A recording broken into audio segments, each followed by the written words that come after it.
everybody, and welcome to this, the Hankook 6 hours of DHABI, and these are the trophies that are up for grabs this weekend. It's the final round of the Middle East Trophy. We were in Kuwait in December for round one. We were in Dubai for last weekend and for the 24-hour, and now we are in Abu Dhabi for the final round. Teams must have completed at least 2 races in the end of the 3 Middle East Trophy rounds, and we have 8 different classes competing this weekend for all of their individual class honours.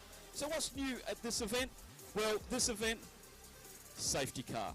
It's the first time Creventic have introduced a safety car. We also have the Code 60, which of all of you that know Creventic Racing, Code 60 is been a part of our racing since the inception. But now we've introduced a safety car. So if the race director thinks that Code 60 will run longer than 2 minutes, he will call the safety car. And we also have with the safety car the wave arounds, which means that if the safety car doesn't pick up the leader, we'll wave around those cars between the safety car and the race leader.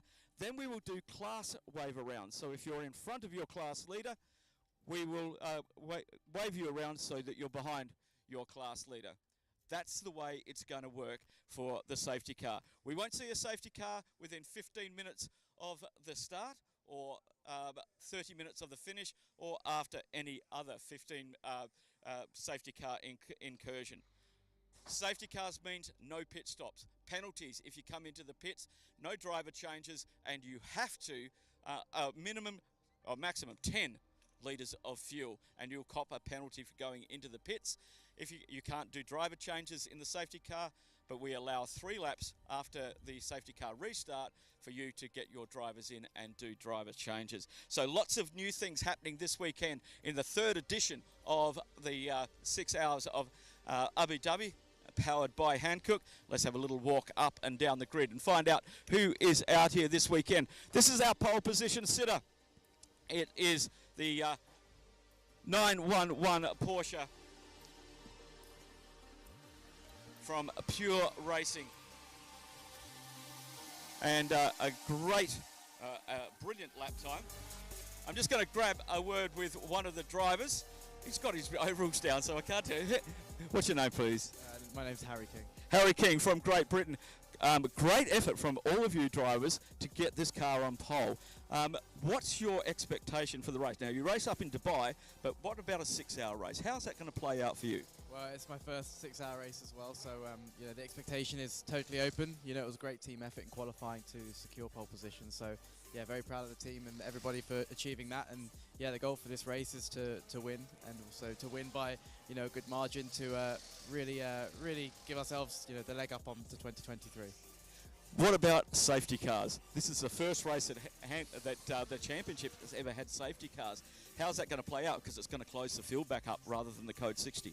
Yeah, I mean, the Code 60 worked perfectly fine. So, you know, I think the Code 60 is always a welcome addition. A safety car, you know, I think with the unlapping could prove some problems. But, you know, the hope is that you're not the car being unlapping yourself. And if you stay at the front, then it's nothing to worry about. Harry, good luck today. That's our pole sitters, the 911 car. We're just going to move up the grid a little bit to try and find. So let's have a look at where everybody is.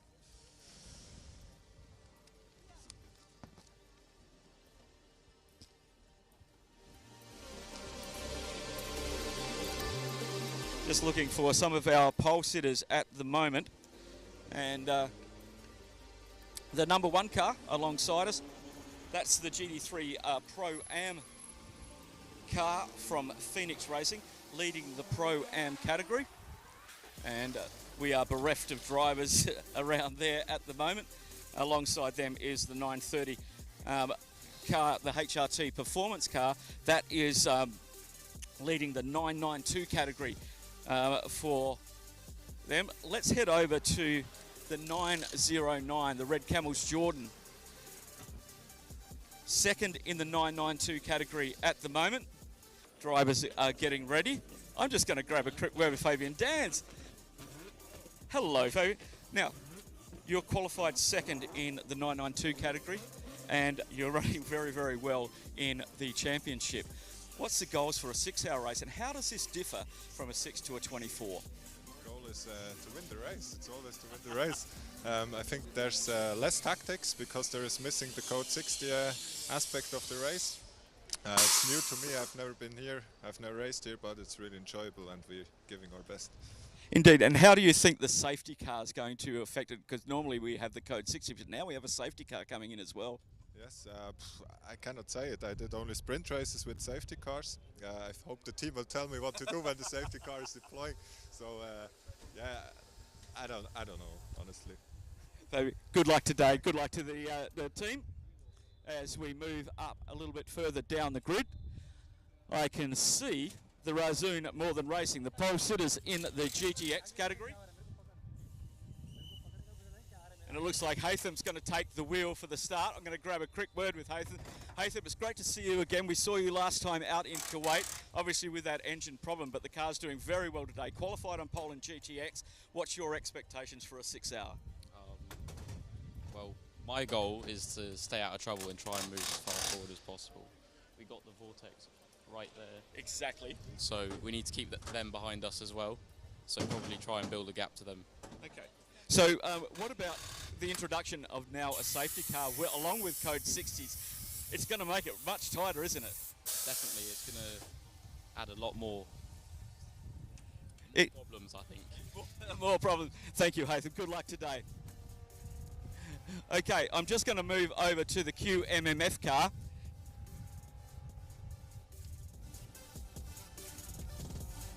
This is the number 929. Second in the AM category.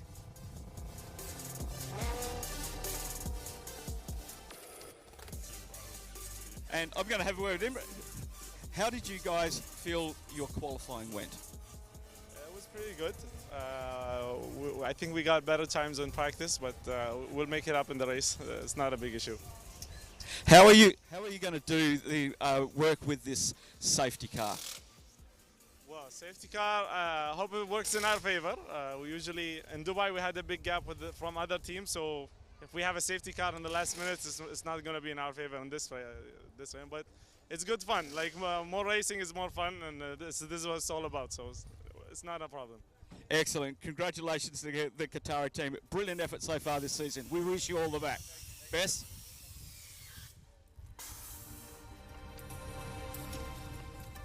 Yeah, we're going to start clearing the grid very shortly. And I'm just going to continue walking up the grid, the 701, because most of the drivers are already in the cars as we go past 931 HRT Performance in the 992 category.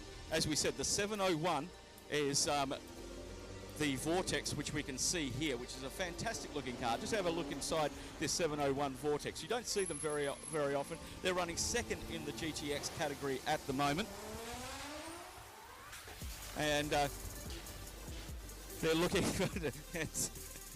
having a little bit of a wave there as we work further back down the grid to the 979 Speed Lover, and in the 992 AM category, Ring Racing, the 963 alongside them. Tichenor Motorsport, we welcome them here for the first time. They haven't raced in any of the other series so far. And I just want to get a quick word with Ram Racing. And I can see somebody I need to have a chat to. Pole position in the GT4 category, Philip Quaife. I need to have a chat with you, young man. I'm very, very well. You're in a GT4 AMG, but this isn't CP racing. It's not. So this weekend, new circuit, new teammates, and we've gone from the GT3 to the GT4. So very exciting. How do you find the difference between that GT3 and GT4? I've definitely had to rein back my braking, that's for sure. But it's another fantastic car that Mercedes have produced. And yeah, for sure, it's a little bit different, a little bit slower. We have to manage the weight, particularly on the full tanks, but very enjoyable. And we start pole, racing with my good friends James Thorpe and Phil Keaney as we know him, and here we go. Well, Keaney was with the Mutrans up there, up in Dubai, so you're all just basically wanting to go racing, aren't you? We're can't get enough of it. We absolutely love it, especially this time of year in the Middle East. 2 great circuits, racing with friends. Why not? It's snowing back in the UK, so we're going to stay out here as long as possible. Yeah, the weather's a bit chilly here today, really, for us locals. Good luck, Phil, for the race. Thanks, guys.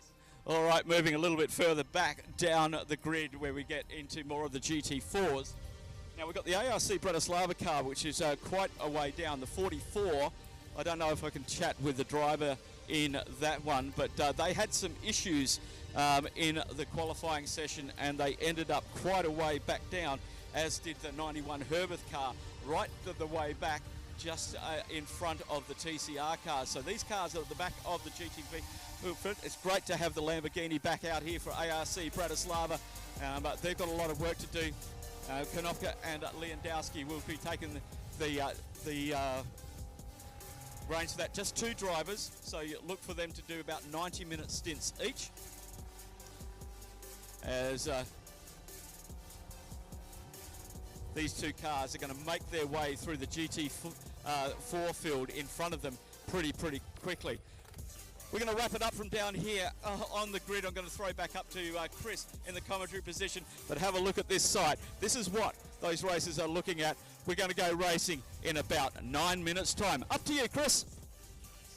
A fantastic grid that we have here for the 3rd ever Hankook 6 hours of Abu Dhabi. We are moments away from starting. Well, 9 minutes, it does feel like a long time, but believe me, it will be going racing very, very soon. Final checks underway for a lot of the teams and the drivers, some last-minute configurations, some words of encouragement, and of course, getting themselves in the zone. 6 hours is no easy feat. It's not 24 hours, but 6 hours of endurance racing is not easy on any level. We'll talk our way through the entire field very shortly, because of course we have plenty of star talent here this weekend. So why don't we start with the front row of the grid, which of course is shared by Haas RT, who will line up in 2nd position, but on their left hand side will be the 911 of Harry King, who will start that car. He was the man that put the quickest time in to bring their average down during the qualifying sessions, and that really played dividends for them, because they came in with a 155.224. They were almost a full second faster compared to the Audi R8 that's alongside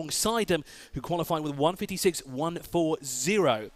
And Mathieu Dedry, who will start that car. Michael Doppelmayr for Phoenix Racing will start the number 1 car here, who lines up in 3rd position. And alongside them will be HRT Performance, who will line up alongside them. The second of the Porsches, excuse me, because on the next row we have the Red Camel Jordans.NL, the 909 car. Alongside them is JR Motorsport. But starting that car for the number 930, will be Antti Burry. A bit of a miscalculation during Q2 earlier today. Went out towards the end of the session. Okay, the red flag really didn't help as well, but that really threw the team off, and they just couldn't find the way to work their way up the order. However, 158.783 is no time to shy at whatsoever. The 909, the Red Camel Jordans.NL car, will be started by Rick Broikers, who will lead that in that car, and then JR Motorsport will line up alongside their Max Verling in the only BMW M6 GT3 car. Okay, of course, missing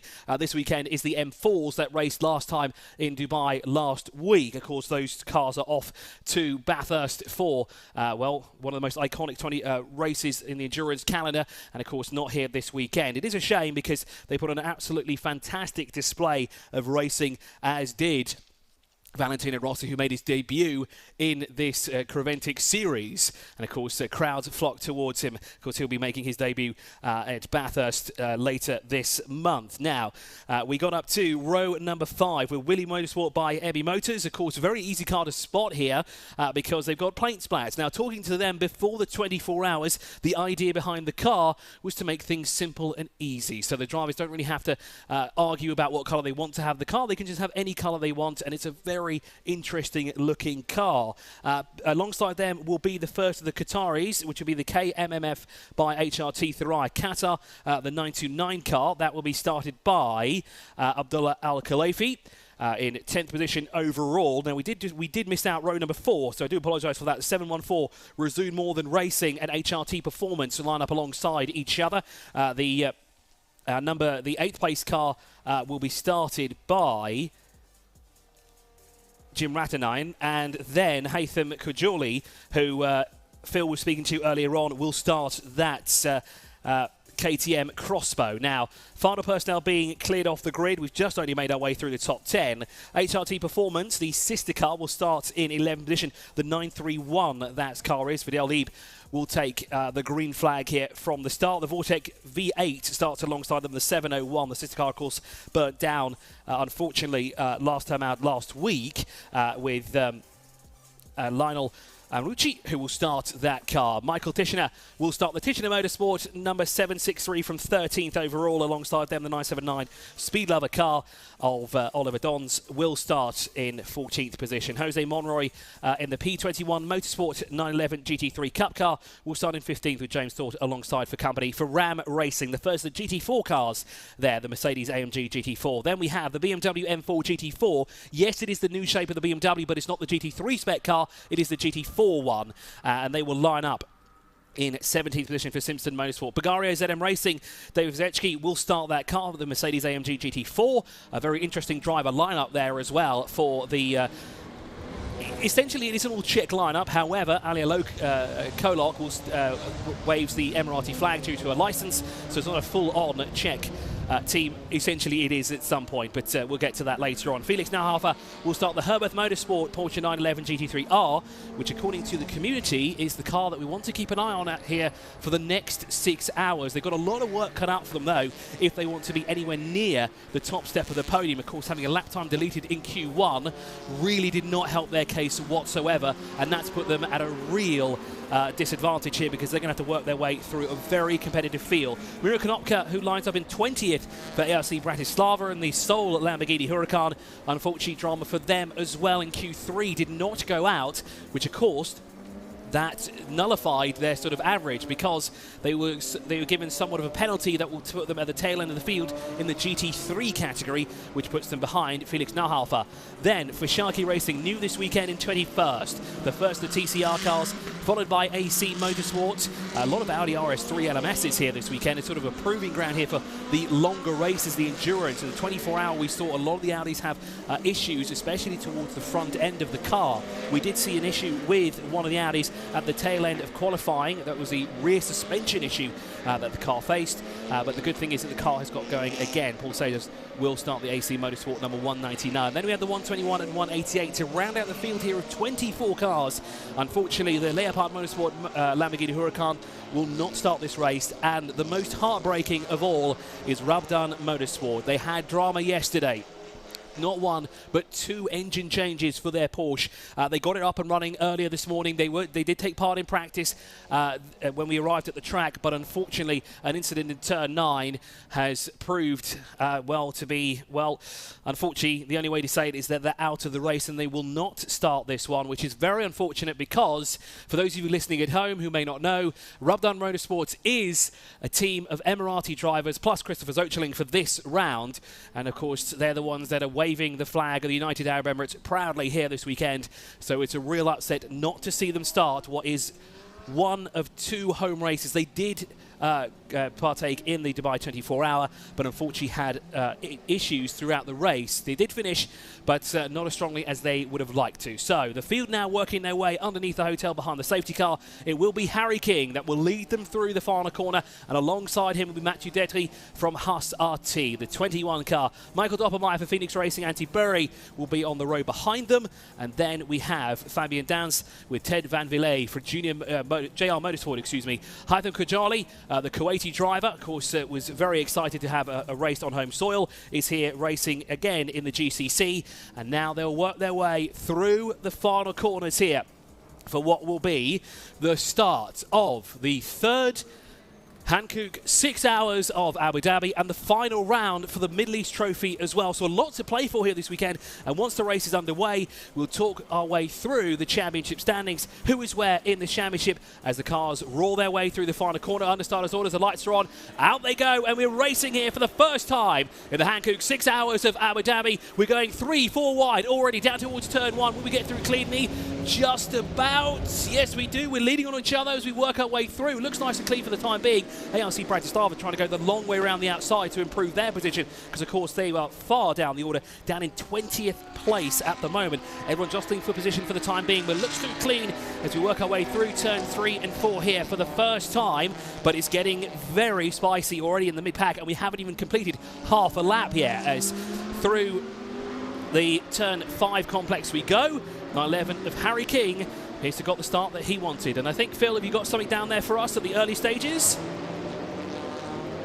No, we just got a lot of ambient noise. So let's keep that a little bit low there as we work our way now down the back straight here for the first time. And Harry King has got the jump that he needs here on the Matthew for the time being. But again, 6 hours is a very long time here. It's not a sprint race. This is an endurance race. So they have to bide their time and think of the strategy. We've got one Porsche going out wide. And now is that Ted Van Villay? No, it's the BMW M6, isn't it? That either is Antti Burry. I think it is the 930 that ran wide through turn 6. Just missed the braking point there. And, well, they've come back on track. Will they be pinged for that? Or they have to get the position back? Well, we'll have to wait and see as they work their way now down past the west part of the circuit there. That's the west area where we do a couple of races from time to time on the shorter configuration. So they work their way now through the new turn 9. That was repaved a year or two ago. Still provides plenty of action. It was a very tight and complex sequence of corners for a lot of the drivers. There were a lot of mistakes happening down there over the past couple of years, so they've sort of made it into now one long swooping left-hander, but we still see those errors occur as now underneath the hotel we go here for the first time.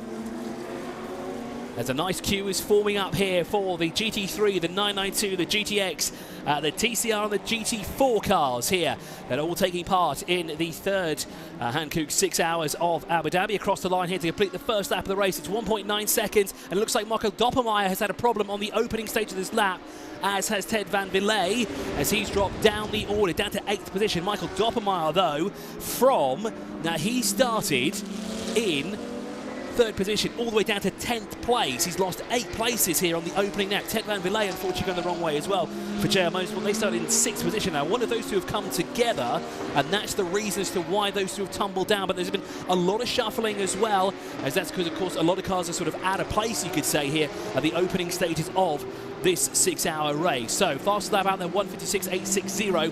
1.9 seconds is the gap between Pure Racing and Haas RT. HRT Performance, Antti Burry, so that wasn't him going off through turn 6. He manages to keep it all together, and he's gone up into the top 3. Fabian Dans, who now is in 2nd position in the 992 category and 4th overall, moves up in the Red Camel Jordans.nl car, with the William Motorsport by EV Motors car running currently in 5th and their 3rd overall in 992. Now, in GT4, it is, on the opening lap, the Simpson Motorsport BMW M4 that leads from the Bulgaria ZM Racing Mercedes AMG GT4 car, with James Thorpe unfortunately losing a position out on the opening stages there, dropping down to 3rd overall in GT4. Between the TCR cars, we've got one movement so far. The 188 has moved up into 22nd overall, putting himself into 3rd overall in class, and then Paul Sales in the AC Motorsport, the sister car, actually loses out and goes down to 23rd overall, as we see the Red Camel Jordans.nl car defending from the William Motorsport by EV Motors. Two very easy to spot cars as well. The very vibrant orange car there of Fabian Dans, and Sergei there in the 955, just behind them with that black car at the rear, but then it's got that paint splat at the front. Very, very unique livery. So lap 2 in the books here for Pure Racing as the battle for class comes across the line. Of course, they're battling in 992 for 2nd place overall, and behind them is the Abdullah Al-Khalifi QMF by HRT Thuraya Qatar 929, who are trying to work their way up the order, battling it out with Felix Nauhafer with the Herbert Motorsport car. Now, of course, they were a crowd favourite, and it seems to be they've got the job done here in the early stages of the race. They found a way from way back through the field to carve their way through and have already got into the top 10. So, of course, they seem to be one to look out for as Nauhafer looks on the inside of the William Motorsports car. Through turn 5 that is. Nice clean move, says thank you very much. Now our next target in line is Fabian Dans in the 909. We're on the back straight now here for the 3rd time. Picking up the toe as well, but it's a 3-car train for the time being. Fabian has to keep an eye on him on the left and the right as well, as each and every way looks Sergei to see if he can find a way through here. Is he close enough to make a move? Is Now Hafer, unfortunately not this time round. He's going to try again. The next sequence of corners, already down towards turn 9, is where his next opportunity that he can take to find a way through.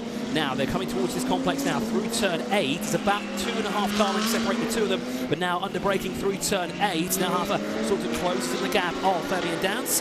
This, of course, is the battle for second overall in the 992. A little bit of a wider line there for Dance. He works his way through. Now Hafer looks for a way on the inside, but Dan's closed the door on him.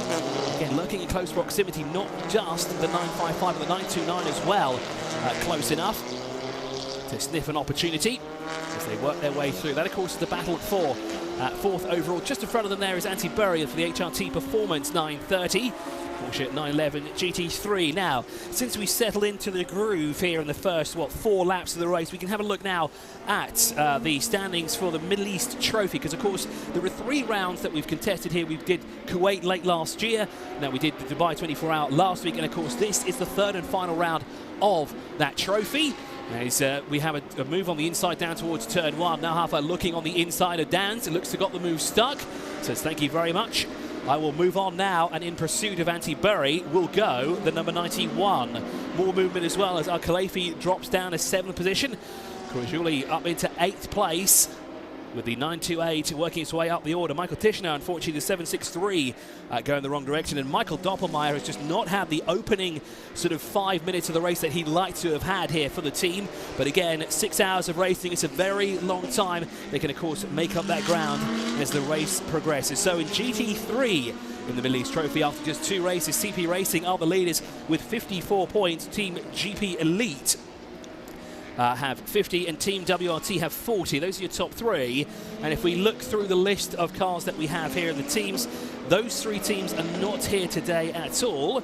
So we might have some changing right there if enough points are on offer. In GT3 Pro AB, it is the Herber Motorsport number 91 car with 40 points to the name, with 36 points to the sister car number 92, which is not here at the moment either.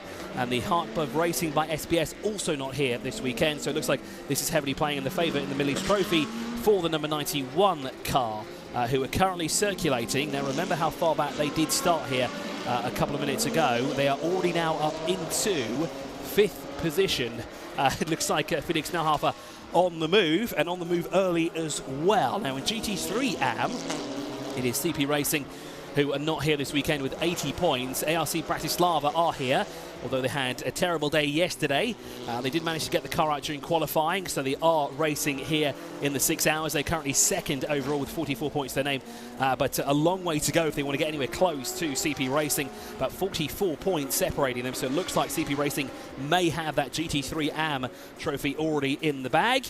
For GTX, though, this is where things get very, very interesting, coming all the way down to the wire. Vortex V8 and Resoon More Than Racing come in to this race today with not 1, not 2, not 100, not 50, but no points separating them whatsoever between the two of them. They both come in here with 72 points, so whichever one finishes ahead of the other will be crowned victorious. And at the moment, it looks like Resume More Than Racing have the upper hand in the opening stages of this race, because the Vortex V8 701 is down in 15th position, and there are a couple of cars in between those 2 cars battling for top honours in GTX. Now in GT4, we have the Century Motorsport who've come into this race as the leaders, the number 72 car. And we have the Rofco with Dragon Racing, who are not here this weekend. And then Simpson Motorsport, the 438. Now, that is the car that we have here. That's the BMW M4 GT4 car that is here. But I don't think there are enough points on offer for them to actually capitalise here. Plus, they've got to get through the other GT4 cars, or at least keep them at bay, because at the moment, the Bulgaria ZM Racing number 416 is all over the back of them. Of course, this is the first weekend that that team have taken part in, so they're looking for an overall victory and to spoil the championship for others to walk away with maximum points here for themselves today. In the 992, the Woody Motorsport by Ebby Motors, number 955, is here, and they have a 10-point advantage over the 928 of HRT Performance. That is the 928 car. Now, of the 2, they are both here today. The 955 and the 928 are here at the moment. The upper hand goes the way of the 955. The 929 as well. We can't discount them because they are only 16 points adrift And then, of course, is the QMMF by HRT Thurai Qatar car. Of course, hailing from the region as well. It's great to see that the Qataris are doing so well in this Middle East trophy. Now in 992 AM, it is HRT Performance who lead by just 4 points over the Qataris in the 929, and Rabdan by Speed Lover, the 979, who unfortunately did not start this race. Well, they are running third overall in the championship, but unfortunately they only had 22 points between themselves and the overall leaders in that category.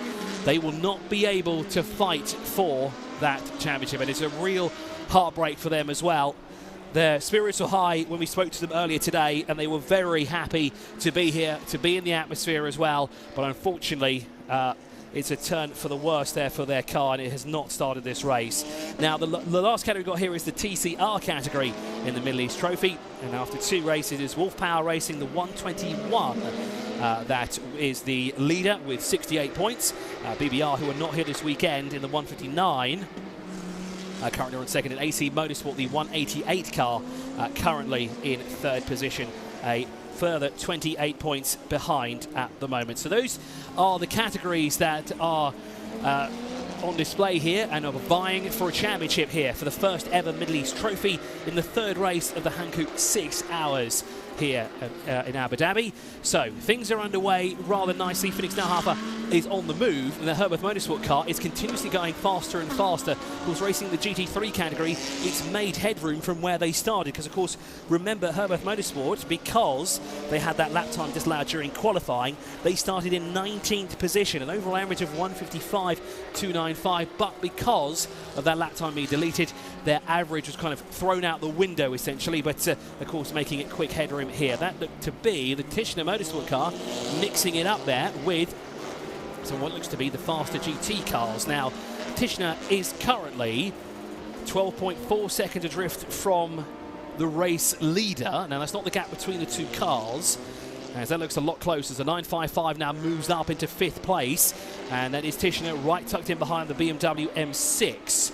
So Tishner is a bit further back, but that looks to be there's been some movement by the looks of it, because Ted Van Villay has dropped back as Amir Konopka has gone through. Maitonen has gone through as well, so that explains why we see the BMW M6 just in front of Michael Tishner, and that is a battle for position overall, because of course those two are battling now for 11th in the race here, with Miro Konopka, also the ARC Bratislava car having an issue during qualifying. Let's see if we can get the better. We'll have to still send Phil somewhere down pit lane to see if he can have a quick chat with ARC Bratislava to find out exactly what did happen there and why they didn't take part in Q3. Now, Tishner is going around the outside. Now, is that the HRT Performance car? It certainly does look like it, and actually that's a change of position, because Fidel Lieb has found a way through turn 5, but they're not quite done just yet, as they're going to go all the way down towards turn 6 side by side. As there we go back to the shots there, and just lurking in the background as well is the Jose Monroy car as well, the P21 Motorsports, and heavy into the braking zone through turn 6. The HRT Performance of Fidel Lieb says thank you very much. Now you can deal with Jose Monroy, who has come quite quick through those corners as well. He'd like to find a way through too, and he would have liked to gone through with the Federal Liebe car, but Tishner there really making it, Tishner there making it a little bit more difficult, forcing him out wide through turn 9. And again, trying to get the inside line through is Tishner, but unfortunately the Federal Liebe car shuts the door on him, and that keeps him down behind him for the time being. Harry King across the line with 3.8 seconds to the good so far. Personal best for Felix Nalhafa with a 155.919. He's lapping 0.4 of a second slower compared to our race leader at the moment, but the man behind him, Mathieu Detry, the Haas RT car, the 21, has actually gone faster last time round with a 155.155. So he's trying to bring that gap down between the top 2 in GT3 and of course overall as well, as there's confirmation of Fidel Lieb and Michael Tishner across the line in 12th and 13th respectively. And that's not a position change in class, that just drops now Michael Tishner a little bit further back from Haytham Korajuli. From Razoon More Than Racing, the KTM Crossroad GTX has the advantage at the moment with a fair few cars between himself and his closest rival in the GTX category. Here's a battle that we have brewing here between the two GT4 class leaders. This is for the top step of the podium between Bulgaria ZM Racing, David Verseski, who is currently in second position, trying to find a way past Karkaveres in the Simpson Motorsport 438 at the moment. Those two battling it out for position. Now the gap between them was 0.2 of a second at the line last time round, as the BMW has the inside line through turn 6. But again, looking on the inside is the Bulgaria ZM Racing car, and it looks like the race leader is now caught to the back end of the field. So Harry King now having to deal with traffic for the first time here at the Yas Marina circuit to make things a little bit more difficult for him. But plain sailing for the first 7 laps. However, now he has the TCR cars to deal with, and soon enough he'll find his way to the back of that battle between the two GT4 cars that are currently scrapping out for the top step of the podium in class. Now, the BMW M6, the older BMW race car that we have in the field, is still keeping what looks to be the HRT performance of Fidel Lieb behind it for the time being. And this actually brought now the 763 of Michael Tischner back into the mix here as well. It's going to bring Jose Monroy through as well. So it seems to be that M6 might not be as quick as it used to be here. But of course, Ted Van Villay, we're trying to keep those two at bay. So last time around he actually did a 201.580 compared to a 202.337 of Fidel Lieb. Now this time round, he's done a 202.891. So he has lost time on that lap by about 0.7 of a second separating the two of them. And that's, again, as we said, what the 763 and the 721 with them as well. And they've got to be careful because, of course, Ted Van Villay does not want to get steamrolled here if those three can find a way through. Now, more importantly, there is a battle there for GTX as one of the TCR cars moves out of the way for one of the faster Audis. Now, is that the Haas RT car? I think it was moving its way past the Audi RS3 LMS. It's going back to that battle in GTX. Now here it is again, because we have 4 cars in 3 different categories. We've got a GT3 car, which is the BMW M6 of Ted Van Villay, the number 12. Then we have the 931 of Fidel Lieb, the HRT performance car in 992. And then we've got the 2 GTX drivers there, they're battling out for second, Michael Tischner and Jose Monroy in P21 Motorsport car, and of course both of them there in the Porsche 911 GT3 Cup cars battling out for position. But not only are they doing that, they're both trying to find a way past Ted Van Villay as well, plus a few more cars that they can do that, including Fidel Lieb. Now, down towards turn 9 comes that BMW M6. Quite a wide line through turn 9. As there is that battle again for GT4, and it looks like the Bulgaria car just cannot find a way through and past that BMW M4 here in the opening stages of the race, looking for every opportunity that they can, but not able to do so at any point. So turn 6, turn 5 and turn 9 have been real hot spots here this weekend, and actually they're making their way through turn 8 now down towards turn 9, but of course the Bulgaria car not close enough to make a move on the inside, so he's got to follow him through, but a much tighter line, which really closes the gap up there to less than half a car length separate the two of them. If only there was any more room for him to pick up there. Could have found a way through, could the number 416. Back to his battle here with the M6, still able to keep the Porsche at bay, but it looks like Jose Monroy starting now to peel back ever so slightly from that battle in the P21 Motorsport car. Maybe an off-track excursion somewhere, he's trying to make a move but it hasn't paid off, and unfortunately drops back there. We just saw the ARC Bratislava car, of course they've been making some headroom here today. Didn't take part in all the sessions during qualifying, had to work their way up through the field, and within the first 20 minutes they've done that quite nicely as well, making their way up into 10th position. A flash of the lights there from Fidel Lieb to tell the BMW in front of him, hey listen, I'm faster than you, get out of the way, trying to use it as a scare tactic. But of course the BMW driver is going to say, no, this is my position, not yours. You're going to have to do it the hard way now, because I'm going to make this as hard as possible. As they're now down the back straight, does Fidel Lieb dive to the inside? Yes he does. He flashed the light to tell him, look, I'm faster, let me through.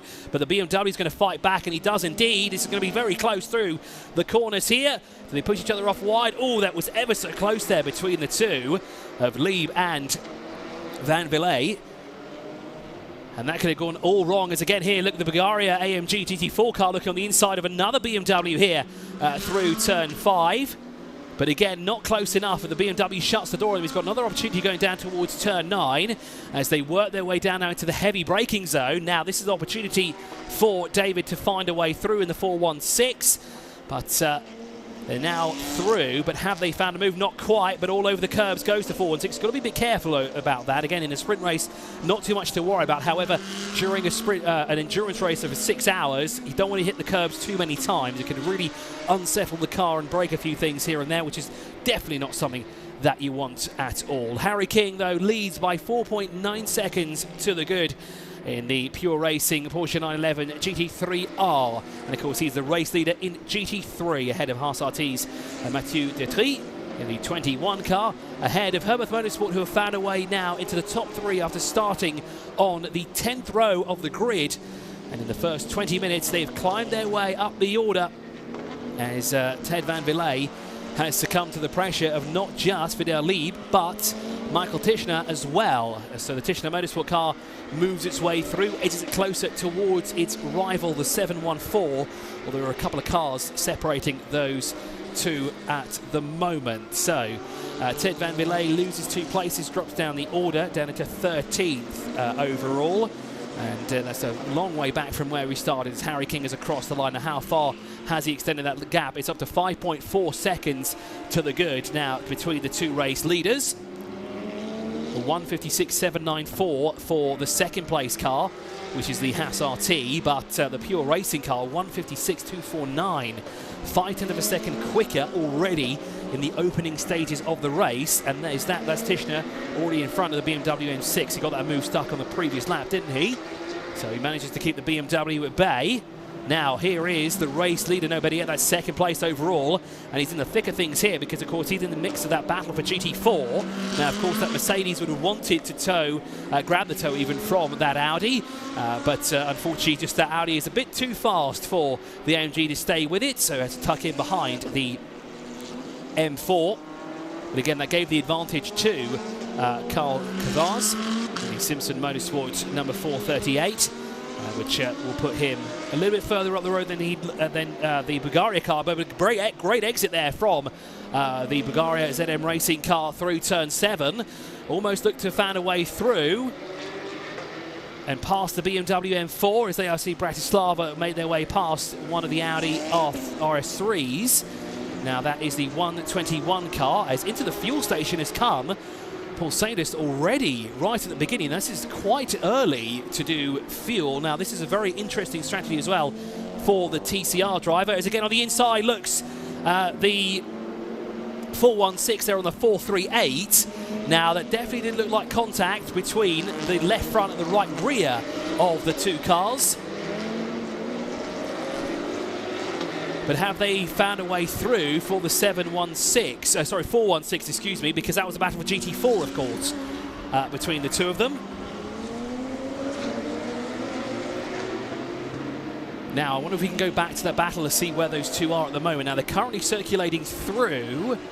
Maybe somewhere on the back straight, would they be now? No, not yet. There they are. Now they're working their way across the line, haven't they? So it looks like the BMW M4 has managed to keep Bulgaria back for the time being, but that was almost a change of position for the lead of the race, which would have been great for Bulgaria ZM. Of course, this is their first outing in this Middle East trophy. Of course, didn't show up in Kuwait, so they weren't there for the 24 hours.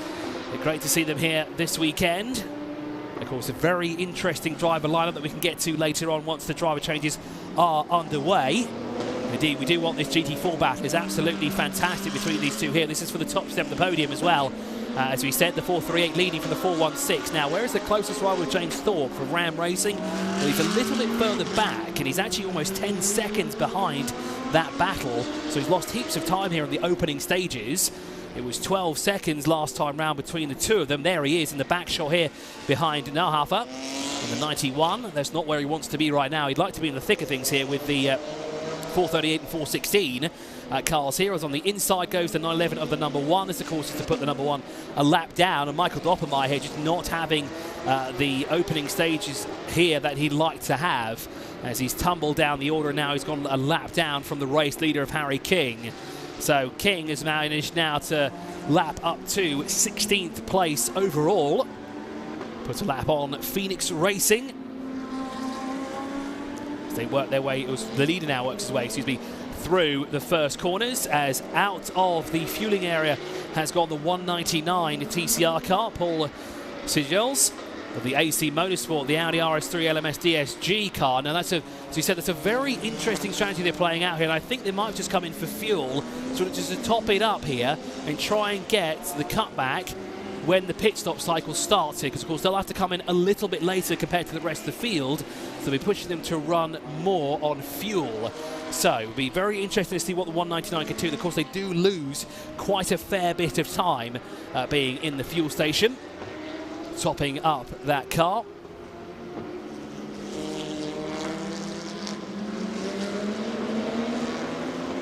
As Harry King there continues to lead in the 911 by 7 seconds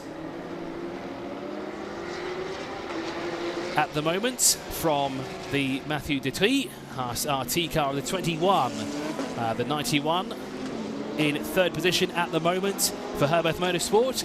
Third overall, Antti Burry runs fourth with the 955 in fifth position overall. The Willys Motorsport by EB Motors.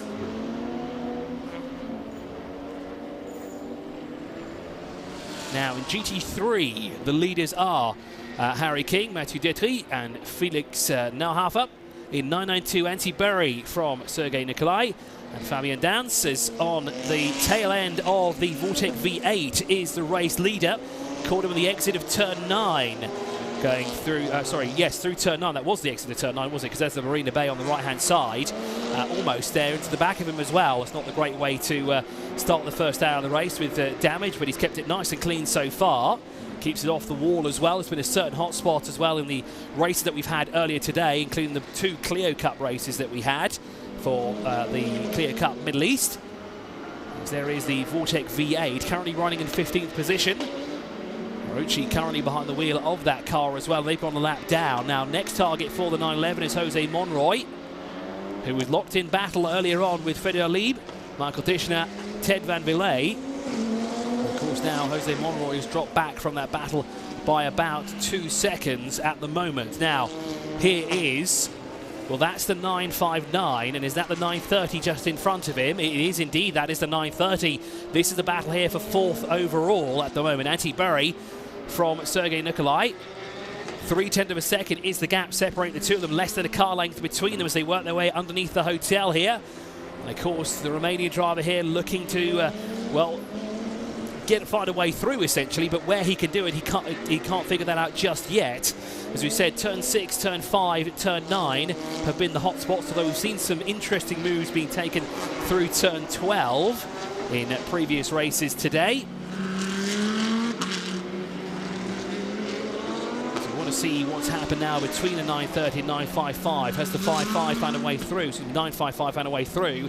When they came across the line, the battle at the gap was still 0.3 of a second separating the two of them. As there's the Ram Racing AMG GT4 car tucked in behind the 979. Now that car goes a lap down from that car, and actually no they don't, because that is actually a battle for position overall at the moment between the 979 and the 405. Now that is a 992 car, that's the AM car as well of Oliver Dons in 19th overall, sharing driving duties here this weekend with Jean-Michael Jerome and Eric Moyes. And of course the car that's just behind them is the Ram Racing of James Thorpe, the 405 car, which is not in the same category. It's actually in GT4. Phil Quaife and Phil Keane share driving duties with that car there. It's interesting to see that car, the 992, battling it out with the GT4 car at the moment. It makes things, again, very, very intriguing throughout this race, because, of course, I don't think that would be a battle between the two of them because of the class difference and the speed difference as well, but it seems to be that AMG GT4 car really seems to be able to stick with the 992 car at the moment. So Harry King continues to lead by 7.9 seconds. Mathieu Detry is not losing any time, surprisingly enough, through these as they lap the back markers at the moment, which is playing in the hands of Mathieu Detry, but not for Harry King, because of course he'd want the back markers to slow down that number 21 car by quite some margin as well. The GT4 battle is still the way of the 438. No changes there between Simpson Motorsport and Bulgaria ZM Racing. The two are still locked in battle, although it looks to be the Bulgaria car has dropped back ever so slightly. It looks about the gap is about 0.5 of a second separating those two at the moment. And of course the 416 car, David Wojcicki, currently behind the wheel, but his co-drivers are quite well, if you look at their resumes, it's very, very interesting. Adam Lachko and, of course, Ilya Kolok, both sharing driver duties for Bulgaria ZM Racing here this weekend. Both of them have a wealth of experience driving trucks in Europe as part of the FIA European Truck Racing Championship. And, of course, well, the trucks are vastly different from this Mercedes-Benz AMG GT car. And, of course, Ilya Kolok did the Dubai Baja last year. Over the National Day race weekend. Great to see her now on tarmac as well as the off-road, the soft stands of the UAE desert. And of course that car performing nicely here today. Wojcicki will be the man that will come in first and do a driver change. We'll just have to see who gets behind the wheel, but it looks like he's going to give them the battle that they like to have on track. It'll be a second-placed GT4 car if they can continue on like this. In the TCR category, it is the 176 of Roman Mavlanov of Sharky Racing, new here this weekend, leading the field at the moment in their Audi RS3 LMS ESG. Jonas Karklis in the AC Motorsport 188 runs in second overall, in TCR, and at third is the Wolf Power Racing with Ivers Valos currently behind the wheel of that Audi RS3 LMS TCR car. Now, the fourth car, as we said before, has a very interesting strategy. They've already topped up their fuel within the first 20 or 30 minutes of the race, so that's going to throw their strategy out the window. It's also going to throw a few of their competitors out off as well, and it looks like the 416, the battle for GT4, has changed hands. The 416 of David Wojcicki has gone through for Bulgaria ZM Racing. He's finally found a way through after almost 20 minutes of desperately trying to figure out where he can find a way through and put that Mercedes AMG GT4 car ahead of the Simpson Motorsport M4 GT4. Now that car there just to the left, just in front of the Porsche, is the third placed car in GT4 at the moment. A bit further back from that battle is James Thorpe, but he's still stuck behind the Oliver Dons Speed Lover 979 here at the moment. As you saw, two other Porsches surrounding the AMG GT4 car as well. One of them there is the Red Camel Jordans.nl car, who are currently trying to keep Abdullah Al-Khalifi behind them by as much as possible, but it looks like the Qatari has found a way through, and well, of course, the Speed Lover Porsche is going to try and latch onto the back of them here, because of course they are in the same category, the 992, but for Fabien Dans at the moment, he is putting that gap that he needs between himself and Ali Al-Khalifi at the moment. The QMF by HRT Thuraya Qatar car here at the moment. Michael Doppelmayr unfortunately down in 16th position after starting much further up the road. Started in third place overall. The opening 30 minutes of this Hankook 6 hours of Abu Dhabi have not played into the hands of that car whatsoever. But of course, with less than 5.5 hours to go, that is a very long time and more than enough time to catch up to those that are leading. There is the Michael Doppelmayr car with a Porsche tucked in behind them. Now that is not the 416, because that of course is the leader in GT4. That looked like the Abdullah Al-Khalifi car as they were running. And you know, that battle, that car is a little bit further up the road at the moment. Harry King continues to lead here by 10.3 seconds, and there is the race leader moving through on the inside through turn 9 of the TCR 176. Of course, that is the leader in that category as well. So two leaders in two separate classes together on the same piece of tarmac through turn 9. Makes it easy because, of course, the 176 understands what the 911 is doing. Of course, leading the race outright. 176 would not want his race being ruined by anybody else, so moves out of the way and offline to allow the 911 through for Harry King. Now, Mathieu Detry, we've got a change here for the 4th position overall. Antti Burry has lost out to Sergei Nikolai for the Willy Motorsport by Heavy Motors. Romanian team there moving up now into 4th position overall, and more importantly, that's the lead in 992 at the moment. Anti-Burry losing out there with Fabian Downs. Now, how far back is he at the moment? Well, he is currently 6 seconds behind at the moment is Fabian Downs in the Red Camel Jordans.nl car, but of course he has to worry about 2.2 seconds behind him is the 929 car of Abdullah Al-Khalifi.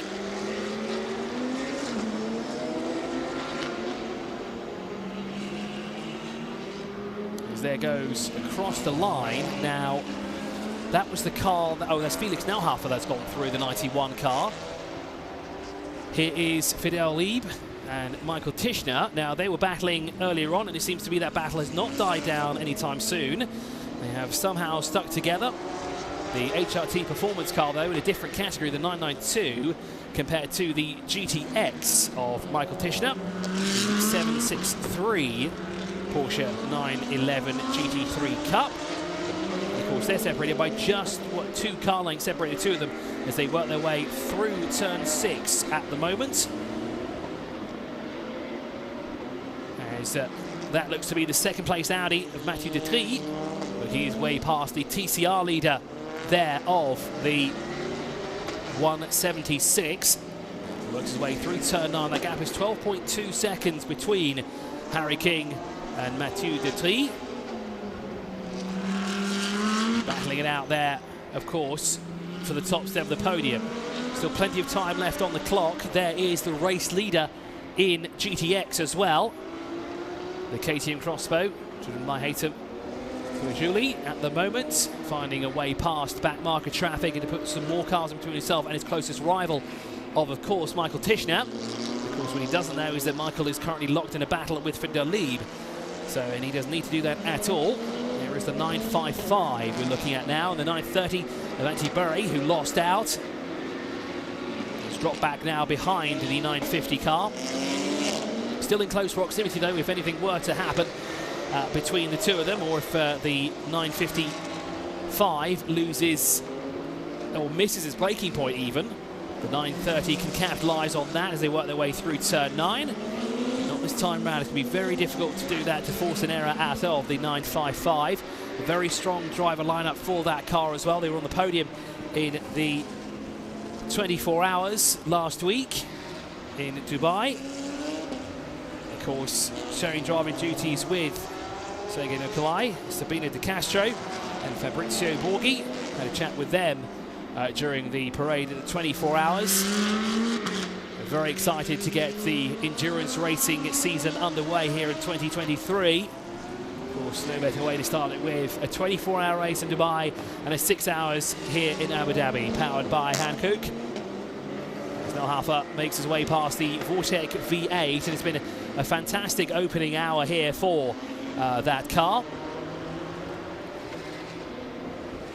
As we said, Felix Nauhafer, Hermeth Motorsports car during qualifying. For those who've missed it earlier on, because you can re-watch it here. If you're watching live on YouTube, you can watch it, re-watch it again here in the 24-hour series, YouTube channel. You can watch Q1, Q2 and Q3 all in one lump video, and of course during that time in Q1 the Hermeth Motorsport car actually had a lap time deleted due to track limits. There's a rather quick one as well, and of course due to that they were shuffled down all the way through the order. They had to start all the way down on the 10th row of the grid in 19th position, but in the first half an hour alone they managed to carve their way through the field and make it up into the top 3, and it puts them top 3 overall as well in GT3 at the moment.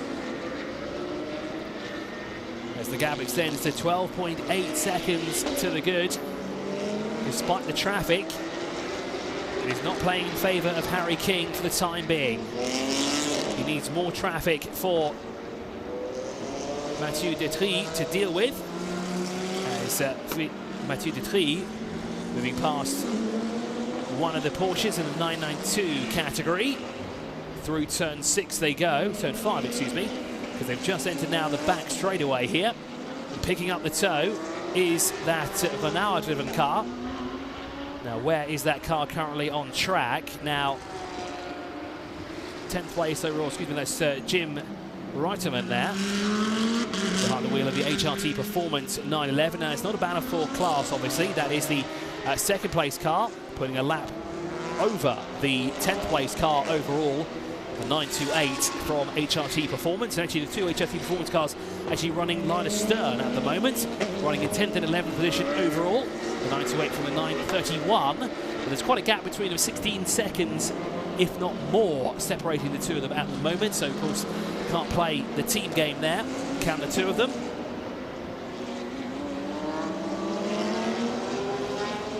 It's King not able, as you said, to extend that gap. However, with that Porsche riling up the Mathieu Detry driven car at the moment, might play in the hands of Harry King to add more time between himself and that car for Haas RT. Of course, Pure Racing are the ones that are out front at the moment.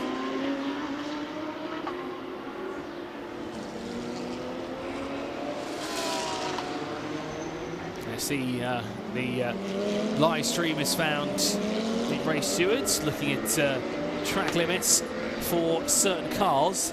We've not seen anything pop up on our screens just yet for track limits. Seems to be everyone's driven cleanly so far. There may be things that we may have missed at the moment. As the Ram Racing 405, driven by James Thorpe, still hasn't found a way past Oliver Dons, as one of the Mercedes there gets it a little bit wrong, and that's the leader actually in GT4. That is David Vachesky, who's had a bit of a problem going through turn 6 by the looks of it, and it seems to be missed his braking point. I think he was looking too much in his rear view mirrors at the faster car that was coming through, and that may have caused an error out of the Czech driver.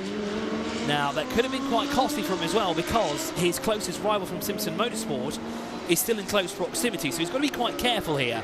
He doesn't want to get spooked too much, as on the inside goes the race leader in the GTX category on second place in GT4 at the moment. Now, those two are separated by 2.3 seconds to the good of one another. And of course, that KTM Crossbow playing in the hands of David Vachesky. Bulgaria ZM Racing car here, the 416, looking for a strong finish here in their first outing this year. Of course, weren't there with us in the Dubai 24 hour. They are here with us, though, today in the 6 hours of Abu Dhabi, powered by Hankook. And you can see the close proximity of the BMW to the Mercedes, still trying to find a way to get closer. But of course, with the faster cars coming through, that's not going to help his campaign at all.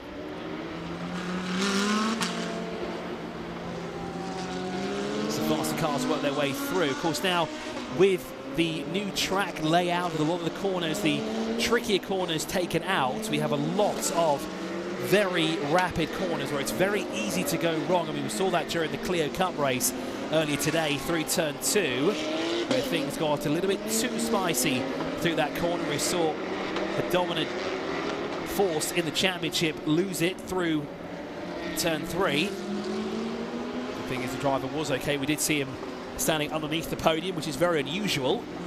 But of course, with the track changes here, it's very easy to get things wrong. Very easy to miss braking points as well, which is something that you don't want to do at all. Very high-speed track here is the Yas Marina circuit with the new configuration. So it puts a lot more pressure on the drivers, on the brakes, the tyres, and of course the fuel load as well. Different strategy being played out here. We've already seen an interesting one play out. No driver has come in for a full driver change yet. We have seen refueling, though, being undertaken by the 199. It currently runs 24th overall and 4th in class in the TCR category. Now, that's not where they'd like to be, but of course, in the opening stages, might as well try out the strategy as things get very close there for the race leader in TCR. With the Porsche on the inside, there's Jose Monroy, the P21 Motorsport car there, getting dangerously close to the right-hand side of the race leader in TCR, and they could have gone all wrong. They managed to keep it off one another. Makes things nice and easy. A little bit of a sigh of relief there as well for the race leader in TCR of Roman Mavlinov.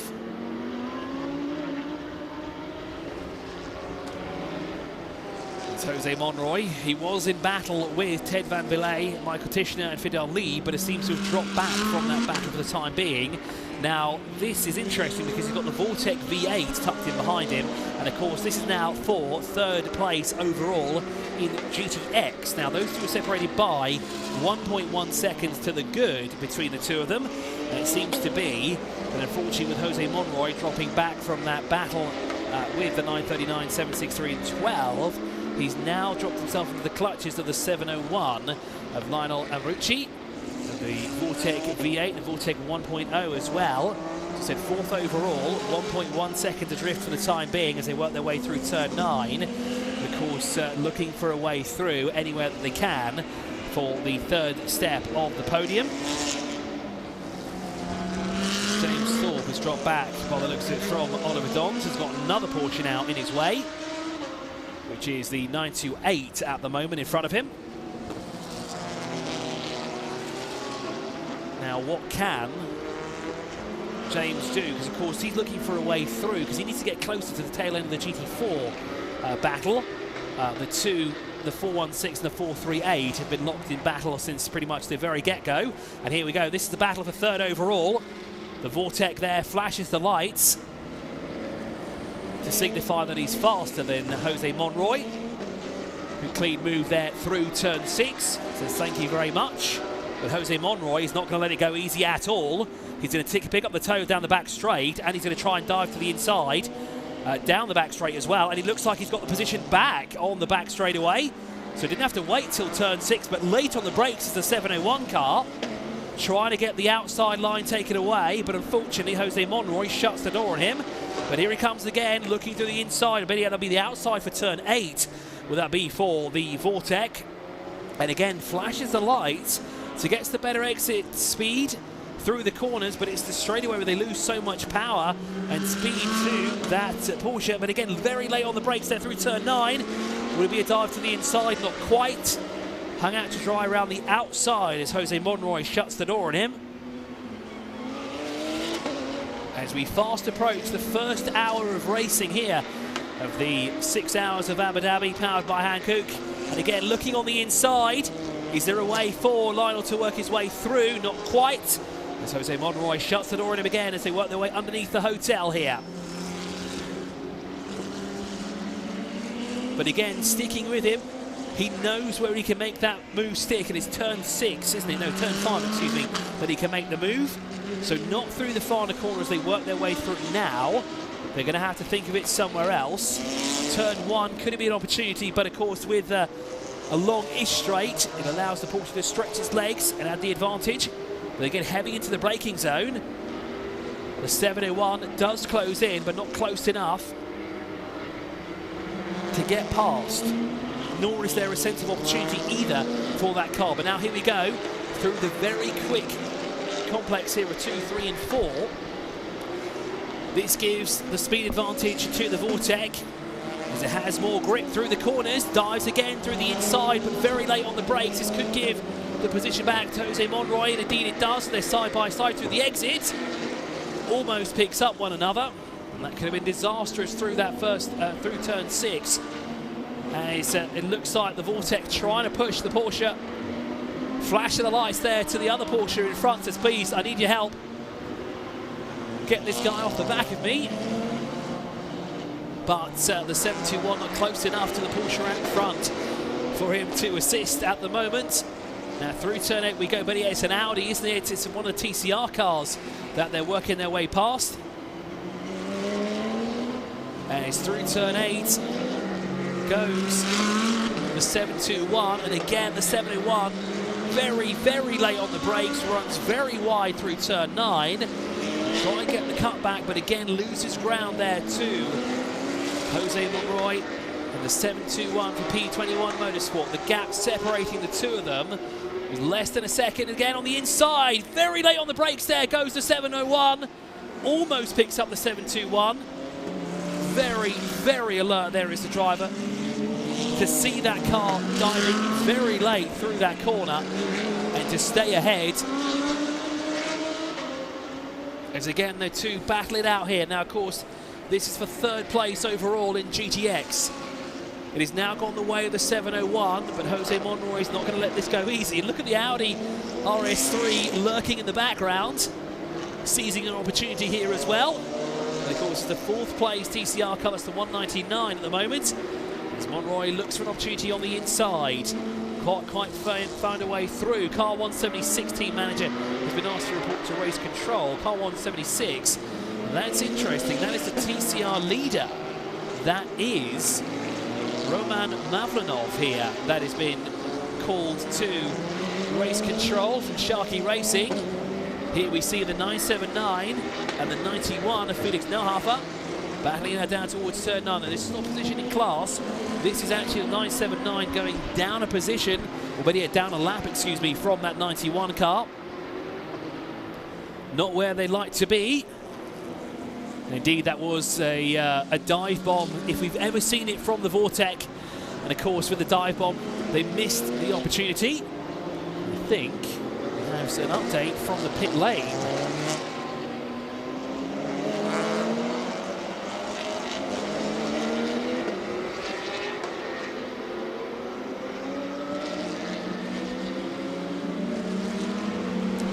Keep a close eye there on that battle between the two in the GTX category, because how far up the road now has that 701 got? Well, it is 0.3 of a second at the moment between those two cars.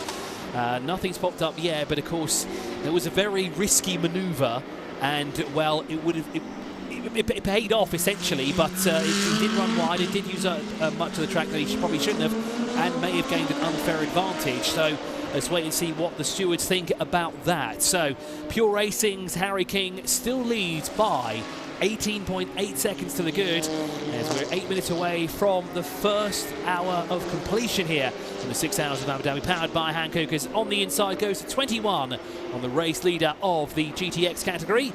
21, of course, Mathieu Detry, currently circulating in second, 18.8 seconds adrift from our race leader.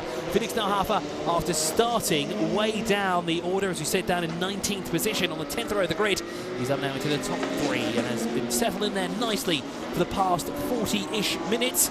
Can he work his way further up the order? Well, he's quite a fair way back from Mathieu Detry.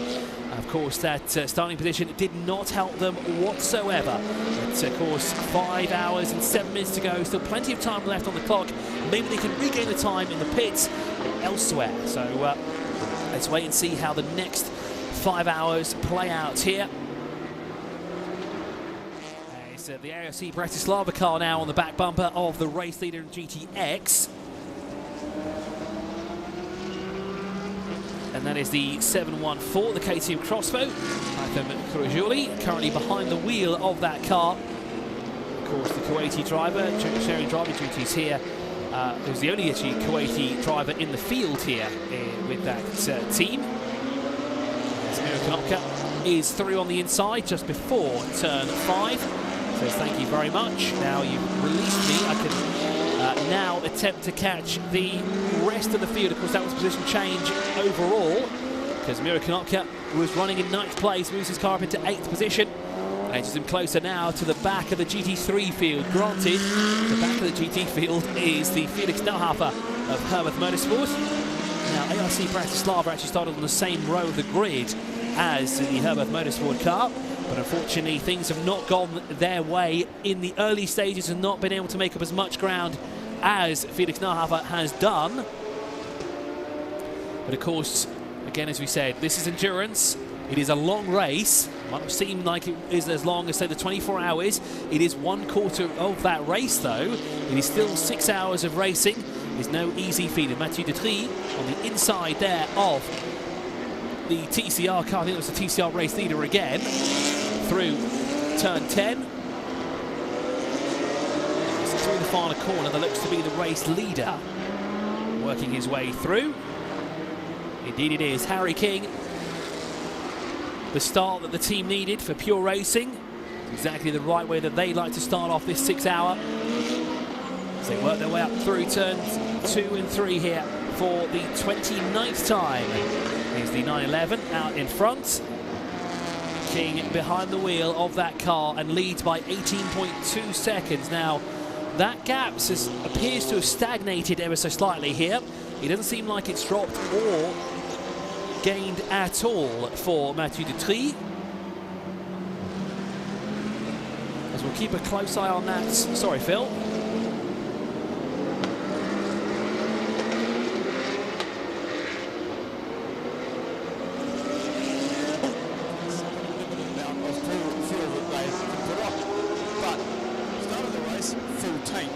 So we're looking probably at hour 10 minutes for the first cars to come in to get another set of Hankooks and stop at the fuel station for the first of their probably 5 to 6 stops, pending on safety cars and code 60s. So yeah, we're still probably about 10 minutes away. I've seen some of the crews already starting to get on the wall, and also guys working down towards the fuel station. So a bit of action just starting to happen in pit lane, and we'll bring it all to you once we get the first cars in. Thanks, Phil, there for the update. We've got a yellow flag in turn 16. That is the final corner of the track here, and it's just outside of our position here. We have a car backed into the wall. Now, that's one of the Porsches. It is the 979 that has gone into the wall. Now, has he done that all by his lonesome? That is the Oliver Don's car. That's 20th overall. Will this be our first code 60? And if it is, you can imagine pit lane is going to be ablaze. Well, the car has got going again under its own power, albeit rather slowly and rather dangerously as well, as we have 2 Porsches coming through, plus an Audi as well, second place. That is not where that car needs to be. There's a lot of fluid all over the circuit down there. He's punching the radiator. He certainly looks like it. He's gone very slowly as well. It looks like he's going to stop right next to the marshal point, just in front of our position here. This may have to be a code 60 to have that car recovered, as it's coming to a complete halt here as it comes across the line. And that is not good news here for Speed Lover at all. The 979 car here in GT3 Pro-Am. The yellow flag continues to wave. It's double yellows now, to signify to the drivers to be careful, because that was a certainly heart and mouth moment there not too long ago. Michael Doppelmayr is coming to the fuel station here for the first time for Phoenix Racing, as the marshals there trying to communicate with the driver. It looks like they've given them the thumbs up. So we got a replay of the incident. Let's take a quick look at what happened to the 979, excuse me, and if they had any assistance whatsoever through turn 16. Here we go. Now, is there a tap from behind for Fidel Lieb? Absolutely not. Just seemed to have lost it through turn 16 all by his lonesome. I think Phil's right there. I think he has punctured a radiator because, of course... So the safety car has been deployed here for the first time here at the Yas Marina circuit as part of the Hankook 6 Hours of Abu Dhabi. Closed. The red lights have come on the end of pit lane. Anybody who enters pit lane now will have a 10-second penalty. The car that was already in the fuel bay did that under local yellows, not under safety car. So they shouldn't get a penalty for just going in to do fuel. You're going to have to keep an eye on this one, Chris, of whether the safety car picks up the leader.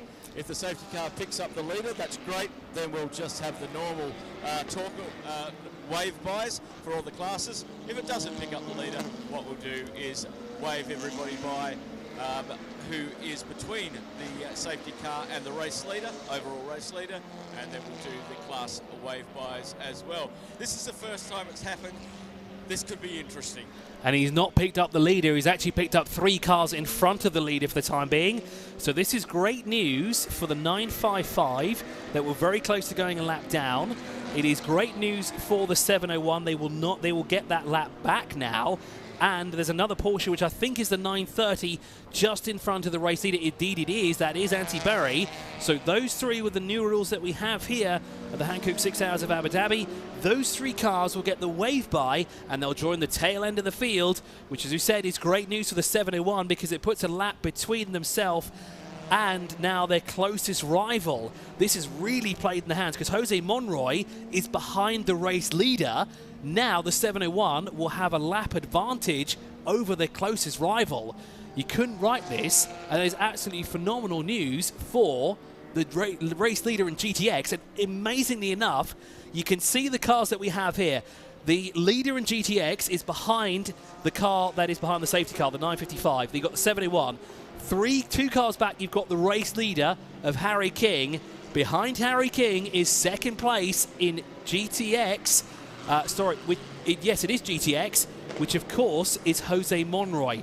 He was that close to staying on or getting a lap back, but now he'll go one lap behind his closest rival in GTX.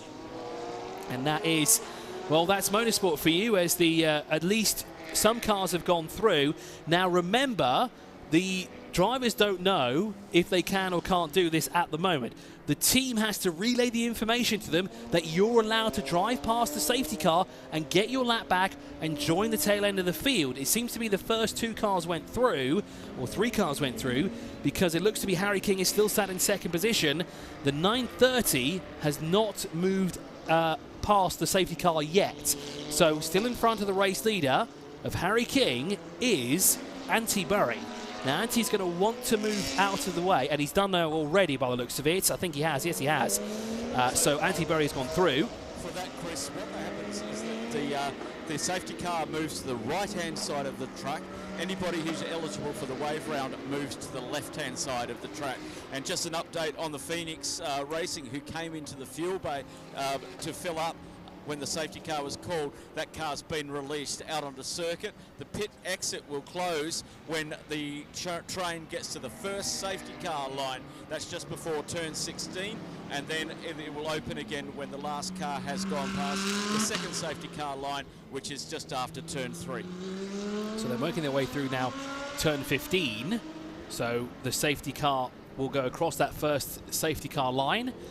We'll watch the red lights go out at the end of pit lane, but here we are behind the safety car here for the first time this weekend, and indeed it does. The red light now shines at the end of the pit lane, signifying that no one can go out of the pit lane. But for Michael Doppelmayr, it seemed to be he grabbed that fuel when he needed it, because this has played in his favour, because of course he's not going to lose too much time now, as we're not at racing speed. We are behind the safety car, circulating at less than 80 kilometers an hour behind them, so the entire field is neutralized. No passing is allowed unless you are in front of the race leader and you can go past the safety car.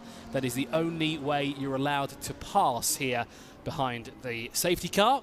So the 979 is still in front of us. Of course, we said it did go around all by its lonesome. Now, looking at the car itself, now we can't quite see too much of the left-hand side of the vehicle, but it looks relatively clean. But the problem is, if that is an issue with the radiator and they have punctured that radiator, well, the car's is not going to be cooled very well, which is not something that you want at all. Plus, if it's leaking fluids all over the place, that is an additional job that needs to be done. Now, it looks like the marshals are pushing the car back, and it'll go behind the wall here at turn 16, and that's going to be a long drive back to the pit lane. Yeah, just a reminder that we try and recover all the cars that stop out on the circuit and get them back to the pits. They can be fixed. We've had engine changes. Remember in Kuwait, the KTM, 4 hours in the pits, engine and gearbox change, and they got out and finished the race. So it is possible to change those radiators and get back into the race, but it does put you down the list. But a couple more safety cars, once you're back on the track, you can make up that time under safety car. Thank you, Phil, there for the update. So the car has been pushed now behind the wall. The wave yellows are still out. The safety car, of course, is still deployed as well. Now the 911 is the car that's behind the safety car. That is Harry King, who sits behind him. Behind him, though, is Jose Monroy, second place in GTX. Of course, he will lose a massive advantage that has been gained now by the 701 car, the Vortex V8 car that has capitalized and well, is relinquishing the benefits of the safety car here, because he's got an entire lap back, plus he now has a lap on his closest rival at the moment. Now, the 955 was another car, plus the 930 in front of the race leader. I think for the number 955, excuse me, they would have really wanted Antti Burry to be behind Harry King right when the safety car came out, because, of course, that means Antti Burry would not be allowed to take the position that he is in currently at the moment, which was going around the safety car and joining the tail end of the field. Those two, of course, locked in battle for the top step of the podium in 9.92 at the moment. So working our way through turn 15 now behind the safety car that's been deployed here for the first time. Well, we've elapsed successfully 1 hour of racing. Or we almost did actually, because right before the first hour completed, we had an incident through turn 16 with the 979 getting it all wrong through the corner and unfortunately hitting the wall. Now looking at the left-hand side of the car, it doesn't look like there's too much damage, but something has caused the car and something has upset it enough that it will not refire up at all. So we'll see if we can get an update on that later on.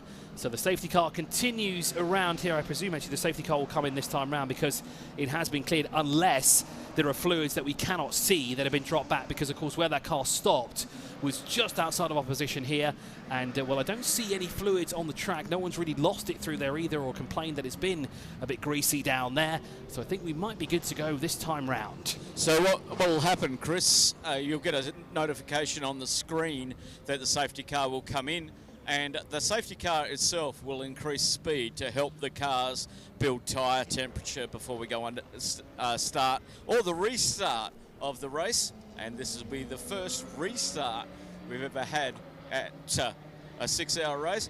We have split races in some of the European races because of curfews, but this is the first restart from safety car. And as the old adage goes, safety cars breed safety cars. So probably most likely the first of, let's say, at least 2. I don't think we're going to have that many. It seems to have been quite clean today so far. Yes. But only time will tell. We have 4 hours and 53 minutes left on the clock. The safety car is bringing the field through turn 5 at the moment. Interesting enough, it's saying that the safety car can prepare for pass arounds. There's no cars behind him that need to do a pass around. No, we're doing the class pass rounds now. So anybody who is in front of their class leader, remember we have 8 different classes. Anybody who is in front of their class leader gets to do the pass around, so they come around behind their class leader. So this is now essentially nullified the Vortec V8's lead that they would have gained originally from when the safety car came out, because of course they got that lap over their closest rival. But now, as they're the class leader, they got past Jose Monroy, and that means Jose Monroy now has the advantage of catching it, doesn't he? Yeah. Well, it's great. I think it's fantastic.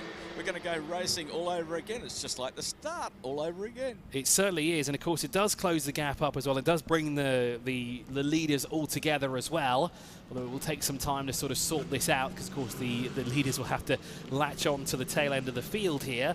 But they are currently working their way through turn 9, excuse me. Safety car's working its way through turn 6 at the moment. So let's see when we get racing again here. Who's leading the race at the moment? Is it Harry King in the pure racing car? Harry King is the race leader at the moment in the 911. Exactly. When I spoke to him on the grid, he was worried about restarts. So let's see if Harry's prophecy come true. Yes, indeed. Let's see how he's fares on this restart, because he has now Mathieu Detry as close as he's ever been since the very start of the race here. So on the restart here, it's well down to King to keep Detry at bay. This is great news for Felix Nauhafer, by the way, because he started down in 19th position. He is now within 9 seconds of the race leader. In any other situation, you would never thought that would have been possible whatsoever. So what's happening at the moment, those cars that got around the wave around, they're flying down to turn 1 at the moment, trying to get heat in their tyres. Okay, so watch the cars a little further back who are just joining the train, because they may have warmer tyres than the cars in front. As they attempt to catch the tail end of the field, it will be their advantage, of course, because of course they will have the warmer tyres. It is quite cool here in the United Arab Emirates. We're not used to this kind of weather. I guess a couple of months of the year it does dip under 20 degrees centigrade, and apparently next week it's going to dip towards 8 and 6 degrees, which for I can't anyone live here with that. Yeah, that's true. Anyone else listening outside who doesn't live in the United Arab Emirates or a region like this, that is very cold for us. It is cold for us here at the moment as well. Apparently in the mountainous areas in Ras Al Khaimah, it's edging closer to 0 degrees centigrade with a chance of snow in the United Arab Emirates. It's such a weird sentence to say. Have you got your skis ready? Yes, and I found out that I can put skis in my car as well because it's got this little hole that's built in that you can shove 2 of them through. That must be a Volvo. It certainly is, and it'll make going up to Double J's a little bit easier thanks to all-wheel drive as well. But of course, the cars that we have fitted here, there is no all-wheel drive system for that added advantage of traction. All the cars that we have here today, front-wheel or rear-wheel drive. Of course, the majority of the field here is rear-wheel drive. The only front-wheel cars are the TCR cars here, of course, and they are 4 of them here at the moment. Roman Mavlov is the race leader in that category. Sharky Racing, AC Motorsport, Jonas Karkelis in second in that class. And it looks like Michael Doppelmayr has got stuck in between those TCR cars at the moment. Oh, that's not where he wants to be. It certainly is, and it hasn't been an opening hour that Michael Doppelmayr would have liked to have here. And I've been keeping an eye on the chat as well, and it seems to be a lot of them are in support of Michael Doppelmayr and wondering what has happened to the Phoenix Racing #1 here at the start of the race. Well, he came in for that with that fuel stop, and then he had to wait at the red light to exit the pit lane. So maybe they are on a slightly different strategy in regards to fueling and working out what their car will do. But yeah, it's a very interesting strategy. And let's see if it pays off for them as well, because we've seen another team do have a very interesting strategy as well. That, of course, is the 199. They came in extremely early. I think they came in within the first 20 minutes for fuel. Yeah, I think it was minute 26 or something, which is really unusual for TCR. They can run an hour and a half. So they're topping up as much as they can. Maybe throw off the tactics of the other TCR competitors here. We'll see if that plays off. So safety car still circulating as the tail end of the field now starting to catch up to the end of the safety car train. We saw 6 cars go through. Now, looking out of our position, it seems to be those cars have latched onto the back of the safety car train. So we should be going back to racing, and we are going back to racing this time round. It says on our screen right now, safety car is in this lap, and we're working our way down towards turn 9 here for the 34th time. 1/8 of a second is the gap between Mathieu Detry and Harry King. Those are your top 2. King, of course, has the advantage for the time being. But as Phil said before, King is a little bit nervous about the restarts here. Is he afraid that Detry will get the jump on him? Well, what King needs to do is he needs to back Detry into the rest of the field, including Nauhafer and those that are behind him at the moment, to ensure that King gets the getaway that he needs here as the safety car accelerates through turn 10. It'll be now this down. This is where the safety car turns the light out, and then it's up to our race leader to control the pace until the light goes out. Once the lights go out, racing can start. They don't have to wait until they get to the control line. They start racing soon as the safety car lights go out. So through and underneath the hotel they go here for the 34th time. What can Harry King do? And can he keep Mathieu Detry at bay? Well, I can hear the cars, and they are accelerating, which means we're back to green flag racing. And, well, the race is on once again here. Has King got the jump that he needed? There's a green flag waves. Indeed, he has. Mathieu Detry has not stayed with him. But interestingly enough, for Miro Konopka, the car that was behind them did not follow them through at all. It seems to be that he was caught somewhat napping and just didn't get the jump that they needed whatsoever. We've got 3 wide going down towards turn 1 because, of course, we have cars and classes mixed up all over the place there. We've got some slower cars mixed in with some of the faster cars. Of course, that's the result of the safety car. And, of course, everyone's got through cleanly so far, although we did have 1 car running wide that looked like an Audi RS3. Jose Monroy has come into the pit lane. He's come into the fuel. Coming into the pit lane as they're towing that stranded Porsche to the accident at turn 16 past the fuel entry. He had to stop and wait for about 30 seconds. And that's not what Jose Monroy needed at all. He was granted that gap back to the back bumper of the 701, and well, unfortunately the 979 has cost him yet again, and that will well, that's 30 seconds that he's lost, valuable 30 seconds as well, because it's going to be a painstaking process to sit in the fuel stop, then it's going to be a painstaking process to have to go through the pit lane. Radiator has gone on the 979. Thanks, Phil, there for the update as that car is being recovered and dragged into pit lane. There it is.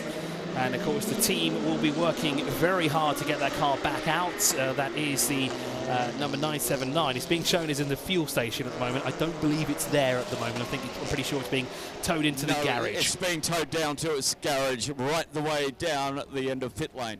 Where we're going. And we're green flag again here. The 416, 438 and 405 all benefited from the 721 going into the pit lane. It moves all three of them up. So there's Bulgaria, ZM Racing, Simpson Racing and Ram Racing. Of course, those three are the leaders in GT4, and it seems to be this safety car has been a blessing in disguise for some, including James Thorpe, because he was quite a ways back in the GT4 battle here. He was way back behind both the Mercedes AMG GT4 and BMW M4 of Bulgaria ZM Racing and Simpson Motorsport, and because of the safety car, he's been brought in by less than 10 seconds between the two of them. The gap between the three of them is 6 seconds.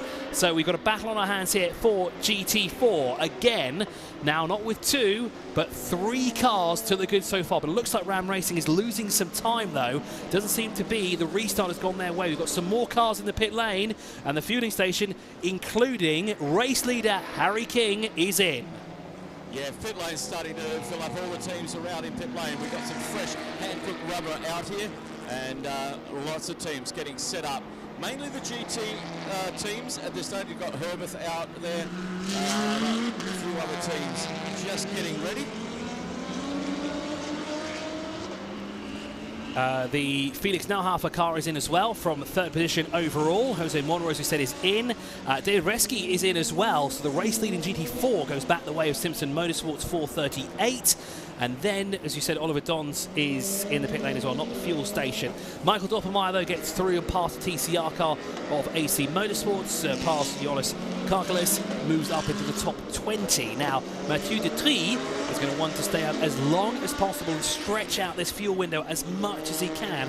Of course, that safety car has helped in some aspects. It's, of course, it's changed the numbers and strategy when it comes to the fuel consumption, and of course, tyres as well, as Jose Monroy is out of the fuel station, and it looks to be a driver change there for the Porsche. There, Jose Monroy and team were not with us last week.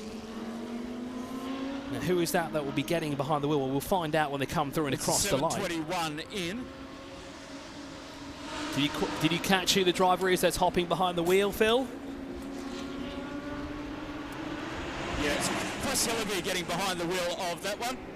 Okay, so it is a driver change there for the 971. Excuse me, the 721, excuse me. So Jose Monroy is out. And Chris Hillaby is in. So the British driver. It's his turn now to take a couple of laps around the Yas Marina circuit here in the Hankook 6 Hours of Abu Dhabi. And Phil, well, pit lane is getting very busy now. We've got more cars in. We've got the leader from GTX. We have Ted Van Villay in. We've got David Vizesky, as we said before, is in. Harry King is in, so I presume they'll be doing a driver change as well for the race leaders. The number 1 comes through. That was the one that was earlier in the pits. And he's right down the end of pit lane, just coming in for his first scheduled tyre stop and driver change. So that's Michael Doppelmayr that has come in. And now this is essentially their second time in the pit lane as well. Harry King has left the fuel station, as has the Nauhafer car. We've got a yellow flag at turn 4, Phil, but we've got 2 cars coming your way, including the early race leader, and it looks like a driver change for both. Tail down here, it's a huge amount of movement going on. 91 getting changed over. I can't quite pick up who that is. So we have the Bulgaria ZM racing car in as well. Be interested to see if Adam Lachko or Alia Kolok get behind the wheel of that car. There was the 91 can't get out because the 911's in the way. They've got to give way to the 416 as they both head out of pit lane. So all those ones, the 416 is down into their box. And they look to be a slow stop as well for the 721, Phil, there. That Porsche came in much earlier compared to the rest. They were struggling with something on that car. I'm not quite sure what it was, as we got moved out of the way very quickly because all of those pit stops happened in sequential pit boxes. So we basically had 4 cars nose to tail. Thank you for the update, Phil, there in a very busy pit lane. As now Joel Sorum gets behind the wheel of the 911. Alpha Delau are now behind the wheel of the Herbert Motorsport number 91. Now we have some more driver changes throughout the field. Chris Hillaby is behind the wheel of the number 721. Sven Herberger, who was mighty quick in Q3, is now behind the wheel of the number 1. So what can he do now behind the wheel of the Phoenix racing car? Well, we'll have to wait and see. Mathieu Detry is, though, in the pit lane from the lead of the race, which hands over the 955.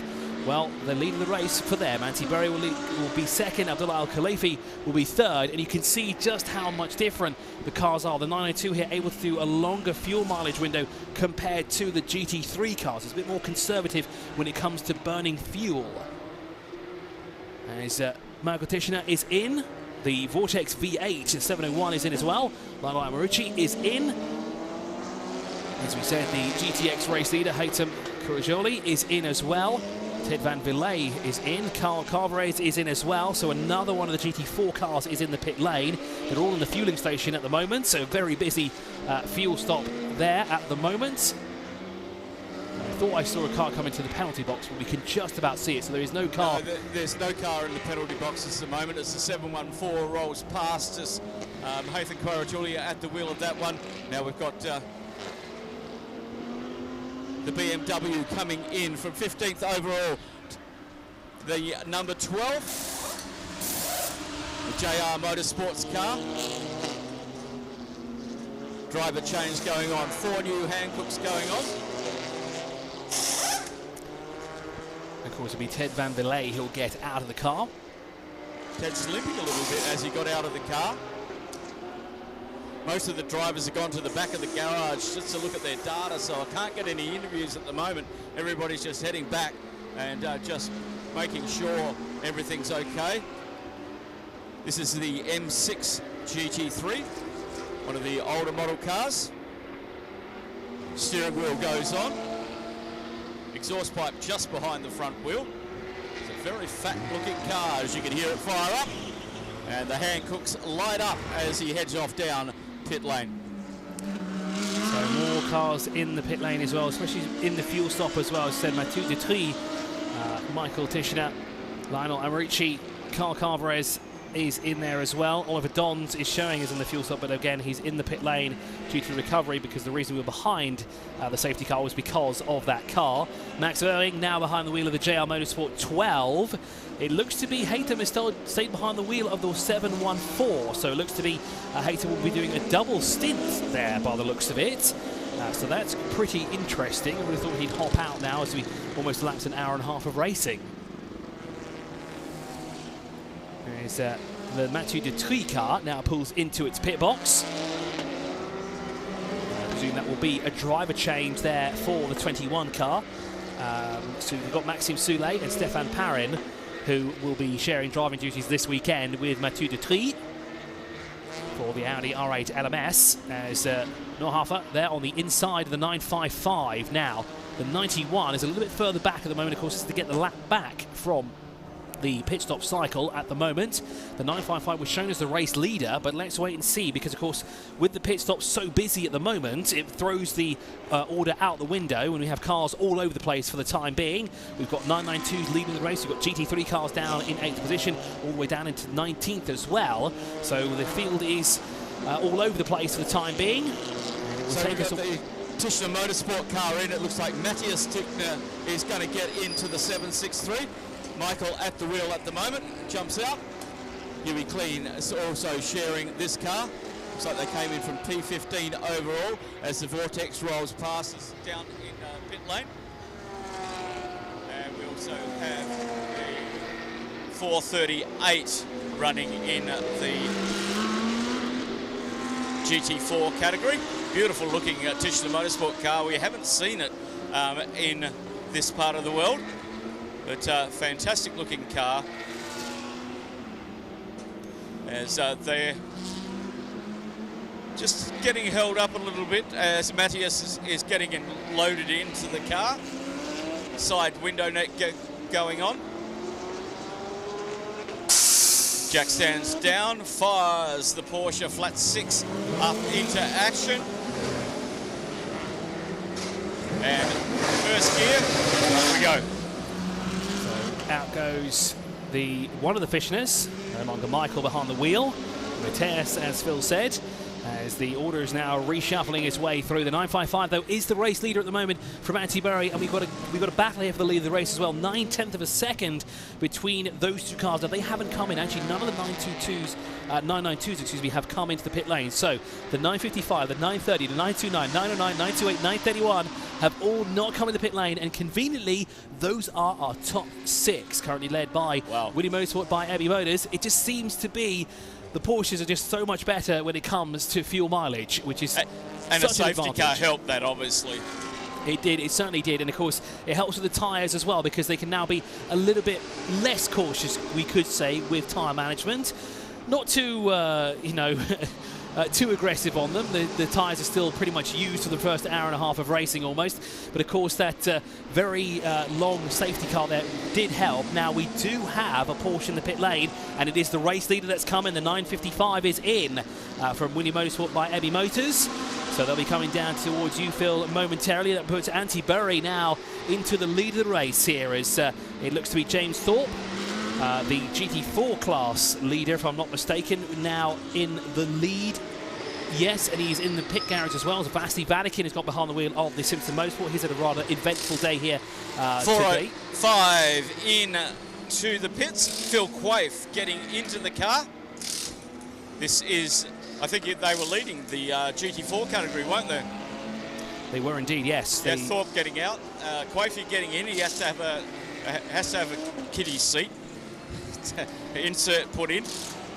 Now he's come from driving in the last 2 races, as we discussed on the grid. He's been driving the GT3 AMG, and difference with the GT4 is that they've got 5 wheel nuts. The GT3 has a centre lock nut. So this is what their guys are working on. They've got to do the 5 nuts at each wheel. They've got a locator bracket that actually helps them get that wheel into place as they move onto the rear wheels. That's why the GT4s have slightly longer pit stops, but they can run longer on fuel. Thank you, Phil, there for the update. James Thorpe, though, out of the car, and now it is Phil Quaife who gets behind the wheel of that car. Vasily Vatikin, who's taken control now of the 438 Simpson Motorsport BMW M4 GT4 car. Adam Lachko has taken control of the Bulgaria ZM Racing Mercedes AMG GT4 car now, and currently sits in 3rd overall. They were the race leaders before the pit stop cycle, and it sounds like the Ram Racing AMG GT4 car has got going again. And how far up the road will they be from their closest rivals? Well, here comes Bulgaria. They've come across the line now. They're going through turn 1, and I think they'll get that position back. But more importantly, now where is Vasily Vatikin as well? Will he be able to take that position back as well? He's not come through as the Cypriot. I was just trying to get a word with James Keith, but he's gone straight down to the data window and chatting with the engineers at the moment. I'll try and get a word with him when he's finished analysing all his stuff. As there is Vasily Vatikin now across the line. Okay, again, a busy weekend there for the Cypriot. He's been racing in the Clio Cup Middle East, and that second race, well, that was very interesting. He was, he was actually on the top step of the podium in overall, and of course top step of the podium in Class 2, so a perfect way for him to start today. Can he replicate the success though later on today? Well, we have to find out. We've got 4.5 hours to figure that out as well, if he can be on the top step of the podium in not 1 but 2 different races here this weekend in one day as well. It'll be a mighty impressive achievement, and be chuffed to bits with that as well with Vatikin. Got a couple more teams moving out behind the white line into pit lane for more pit stops coming our way. Probably 3 teams. Once again, all the garages nose to tail. We've already seen issues with that happening. The cars behind can't get out. So we're still waiting for a few drivers to come into the pit lane. The pit stop cycle has not fully concluded because we have at least 2 cars. Actually, better yet, sorry, we have 5 cars that have not visited the pit lane. Anti-Bury, the race leader, the 930. Abdullah Al-Khalifi, the second place car, the 929. And Fabian Daz in the 909 have not come into the pit lane, along with Sharky Racing's Roman Mavlanov has not come in. and that is the last car actually to come in the pit lane as well, those ones, because the 955 is in and rolling towards Phil at the moment. Very beautiful livery on that car as well. Phil Quaife is out. Adam Latchko does indeed move back up into the lead of the GT4 category, and there is confirmation of that. But how far back is Vasily Vatikin? This is he in hot pursuit of the rear bumper of both Phil Quaife and Adam Latchko. As Antti Berry extends the gap up now to 15.5 seconds. Now I do wonder when we're going to see Antti Berry in. Fabio Daz has come in. So that leaves us now with just 3 cars that need to come into the pit lane. Antti Berry, Abdullah Al-Khalifi, and of course Roman Mavlanov. I would assume the 3 of them would come into the pit lane sometime soon, because they will have to, because there's no way those 3 cars are going to be running on fumes for that much longer, as we've elapsed an hour and a half of racing here and the 6 hours of Abu Dhabi powered by Hankook. There's the action in pit lane now sorts to settle out now for at least another hour or so before things start to pick up yet again. We've got the 188 in the pit lane at the moment, and that is, I think, Niels Ulrich Novo getting into the car. Once again, 5 wheel studs for these Hankook tyres to be mounted on the lovely rims on this Audi. Very nice looking car. Car's looking in immaculate condition after that first hour and 30 minutes. Well, just a tech on a few items. Just looks like to me, just front tyres for the Audi, double stinting the rears. very interesting choice to not change the front. Well, there's no drive through the rear wheels, so you can't do it. 928 coming in as well. So you may be seeing, Phil, the 405 again shortly, as apparently they have a fuel cap that has not been closed. A rather interesting reason to come in to the pit lane. I also see someone preparing themselves at the penalty box. So I wonder if we have someone with the first penalty of the day here. That make things interesting as well. Who would it be? Well, we've not seen anything on our screens. We'll have to wait and see, as Abdullah Al-Khalifi is in, as is Fabio Downs. So Antti Berry is the last. No, he's not. Roman Mavlanov has also not come into the pits.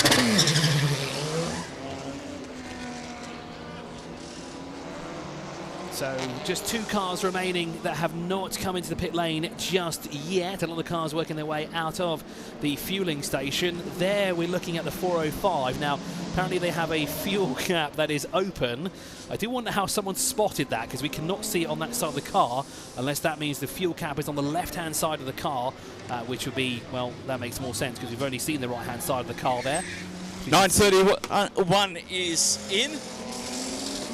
And just looking who's going to get into the wheel. Michael Pitt-Amber is going to get into that car. Now, there's a car that, it is the 721. Now, this was called on the chat.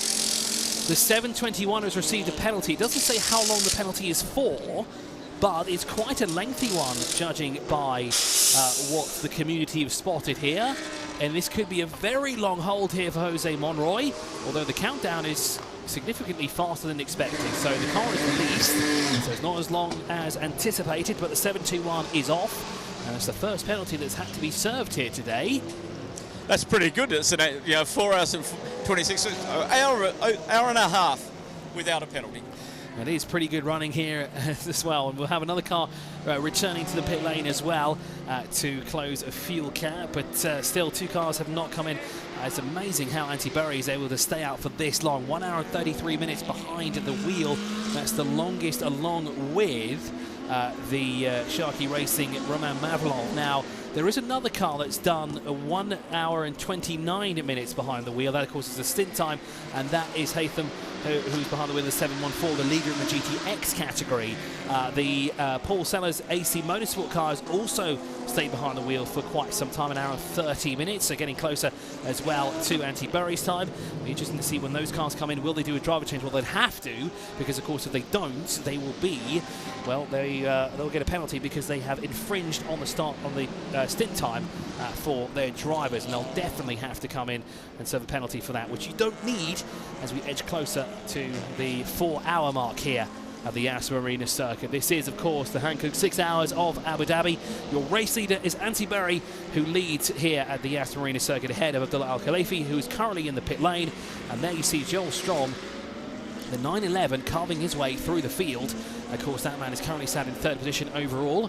There is a black and orange flag being prepared. The meatball flag is about to come out. So somebody has got something loose mechanically. It's the 405, and I believe that is for the fuel cap. So that car has not been brought in just yet. So it will be the first car to see that flag here. 909 into the pits, and we're just waiting for the QMMF car by HRT Thuraya Qatar to come in down, leaving the petrol station now and heading down to us outside garage 27. So the 405 has to come in, but the 930 also has to come in at some point. It seems to be Antti Berry is pushing the absolute limit in this Porsche 992. Pushing it as far as it possibly can go. I think I do wonder when there's the point that the car will be huffing on fumes. It may be sooner rather than later, but it seems to be the fuel mileage that Antti Berry is able to get out of that car is absolutely astronomical at the moment. Yeah, exactly. And I say that, and he's coming to the pit lane. So it looks to be, what is that, an hour and 36 minutes is Antti Berry's, definition of I've got to come in for fuel. We now wait for just one car to come in, and that will be the Roman Mavlanov car, the Sharky Racing Audi RS3 LMS DSG car that needs to come into the pit lane, and that's, of course, the leader in TCR. He's going to need to come in sooner rather than later. So the pit lane is everybody's retiring back into their garages. We have one car ready to come in. Just looking at who it is.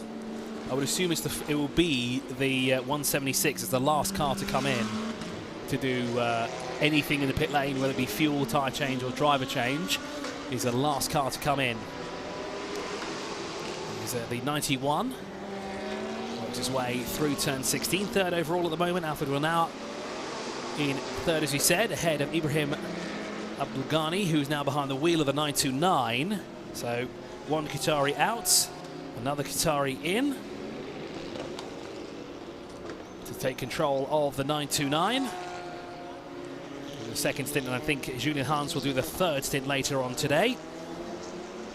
As said, yes, Roman Mavlanov now into the pit lane. So all cars that are racing here today have come into the pit lane now for the first time officially. Some cars have been in once already before the pit stops actually started. That was Sven Haberger for Phoenix Racing, although he wasn't behind the wheel as Michael Doppelmayr, who came into the pit lane just before the safety car came out. And of course, the other car that came in quite early was the 199 to do a fuel stop very early on in the session today. But that means actually the 199 has actually not come in to do its pit stop then. Its first official pit stop. It's done a fuel stop very early on the race, but it's not done its pit stop here in form with the rest, essentially. So they've got 2 hours. This is a maximum driver's stint, and we're 21 minutes away from that at the moment. So it may have been a very good strategy move, do that early fuel stop and then run long. Then the fuel station is empty, there's no cars in there, and also pit lane is clean. It does make sense to do it earlier rather than later when it's a bit busier, so you don't get held up by anybody. So maybe that was the trick to a TCR victory here for the 199 team. Well, we'll have to wait and find out. 4 hours and 21 minutes remaining on the clock here at the Yas Marina circuit as part of the Hankook 6 Hours of Abu Dhabi. This, of course, is the final race of the Middle East Trophy as well. So not only will we be celebrating winners of the 6 hours, we will also be celebrating winners of the Middle East Trophy as well, which has been heating up since the get-go. It's been a very tight season as well, just over a month between 3 separate races, starting all the way back on December 1st in Kuwait and ending here today at Yas Marina Circuit. We raced last week in Dubai as part of Dubai 24 Hours, and of course this is the epic climax of the Middle East Trophy. Antti Barry is now in the fuel station at the moment, and he'll be heading towards Phil momentarily. There is the London 930 making its way underneath our position, and there does appear to be a driver ready to get behind the wheel of that Porsche. Yes, I can't read his belt.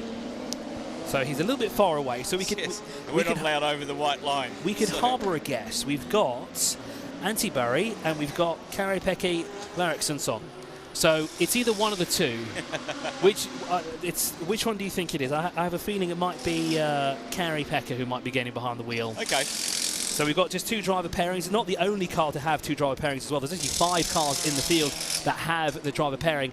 And as Phil was talking earlier as well, that when it comes to the 2 driver pairings, they have to be very careful about their stint times, because they can be very, very close. Because of course it's 2 hours that they have to do their stint for, and then they have to take 50% break of that total time.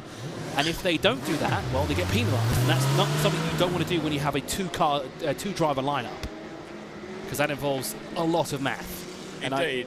176 heading down the pit lane to do their stop, and that will be the last of the stops. Sharky Racing. It should be. That's Roman Mavlinov who will bring that car in. Now, the 176, of course, has a couple of drivers there with them here today. Actually, just 2 as well. It is Artur Gorion and Roman Mavlinov, who is currently behind the wheel. So if there is a driver change going on, it looks like Gorion will be the one to get behind the wheel. Now, Phil, has that 176 stopped? It looks to have stopped. Yes, so it has stopped, mate. It's just up on the jacks now. 4 brand new Hankooks going on. And he'll be out on his way. 4 hours, 18 minutes, 55 seconds to go.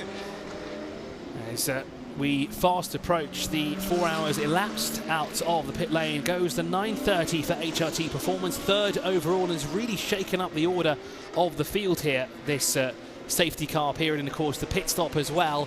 The cycle has, well, essentially concluded after this car goes out, which of course is the 176 car that will make its way out of the pit lane. Interestingly enough, Phil Craig has not come in at all to put that fuel cap on the car, so I don't know when they're going to decide to do that. I think they might be relying on the wind to do it for them, if that's the case, but that might still be a safety risk there, so that needs to be closed properly at some point. I guess he could try and brush up the wall as best he can, but probably not a great idea to do that either, to be honest. As the BMW M6 looking on the inside of the Red Camel Jordans.nl car. Now that is not a position for, that is a position in class actually, because those two are running 10th and 11th respectively, and it looks like momentarily the Red Camel Jordans car got through, because Max Verring is shown as behind that car when they came across the line through turn 1, but it looks like Max Verring has gone back through and is now escaping up the road as well, putting some cars in between himself and that Porsche as well as they work their way down. In the pit lane at the moment, no tyres. This is just going to be that technical stop that you've been talking about, Chris. Yes, indeed it was, and it's going to be absolute heartache for the team there as well, just to close the fuel cap door, and that's it. That's all they needed to come and do. But maybe it might be more of an issue than first thought, because maybe it's not simply... It's done. Well, he's done, but they didn't need an unscheduled pit stop. Definitely did not, and that will throw the strategy that they currently have out the window. They'll have to switch now to strategy B for the remainder of this race. Well, actually, it will be plan C for them, because, of course, B would have been thrown out the window. So B would have come in and now been thrown out the window because of this fuel cap door. Strategy A was thrown out the window when the safety car came out, so no doubt they're on strategy C at the moment. So, we've got a slow track, we've got a slow car on track in sector 1. Oh, and that is that the TCR leading Audi? Yes, it is. Well, it was before. That is the car that's just come in as well. Yellow at turn 4 at the moment. Now, well, the car's got going again, which is great news for the 176. but the team are no doubt going to be talking to the driver and trying to figure out what has happened and why that car has come to a halt right after it's come out of the pit lane. Clearly, it was a control-alt-delete situation.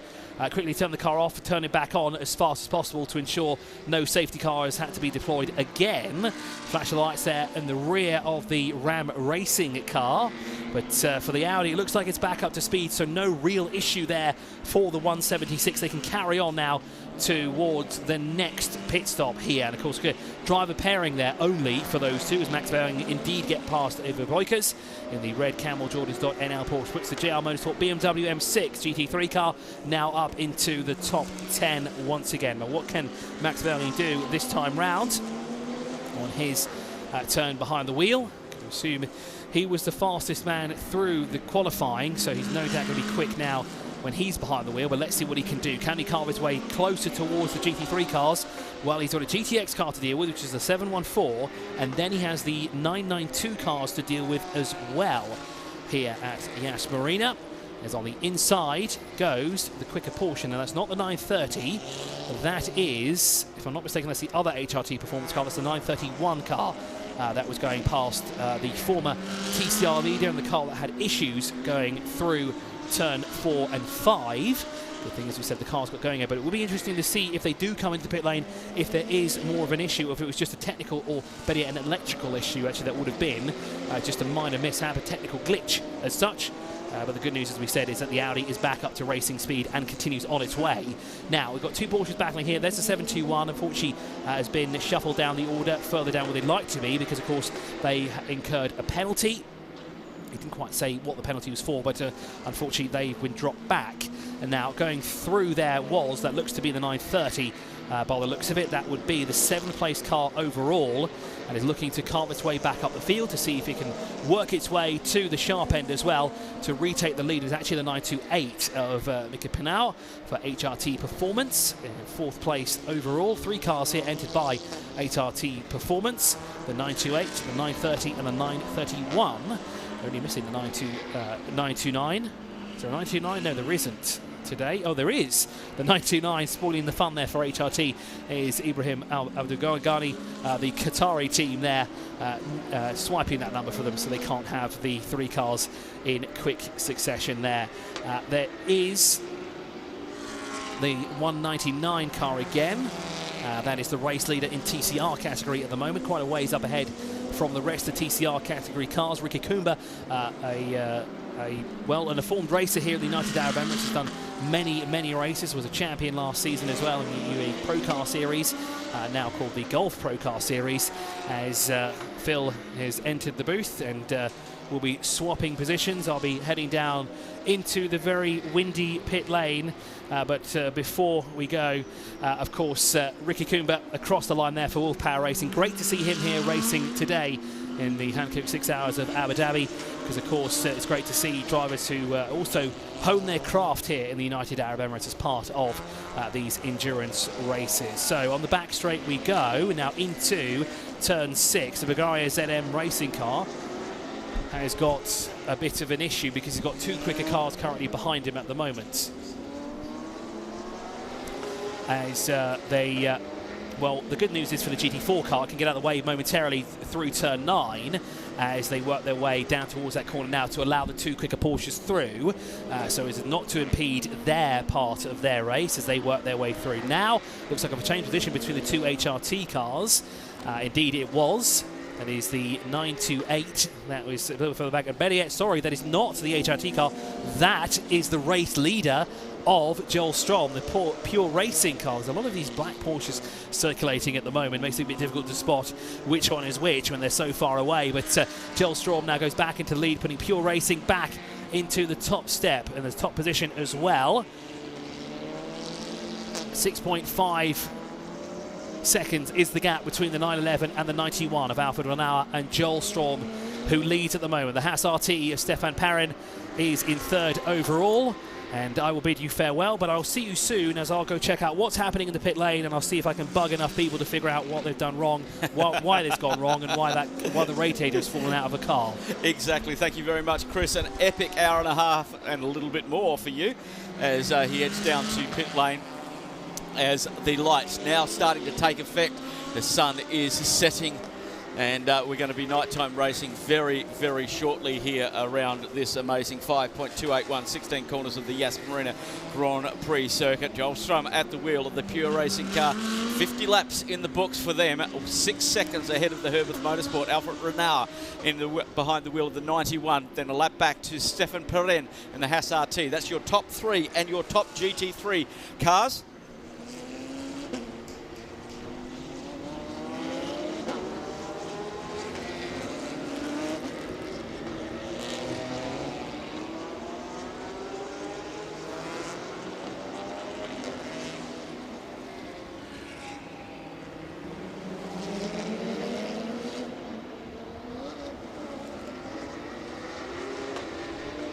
So our top 3 GT3 cars line astern. The first of the 992 cars, and it's 2 AM cars as well in the 992 category, doing really well at the moment. Mika Panu in the HRT Performance, and Ibrahim Al Abdulghani in the QMF by HRT Thuraya Qatar in the second position in the AM category. Looking at where they are, the HRT Performance car, which is the 928, is currently leading the 992 AM in the Middle East Trophy on 72 points, and the 929, which is just behind it, is second on 68 points. So we've got all 3 here at the moment. Unfortunately, Rabdan Racing didn't get to the grid due to the fact of some severe engine issues over the weekend. I spoke with Sayed Al-Mahiri last night, and they'd gone through 2 engines, and then an accident this morning put pay to their race weekend this weekend. But a great effort from the Rabdan team. Spirit of Endurance Award at the 18th running of the 24 Hours of Dubai. Just a brilliant story. Let's have a look at who's in.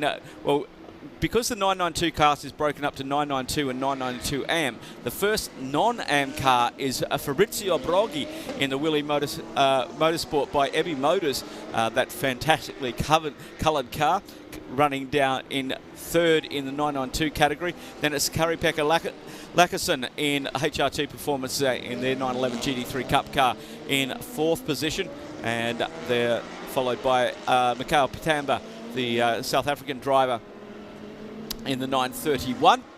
Leading the GTX is Haitham Karajuli, who has got around 8 minutes left of this stint of his before he needs to get out of that car, and he has to have a break of more than 50% of his stint time, so it'll be over an hour's break.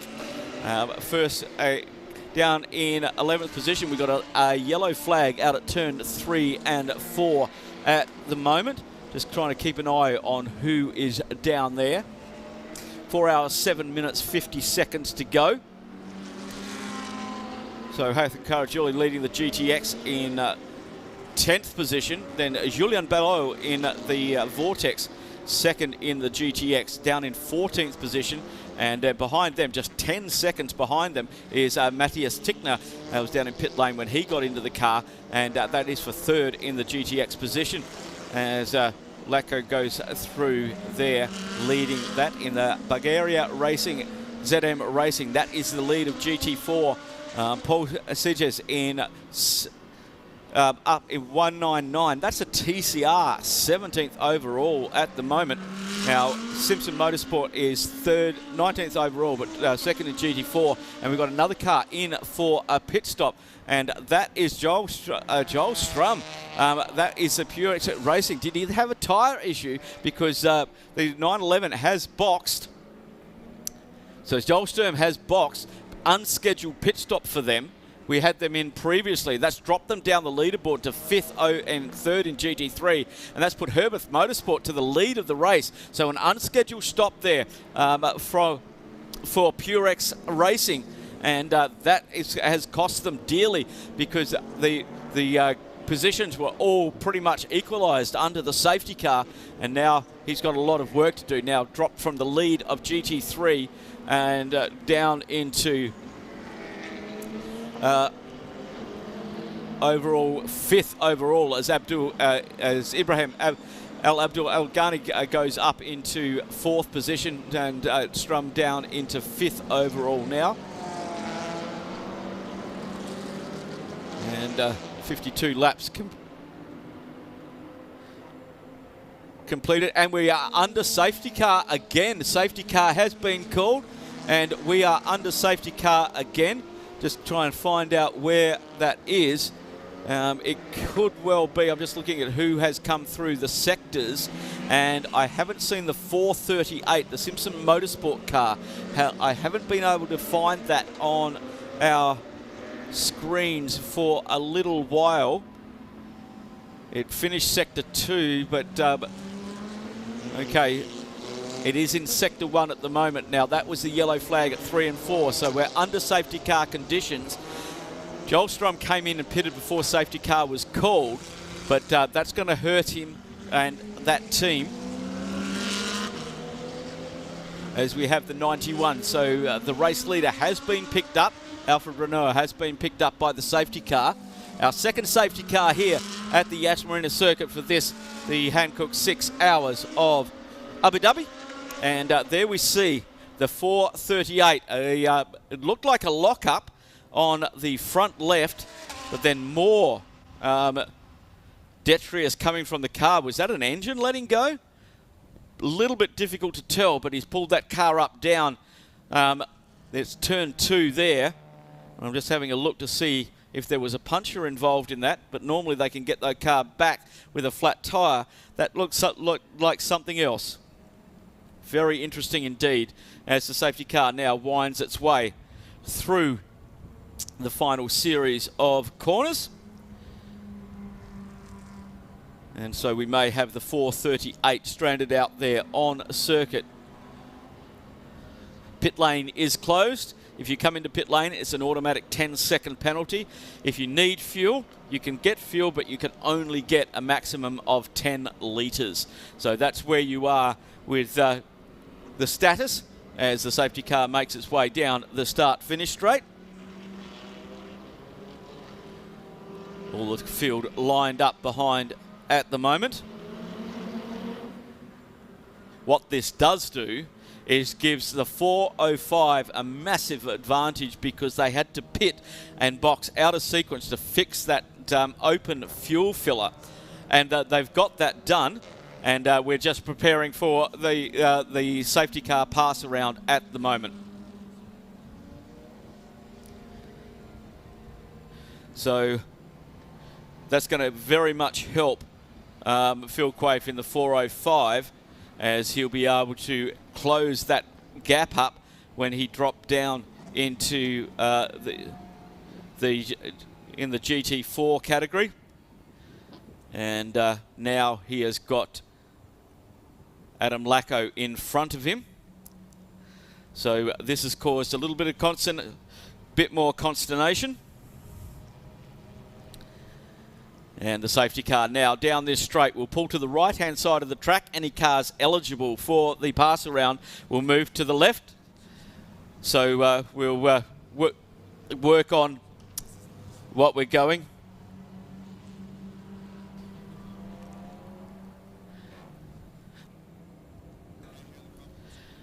Okay, there's the cars moving to that side of the circuit. And then the green light from the safety car, and they will move past. Now, if you are behind your your class leader, you don't get a wave around. If you're in front of your class leader, you get the wave around. So any of the cars, and what happens is there is a green light on the rear of the safety car bar, and that will come down. So we see the Vortex getting the green light now as it moves up, and we only have 3 cars taking the pass around this time. So that is all being done as we are working on getting the 436 rescued.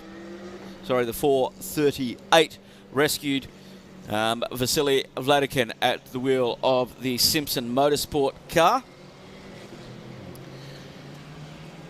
And qualified second in that GT4 category as well. So a real disappointment for them. And so just coming up to 4 hours to go. 4:01 to go as the safety car continues on its way around the circuit. The wave around cars have moved away and getting some heat into their tyres. Headlights starting to take effect as we move into dusk here at the Yas Marina circuit. Yep, and I can hear Chris down in pit lane. That's okay. One from the 979 team to find out what's going on. But if you have a quick look in the garage at the moment, they're not just having a look at the radiator, they're actually having a look at the rear end of the car as well. Okay. Specifically the left rear. And actually it looks like a lot of the car has actually been pulled off. All the tyres have come off of it, but they're checking underneath the car. So it's not just a radiator issue here with the car. We're going to try and find out some more details of what exactly has happened to this car. So I'll be back with you soon. Yeah, no worries. It looks like it may have bent something on the right rear suspension as that impacted the wall. It first impacted with the front right, as you can see on that shot there, and then it just whacked it around. And so obviously the drive shafts are connected to the gearbox on those cars, so it is a real issue if they've sent a punch to gearbox with the drive shaft. So a lot of work going on that car at the moment. We've passed the 2 hour mark. Let's have a look where we are under safety car here at the so the pass around is finished. So if you didn't do your pass around instructed by your team, you can't do it now. Okay, as the safety car heads down the start-finish straight, and it's the Herbst Motorsport car leading from Haas RT in second position. That's our first two GT cars, GT3 cars. Then we have the first of the 992s, Mika Panu in the HRT performance car. Then it's Ibrahim Al Abdulghani in the QMF by HRT performance GT3 Cup car. Another 992M. First of the 992 cars is Fabrizio Broggi in the Willie Motorsport by Ebby Motors. Then we have the 992 car in fourth position. Kari-Pekka Lackerson at the wheel of the HRT performance car. And then Michael Pitamber in the sister car of that, running in 7th and 8th overall. As Max Waring is also in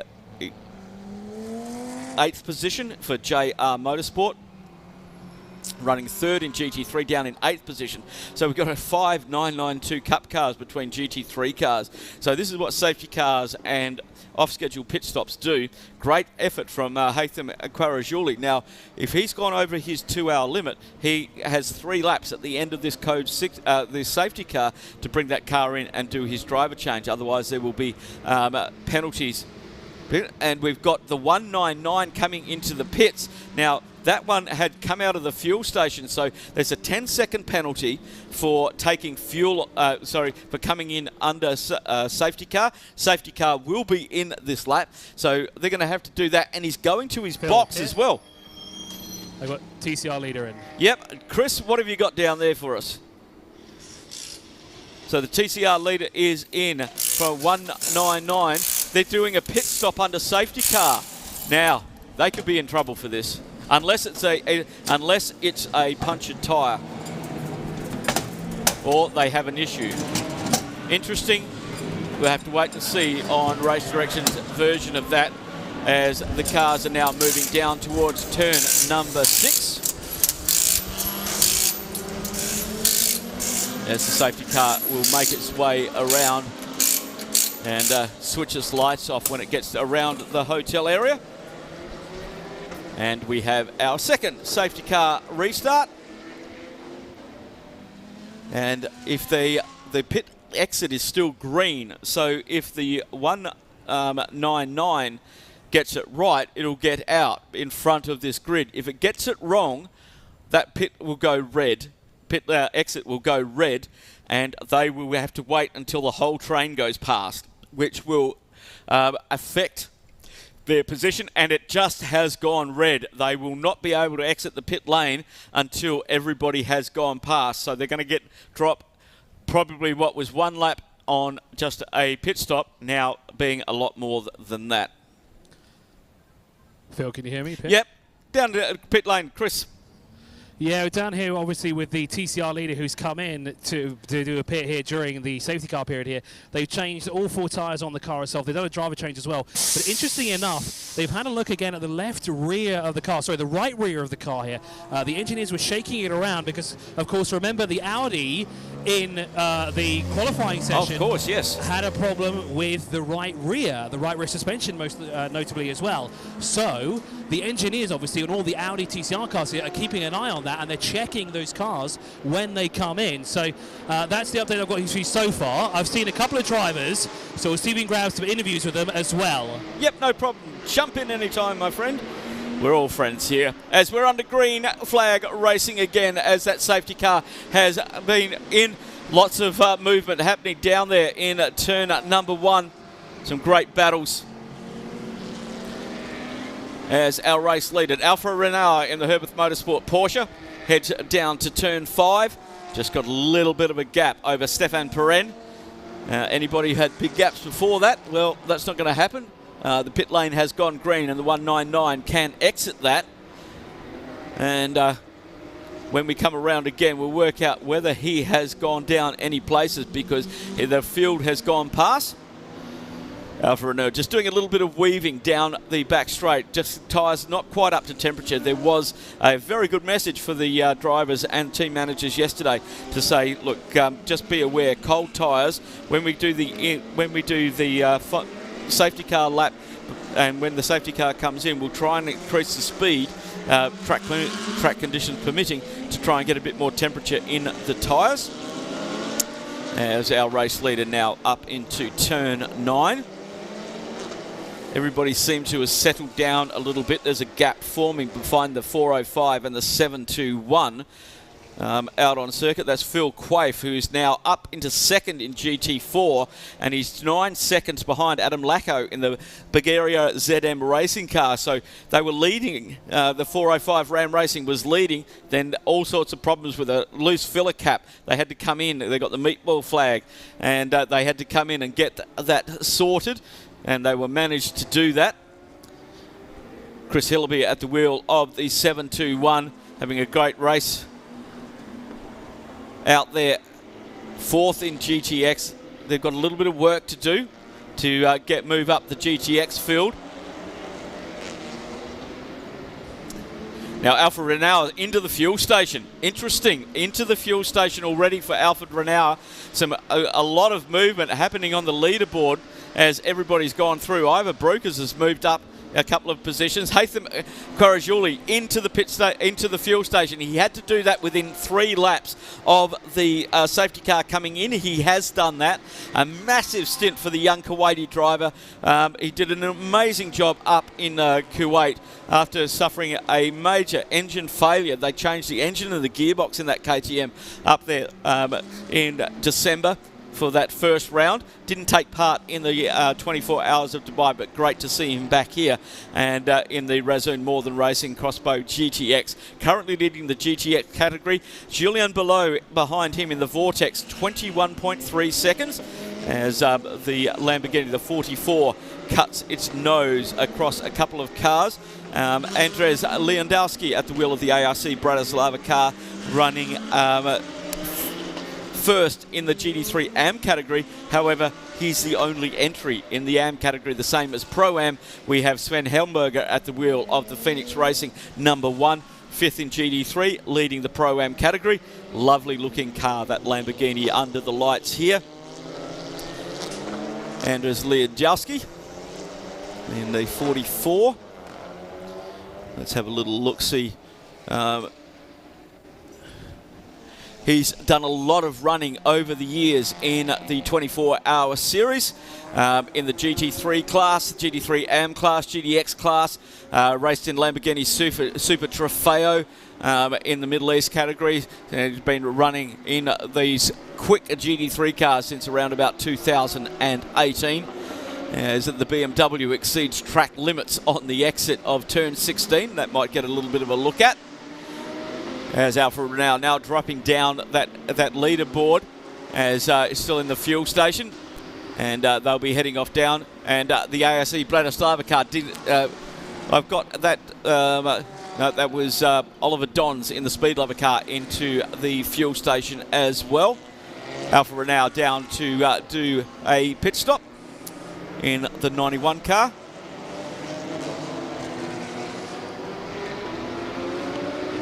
As the positions on the leaderboard continue to change, with 3 hours 51 minutes to go in this third running of the Hankook 6 hours of Abu Dhabi and round 3 of the Middle East Trophy. 8 categories in that Middle East Trophy. There's 911 Joel Strum comes out of the pits. Third position now for Strum in the pure racing, and that's their second pit stop, so out of the leaders they're the first one to do that. Now, just looking at some penalties that have popped up on my board, the JR Motorsports, Max Wearing, they've got a 2-minute penalty up against them at the moment. I'm just trying to find that is overtaking another car under safety car procedures, so a 2-minute penalty for car number 12. And then the 909 and 928 both getting 30-second penalties for the safety car procedure before crossing the control line. There you go. Chris, you got the KTM down there.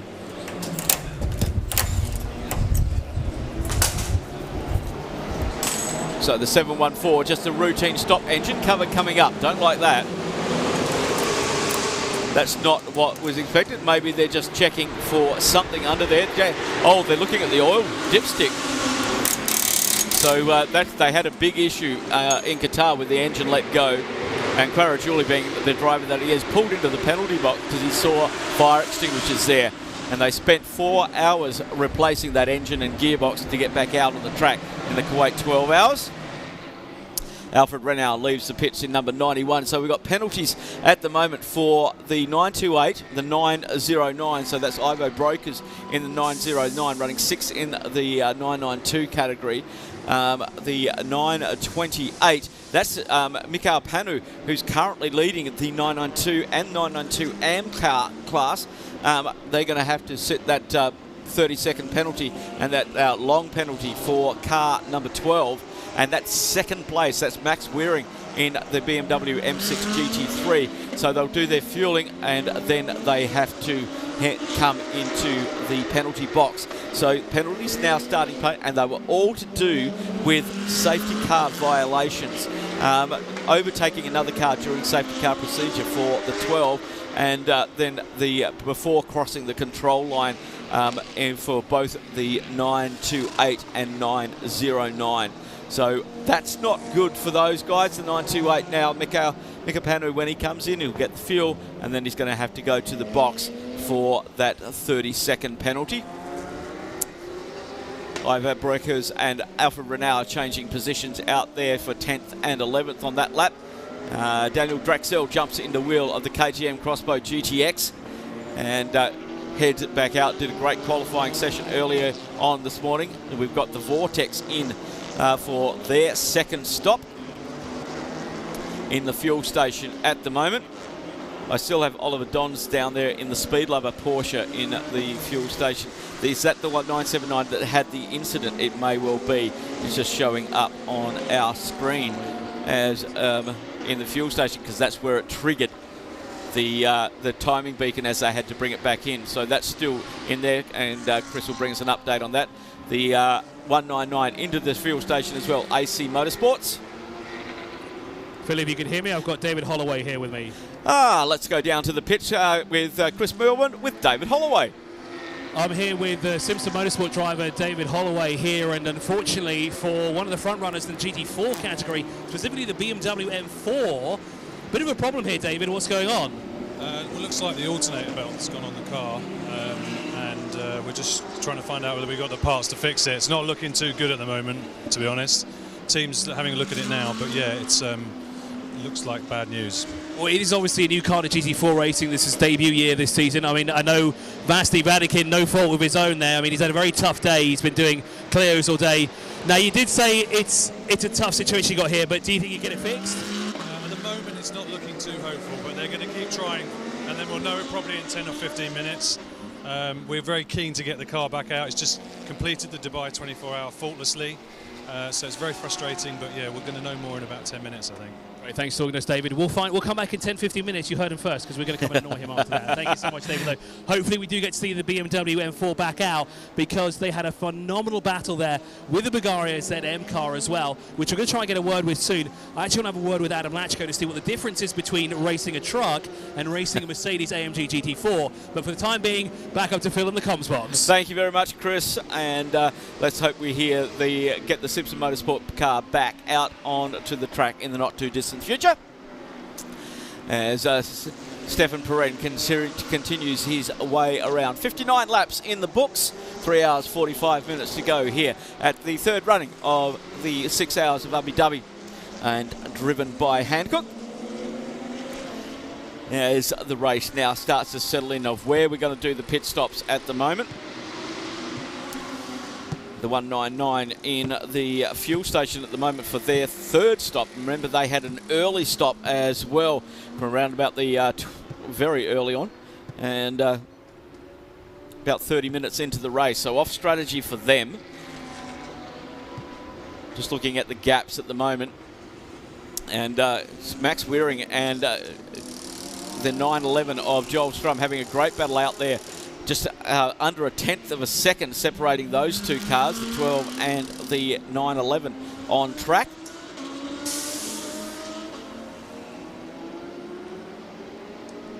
Fabrizio Broggi coming towards us in that multicoloured 955 car, the Willie Motors by Ebby Motors, who has got the 9th place car coming up behind him. And that's the 909. That's Ivo Brukers at the wheel of the Red Kennel Jorders car. Remember, they had that heartache in Dubai and had a big problem with that car. Zero oil pressure on the back straight. And they were able to get that car back down into the pits. But it was a lot of work to get it out. Spent 6 hours in the pits and made it out towards the end of the race, as the multicoloured Porsche battle continues on around turn number 9. And Joel Strum has got past Max Weering for second place in the GT3 category and outright as they move up. And that's the Porsche 911 GT3R up against the BMW M6 GT3. Great battles going on up the top end of the field. And it does look like Ivo has got past. Just wait and see as they come through now. Ivo Brukers got past Fabrizio Broggi, and then in that battle, a couple of cars behind. And the Vortex coming up on the TCR. Now, we had one of the 909s just had its penalty cancelled. So that is very, very good news for the 909 car. So their time is done. The 199 has received 2 penalties. Now, they were, when they came into the pits, they were leading their cars. This is the Victor Martino at the wheel of the AC Motorsport car, and they've picked up a couple of penalties now. Entering pit lane during safety car procedure, we know that's a 10-second penalty. Not respecting pit stop regulations, you're not allowed to pit under safety car, and that was clearly explained at the driver's briefing and the team manager's meeting. They've copped a 30 seconds, so 40 seconds for that car at the moment. They're on their third stop. So penalties coming thick and fast at the moment, as our race leader is up behind a pack of cars. There's our second place car. That's Joel Strum at the wheel. He's just got past Max Weering of the JR Motorsports car. And they've whacked a lap on one of the ARC Bratislava Hurricane.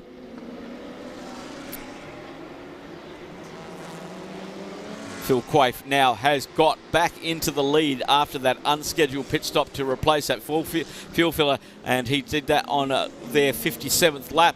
He should put 3 seconds on Adam Lacko in the Bulgaria by ZM Racing, and they're both running Mercedes AMG GT4s.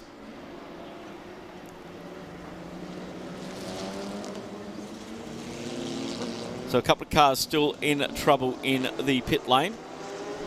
It's the 979 by Speed Lover that has some work to do. Sven Hellberger leading the Pro-Am class in that number 1 Phoenix Racing R8 LMS GT3 Evo 2, as he's the only competitor in Pro-Am in this event. Beautiful looking car that he's driving. Very well prepared. And he's been a part of the Hankook series since 2021, and ended up 3rd in the GT3 AM class in 2021 for the series. So very, very accomplished.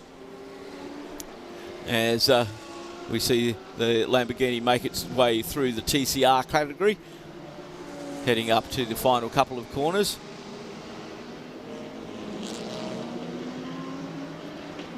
Sorry, that's there's the Lamborghini, there's the Audi right behind it.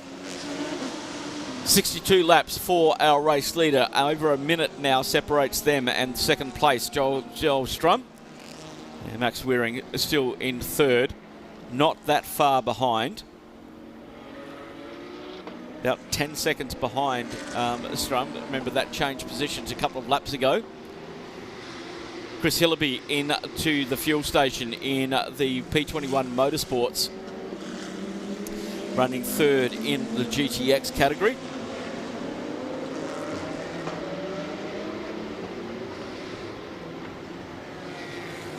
Keeping an eye on the gaps in our TCR category. And that AC Motorsport currently leading that, 12 seconds ahead of Sharky Racing. Artagorion out the wheel for that one, and then 15 seconds back to Ricky Kuma, one of our local racers here in the Wolf Power Racing, all in the Audi RS3 LMS, but the Sharky Racing is running the DSG gearbox in that car, as we expect from a safety car restart. The TCRs are not going to get very far apart, very even on power. It is a one-make series when they're racing sprint races, and we race under those the same technical regulations as TCR worldwide. So it takes a lot of work to, or misfortune for somebody to make some moves there. Arthur Gordian doing the job in the 176. Just 2 drivers taking to the field in that one. 5th in the 2021 ADAC 24 Hours of Nürburgring in the SP3T class, and that's the turbo class, and also completing in the 24-hour GT series powered by Hankook in the GTM class. Just 2 drivers sharing that one with Roman Manov. More cars into the pits now. The Haas RT from our 3rd GT3 car. Stefan Perrin into the fuel station. Sven Hellberger also into fuel in the number 1 car, leading the Pro-Am category. Phil, I've got the pit stop here for car 721. Yep, 721 in the pits. What can you see going on down there, Chris? So yeah, with the penalty this car has received already, it's very crucial now at these points when they have their pit stops to get things done absolutely to a T. A little bit of a struggle there for the driver getting out of the car. Of course, they will do a driver change now. Freshly, so it's Chris Hillaby that gets out, and now behind the wheel will come either one of 2 drivers. We'll have to double check that when they make their way out of the pit lane. But Hillaby is out, and well, now being strapped in is the 2nd driver. Again, bit of an issue here on the right front. Right front at the moment. The wheel gun is not coming off at all of the wheel gun now at the moment. It looks like it's stuck in place, and this is costing them valuable time. Now, the thing is with the torque wrench, you don't want to do that too much because you could absolutely destroy the thread of the nut there, and this is going to cost them dearly. They've already got that penalty, and this is the last thing that they need at the moment. We'll see if we can get a quick chat with Chris Hillaby once he's had a little bit of a cool down. I see him. He did sprint right off into it. He did have a quick look at me, and then he's gone off into the pit lane, so Yes. or the pit box even. So give me like 5 minutes, and I'll try and go grab an interview with him. Thanks very much. That's the 721 car down there in the pits. Jose Monroy, also Chris Hillaby and Rui Morita from Portugal sharing that car this weekend. We had a slow car in Sector 2. That seems to have been rectified now, as they leave a pit lane. Race leader heading down Phil, towards... we've got the Vortex 701 back in. Well, that's nice. Let's have a look at what the Vortex people are doing. Well, they're having a look again at the right rear of the car. Yep. Now, the engineers were shaking it around to see what it is. So maybe there's a vibration on the right rear of that car. Now, we're used to seeing that on the Audis, but not the Vortex cars. So that's a new one down here on pit lane for us. Indeed, third pit stop for the Vortex. They're doing a driver change down there, Chris. Philip Bonnell was at the wheel. We'll see when they go across the line. He's on his out lap now. 58 laps completed, running fourth in the GTX category in the Vortex. Unfortunately, they lost their sister car in the evening at the 24 Hours of Dubai. A nasty fire burnt that one to the ground, literally. But not sure if they could get many parts out of that. All good? Yeah, you want to all have good. a quick chat about that previous thing you just had? Yeah, why not? Talk about it. Okay.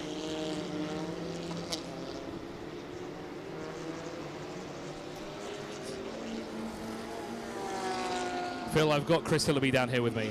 Okay, let's go down to the pit lane. Chris Hillaby is with Chris.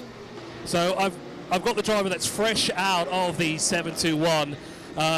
It's tiring out there, isn't it? It might be cool at the moment, but it's very tiring behind the wheel. It's very hot indeed, especially for an English guy.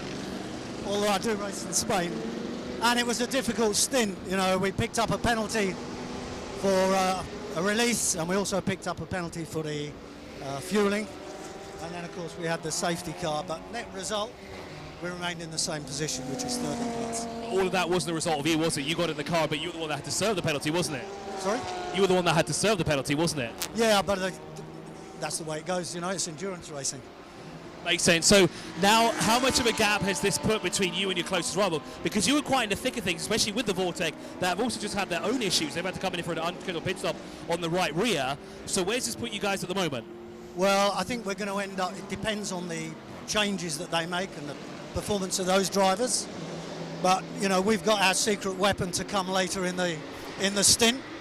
So I'm out of the car for an hour now and then back in again. And then we've got our secret weapon at the end. What is the secret weapon? Is it your third driver? I'll tell you. Oh, it's because the other teams are watching, that's why. If it was a private stream, he would have told us all. Chris, thank you so much for talking to us, and good luck. Yeah, Metal Motorsport. So, well done, thank you. Chris is down there in pit lane.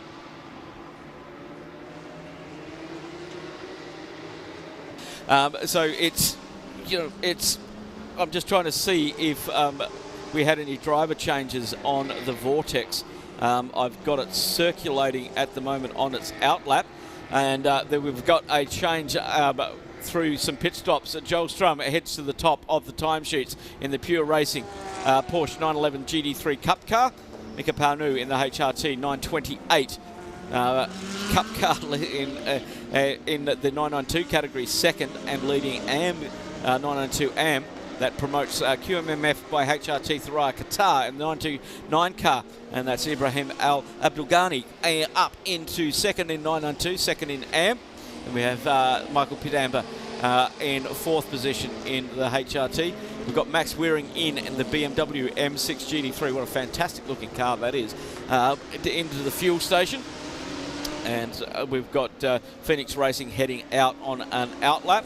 As the Purex Racing is in the lead and has also done 2 pit stops. So strategy's now starting to play a little bit of a part of how this is going to play out. 3 hours, 31 minutes and 50 seconds to go. So just under half an hour to half race distance. And most of the drivers we talked to during the weekend were saying that, we've got an update for the 701. We're going to find out, where they're going to be at this half race distance. Down to Chris with an update on the 701. Chris? Oh, sorry, yes, I've got an update here for the 701. They had a bit of contact out on track, okay. So the left front is where they had the actual contact, but they were checking all 4 tyres just in case there was anything that might have been amiss. Well, safety first, of course, on the Vortex, and that's dropped them down to 4th now in the GTX category. And Rune Mariti has just moved up a position in the 721, 3rd in GTX, just getting past Ricky Kuma, who's in the TCR, currently 3rd in the Wolf Power Racing TCR, doing very nicely indeed. Our leading TCR, AC Motorsports, 188, is up in overall 17th position, and second in that category is the Sharky Racing Artur Varoan at the wheel of their Audi. And 18th position. Just having a look at any more penalties there. The 911 still has a 30-second penalty to be served at their next pit stop. And that is our race leader at the moment. So they have a 30-second penalty hanging over them. At the time, the 928, which is currently running in second, has a 30-second penalty as well. So 1 and 2 in the class, 911 and 928. The first in the GT3 class and the first in the 992 and 992 AM class both have penalties at the moment. Also, the penalty still waiting for the number 12 car, Max Waring, in the JR Motorsport car in the BMW M6. That's a 2-minute penalty, and that one still is waiting to be served, and that was for overtaking another car under safety car procedure. Phil Quaife into the fuel station, Ram Racing car 405, just now dropped down as Adam Lacko has got past him in the Bulgaria ZM Racing car. Quaife into the pits. He will drop down the GD4 category. Hopefully, as he makes his way down pit lane, hopefully they've got that fuel filler tight this time for the number 17 car. This is the 3rd stop for them. One was unscheduled, of course, due to the fuel filler not being positioned where it should be. They had a second one there, which they put on the car, and hopefully we can get a look at that once he comes down into pit lane. The 91 just getting in front of the Fabrizio Broggi, so that's changed for 6th and 7th position. They're not running in the same class. Fabrizio Broggi running in the 992. Alfa Renard in the Herbert Motorsport. He's in the 992 GT3R car, not a Cup car, and he's currently running 2nd, but 7th overall. Battle going on a little bit further down the field, well, up above that, 931 and 929. This is a battle for position in the 992 overall category. There was about 3 seconds before them, but the 992 car driven, the 929 car driven by Ibrahim Al Abdugali. And Phil, I have a car down here that might be changing tyres, but they're not slicks. What? Yes. So I'm going to get a cameraman to have a look at them. There is definitely some tread on the tyres. Now, outside of the Red Camels Jordans.nl team, and they appear to have 4 sets of treaded tyres outside. There doesn't seem to be a cloud in the sky. The imminent rain doesn't seem to be happening anytime soon. I wonder if this is some sort of strategy to throw the rest of the teams around him off. But this is quite a peculiar incident we have here. There are 4 treaded tyres. I'll try and get an update for this, but very peculiar. That is something I have never seen. And, are they Hankooks, by the way? We'll get back to Chris down in pit lane very shortly as we continue on this run towards the halfway mark.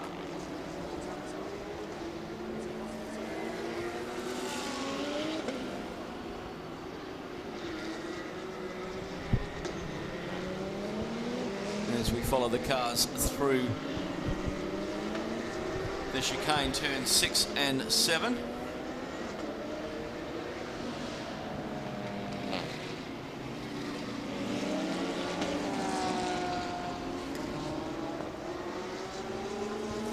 Just keeping an eye.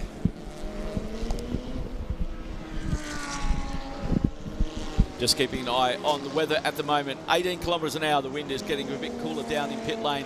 Track temperature 24.5 at the moment. Air temperature dropping down now to 22.5, and it will continue to drop as 3 hours 25 minutes to go in this session. Adam Lacko into the pits, also from lead of the GT4 category. Makes his into the fuel stop. Phil Keane jumping into the Ram Racing car, heading out of the pits, taking over from the other Phil in the team, Phil Quaife. Quaife, as we discussed down on the grid, Phil has been driving with CP Racing, who are currently leading the GT3 category from their win in the Kuwait 12 hour and their performance in the 18th running of the 24 hours of Dubai, powered by Hankook. And they're not racing here as they're heading over to the States this weekend. Is the Raw before the Daytona 24 hour. So they've decided, Phil Keane and Phil Quaife decided to jump in a GT4 car. Well, Phil Keane was in a 992 Cup car last weekend with the Mutran brothers in the dual racing car, which ended up on the podium. A very, very quick steerer. And we'll see what he can do. Currently second in GT4. Keeping an eye on what's going on at the moment. Fuel station just has Adam Lacko in it. 979 is further down from that incident earlier on. And the Simpson Motorsport car, let's see what they can do with that and get that alternator belt changed.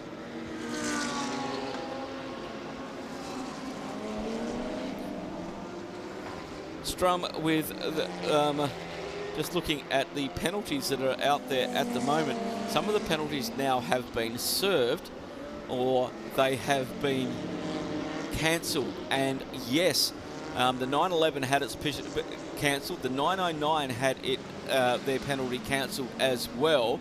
The 12 still has its penalty to do,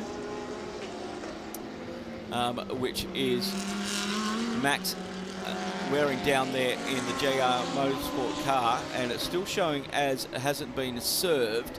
But Joe Strum, their penalty has gone away, so they are the official leaders of the race and the GT3 category. Just clicking over 70 laps now, as we're about 23 minutes from half race distance. Mika Penau at the wheel of the HRT Performance 992 Cup car, with the sister car behind it, with Michael Pitamber at the wheel of them, doing very nicely, leading the 992 outright, and the 928 leading the AM category. And put a gap, and the team cars have got between the two AM competitors, which are running now second and fourth overall. And HRT have put their other car, the 931, between the 928 and the 929, battling over the championship in the 992 AM category. 72 versus 68. When we have a look at what's happening in the category of the GTX, we are tied. Vortex V8 and Resume More Than Racing tied on 72 points. So one of them has to win. That's it. That's all it is. And unfortunately, the Lipet Motorsport car had that nasty crash yesterday, which meant that they had to withdraw from the race. Our other withdrawal from the race after just trying so hard to get the car out there was Rabdan Motorsport. 2 engine changes, they had it running this morning, another accident this morning, and unfortunately they could not continue the race.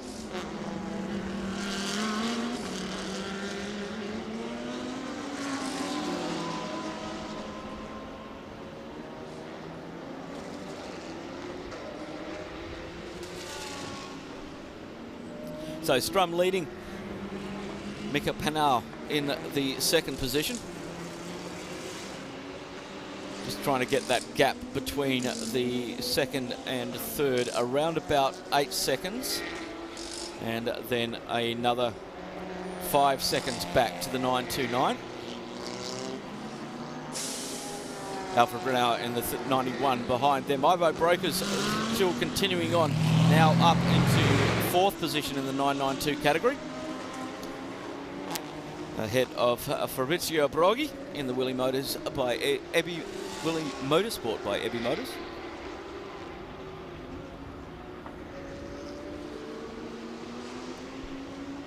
And Alia Kolak has got behind the wheel of the Bagheera ZM Racing,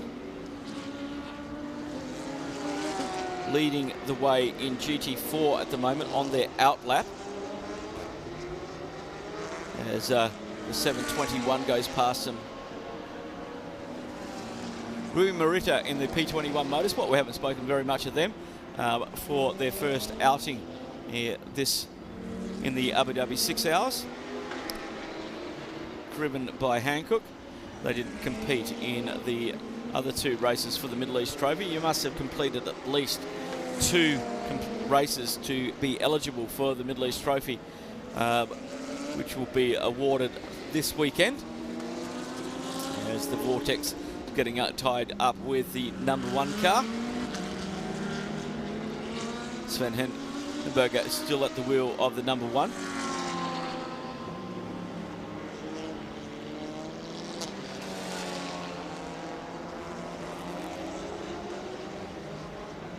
Keeping an eye on our GT4 category, as Phil Keane is still in 2nd place behind the Bagheera ZM racing car. And there is 1 pit stop between them, that unscheduled pit stop for the Ram racing car due to the issue with the fuel cap, which is something that they didn't really want. As Alfa Romeo overtakes the QMMF by HRT car and moves up into 4th place overall, running 2nd in the GT3 category. QMF car running in 3rd place in the 992 category, 2nd in the 992 AM.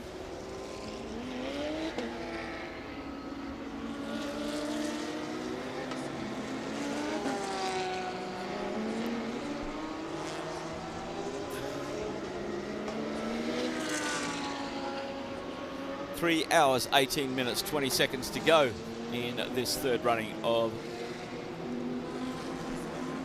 the Hankook 6 hours Abu Dhabi. Pit.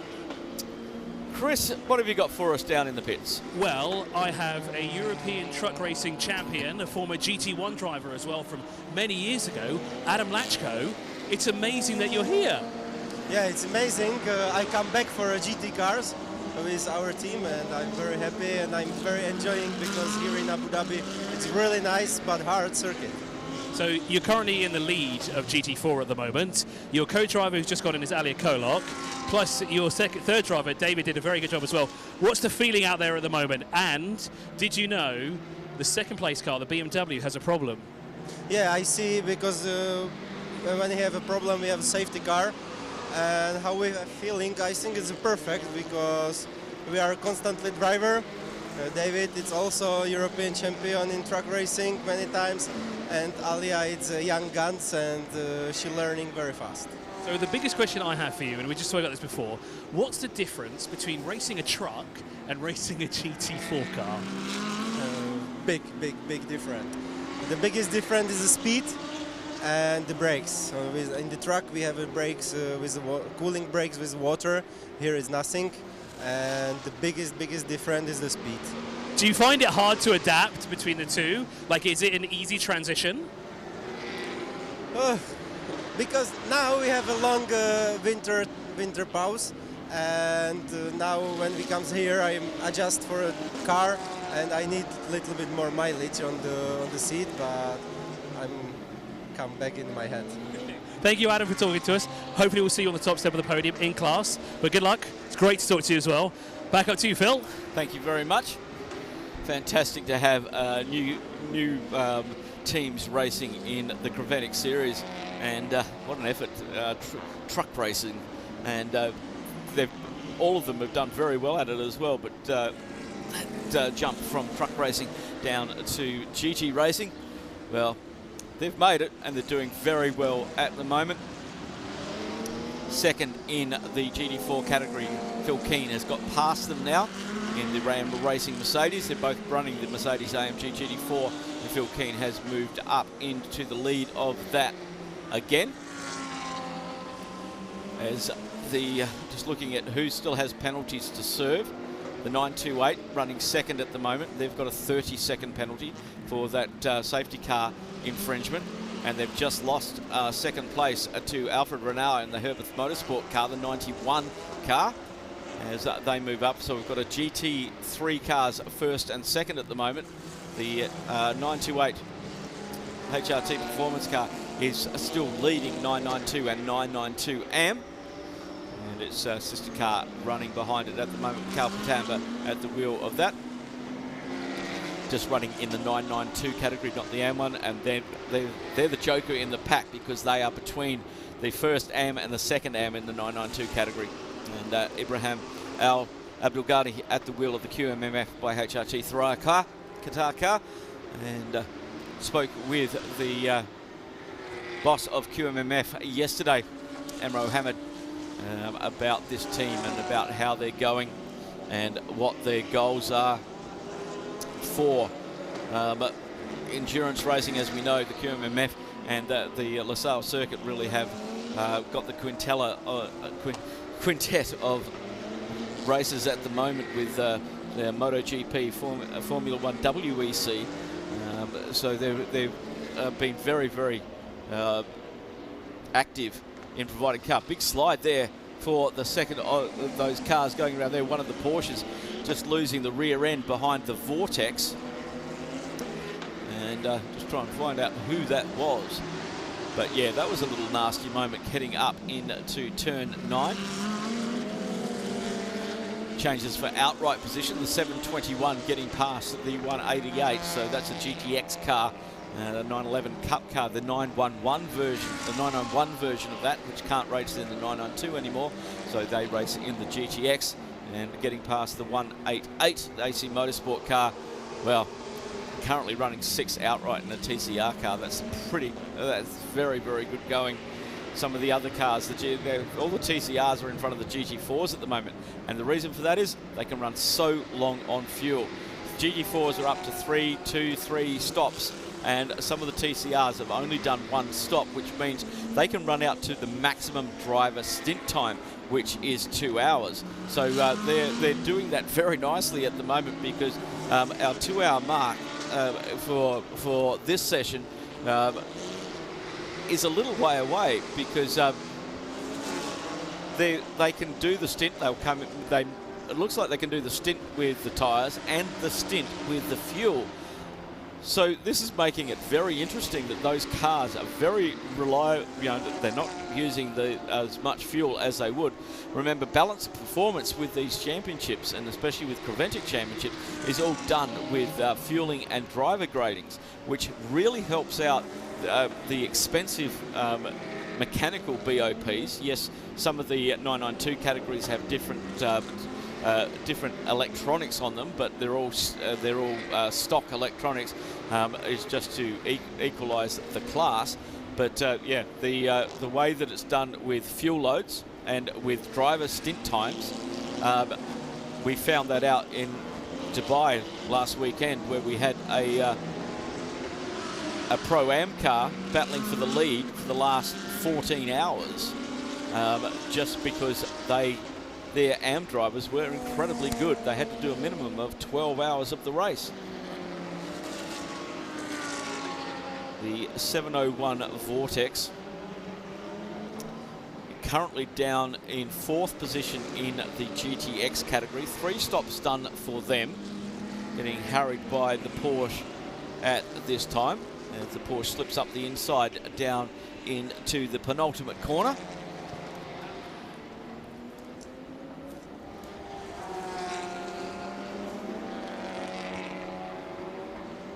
.763, the leader of the GTX category, Matthias Tischner at the wheel. 73 laps completed for that team, 76 for the race leader. GTX category, that's another one of the 991 Cup cars. The first evolution, and then we have the 992 currently.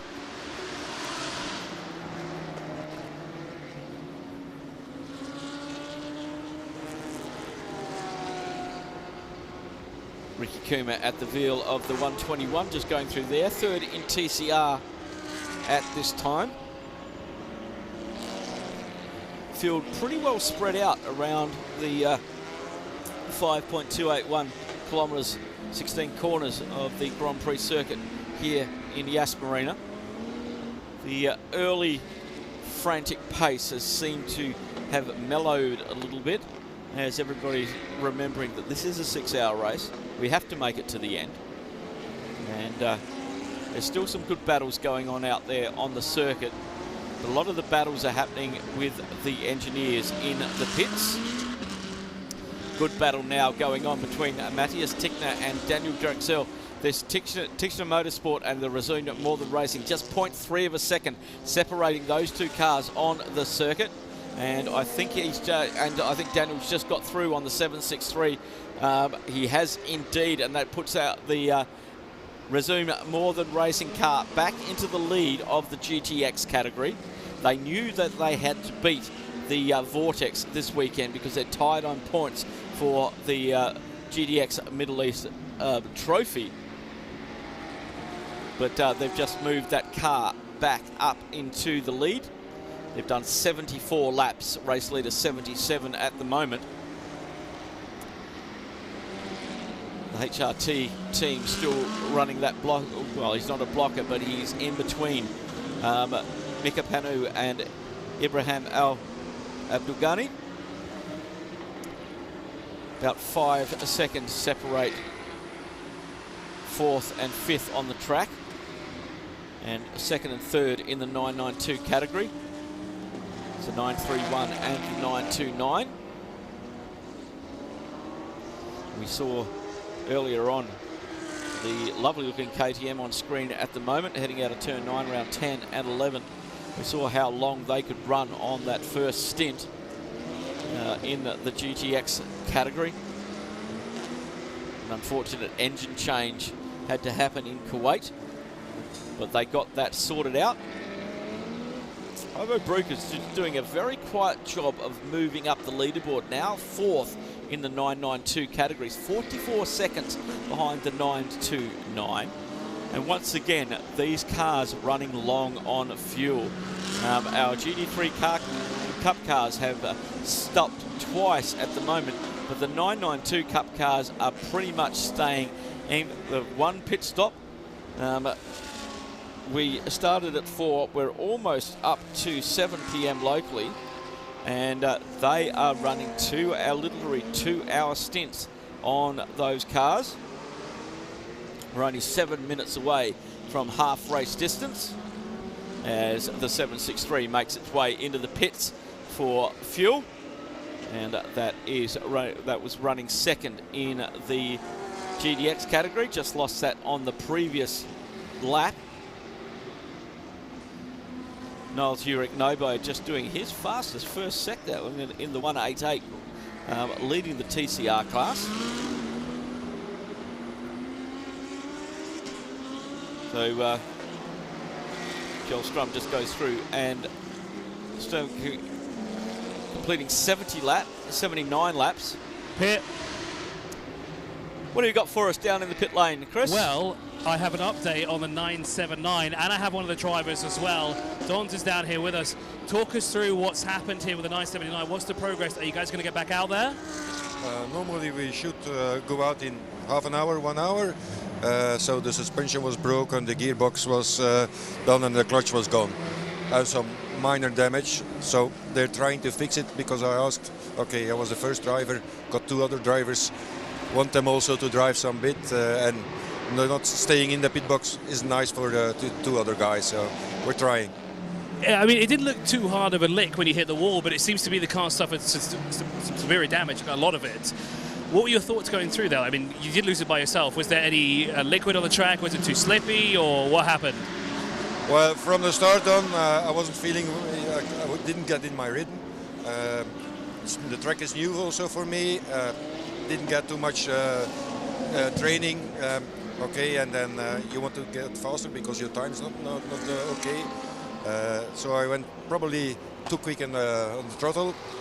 And I thought also the damage wasn't as big as it was, but the clutch I burned probably because I wanted to get out of the situation when I was there. But okay, yeah, it's another lesson learned. Well, thank you so much for talking to us. We hope the 979 will get back out there. It was a hard-mouth moment there. It was very close, and hopefully we'll see the 979 back out later today. Thank you, Chris. Thank you, Oliver. Yeah, that would be really good to see that one back out. About 30 minutes' time. That will put us around about just 25 minutes past halfway to go here as the Tissue Motorsport still in the fuel station for the 763. Just keeping an eye on a few more of the gaps with the Pure Racing. Gelstern has got pretty much, just waiting for Alfa Romeo to come over the lines to see what that gap is between first and second, and it is first and second in GT3 as well. And just trying to pick up where the 91 car is at the moment compared to where our leader is. They've both done 2 stops, as is with the GT3 cars. They can't do a full 2 hours. As Matthias Tissler has now gone down to his pit box and for a new set of Hankooks, and has done that. The ARC Bratislava car, Lewandowski into the pits from 10th position, 3rd in GT3. What do you got for us, Chris? I have an update on the M6 GT4 car. Unfortunately, they're out. They don't have the part to fix the car, and it's been too problematic. They ran faultlessly during the 24-hour completely, and now in the 6 hours, it seems to be, well, a very small alternator belt has cost them the entire race. So unfortunately for Vasily Vatikin, it will not be 2 visits to the podium in 2 separate races today. Unfortunate for the Simpson Motorsport car, qualified 17th and second in the GT4 category. They were real contenders for that, and that is such a shame that they can't continue an alternator belt. One of the things you forget to pack, and that's not what they really wanted to have happen. Wow. We still have a 2-minute penalty hanging over the Phoenix Racing car, number 1, running 6th in GT3, and 5th in GT3, and Max Wearing at the wheel. He's going to have to serve that on the next stop. Not sure when we are going to expect them in. 1 hour 31 minutes is their current step. Got a yellow flag out at turn 9 at the moment. Just keeping an eye on where things may be, and that is the area of track that was replaced. We used to have a little chicane there, and that's been replaced by a single banked corner, which all the drivers like very much. The 121 continues on its way, as does the 909, 4th position for them. still closing in on the back of the next 992 car, which is the 929. And that local yellow has been withdrawn. So we continue on.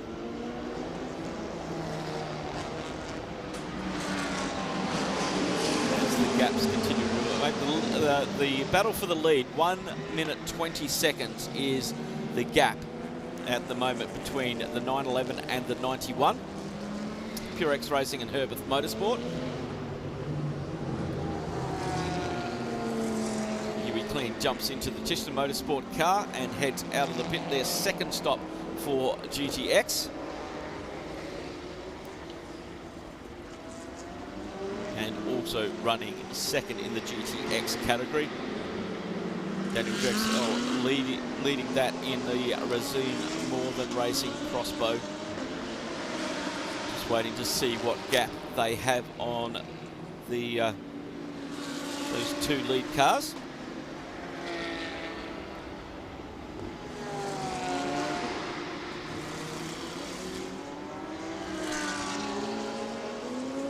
Ibrahim Al Abdulghani has moved up a position into 9th as the HRT car has dropped down there for a reason. Was it them that had the issue? Not sure on that one, but it's the 928 and 929 back together again, but around about a 20-second gap. And that's the 4th place car on screen at the moment. Just getting past one of the AMGs. Or is that the battle going on? Got a slow car on track in sector 2 at the moment. Trying to pick up who that may be. Got yellow flags out between turns 5 and 6. So that's on the back straight at the moment. And there it is. It's the Vortex. It's the 701. It's come to a stop just before turn 6. So the Vortex is stationary out on the circuit. It was rolling, but it was rolling very, very slowly for them. That's Philippe Bonnell at the wheel of that car, running 4th in the GTX category. But more importantly, it was on level pegging. It was leading the GTX Middle East Trophy and tied on points with the well, that is tied on points with the Razune More Than Racing car. So can that car get going? Is it a momentary thing?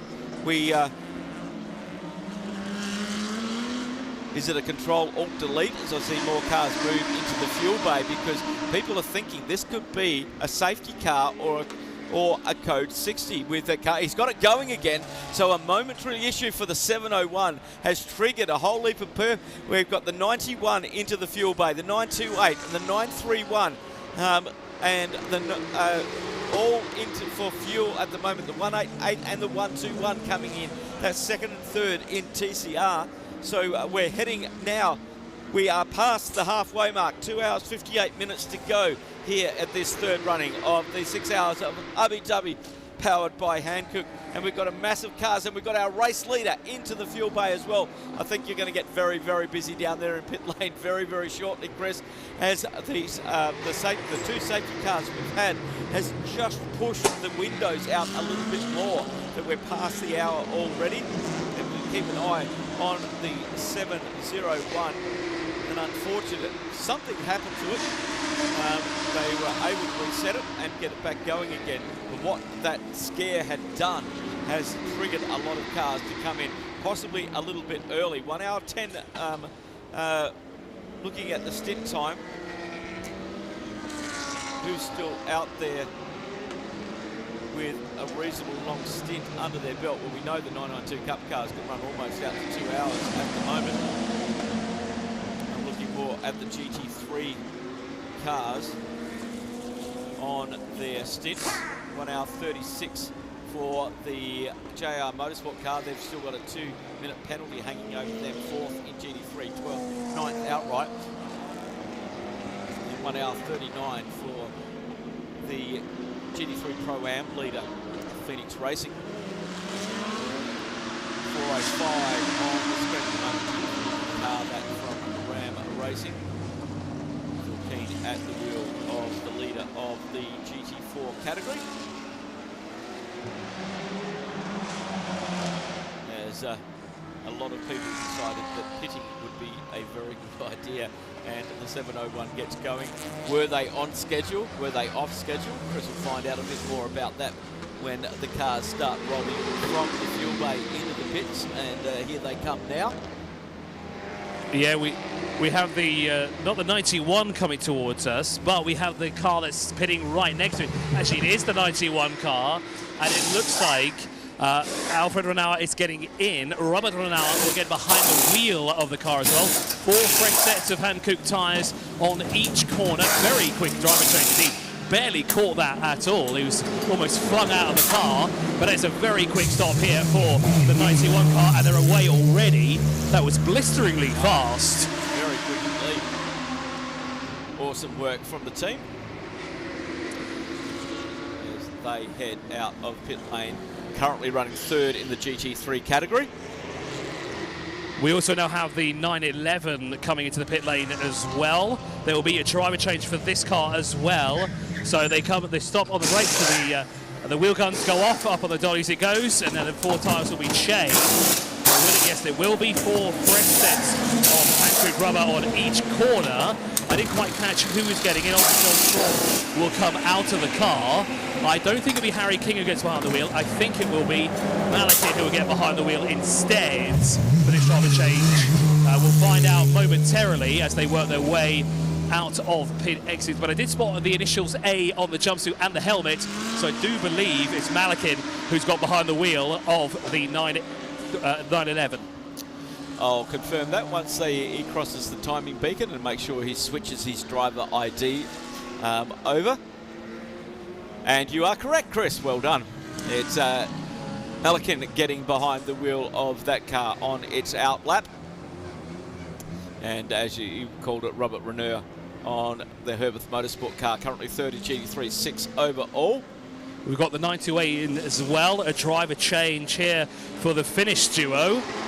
So out pops one Finnish driver, in pops another. They will also have a fresh set of Hankook tyres on each corner by the looks of it. A little bit slower compared to the 2 Porsches that we've seen already dive in and out of the pit lane. Let's check at the right-hand side of the car. Everything looks good to go for now. Please clear on the right-hand side. But have they changed anything on the left? Okay. They're just strapping in the driver at the moment. It's a little bit of a longer hold here for the 928. So maybe some belt's not fastened. Car refires and off it goes. So a bit of a slower stop there for the 928. Have to keep a close eye on where they come out on track. Yeah, they were running 5th in 992, 2nd in the AM category, but there's only 2 cars in the AM category. Our other AM category car is leading the race at the moment, the 929 QMMF HRT Thuraya Kataka, leading the 992 and 992 AM category. They are just on an hour 30 into this stint.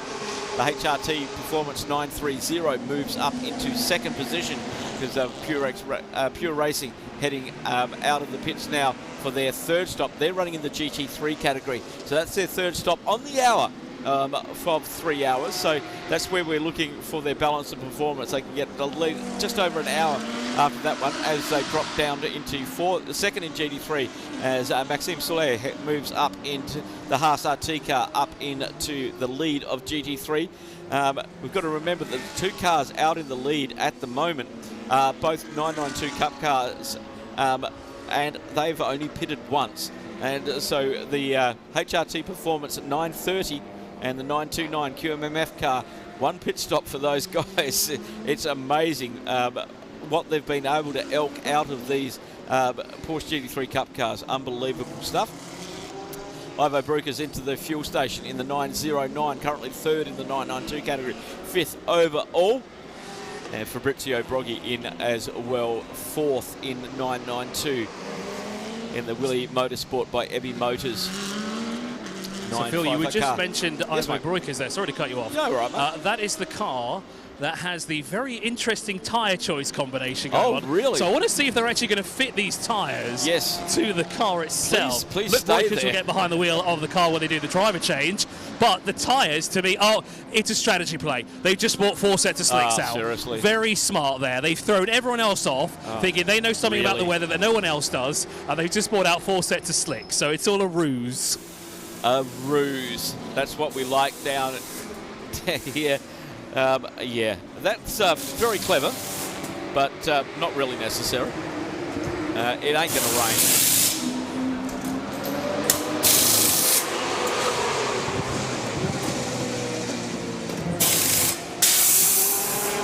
Keeping an eye on this lovely looking car. Very distinct as he makes his way out of there. And Sabina De Castro getting behind the wheel of the number 9 car. They had a of the 955 car. Fourth in the 992 category. So as Luke Breukers continues to wait for the 909 to make its way to his pit stall here so he can actually go behind the wheel. I wonder if we get the camera on this, because I think I figured out why they've actually put the treaded tyres out here instead. So you can see at the top they put their slicks. So it's a nice tyre holder and a ruse at the same time. So it's kind of like a 50-50 shot here. But it's a good way to store your tyres there. These actually look like they've been scuffed ever so slightly, though. The rims look damaged, at least on the inside. They do have some rubber build-up on as well. So these actually look like they've been out on the track at least for a lap or two by the looks of it. So they just want potentially not new tyres here for Luke Breukers here for the 909. Maybe budget issues. You never know. 21 goes past the 406 Maxime Soleil at the wheel of the Haas RT car. As the pit stop now for the 929 QMF by HRT Thuraya Qatar car into the pit lane. And I see the 8th place car moving in there. This is the 909. Red Camel Jordan's been a massive supporter of Creventic all throughout the years.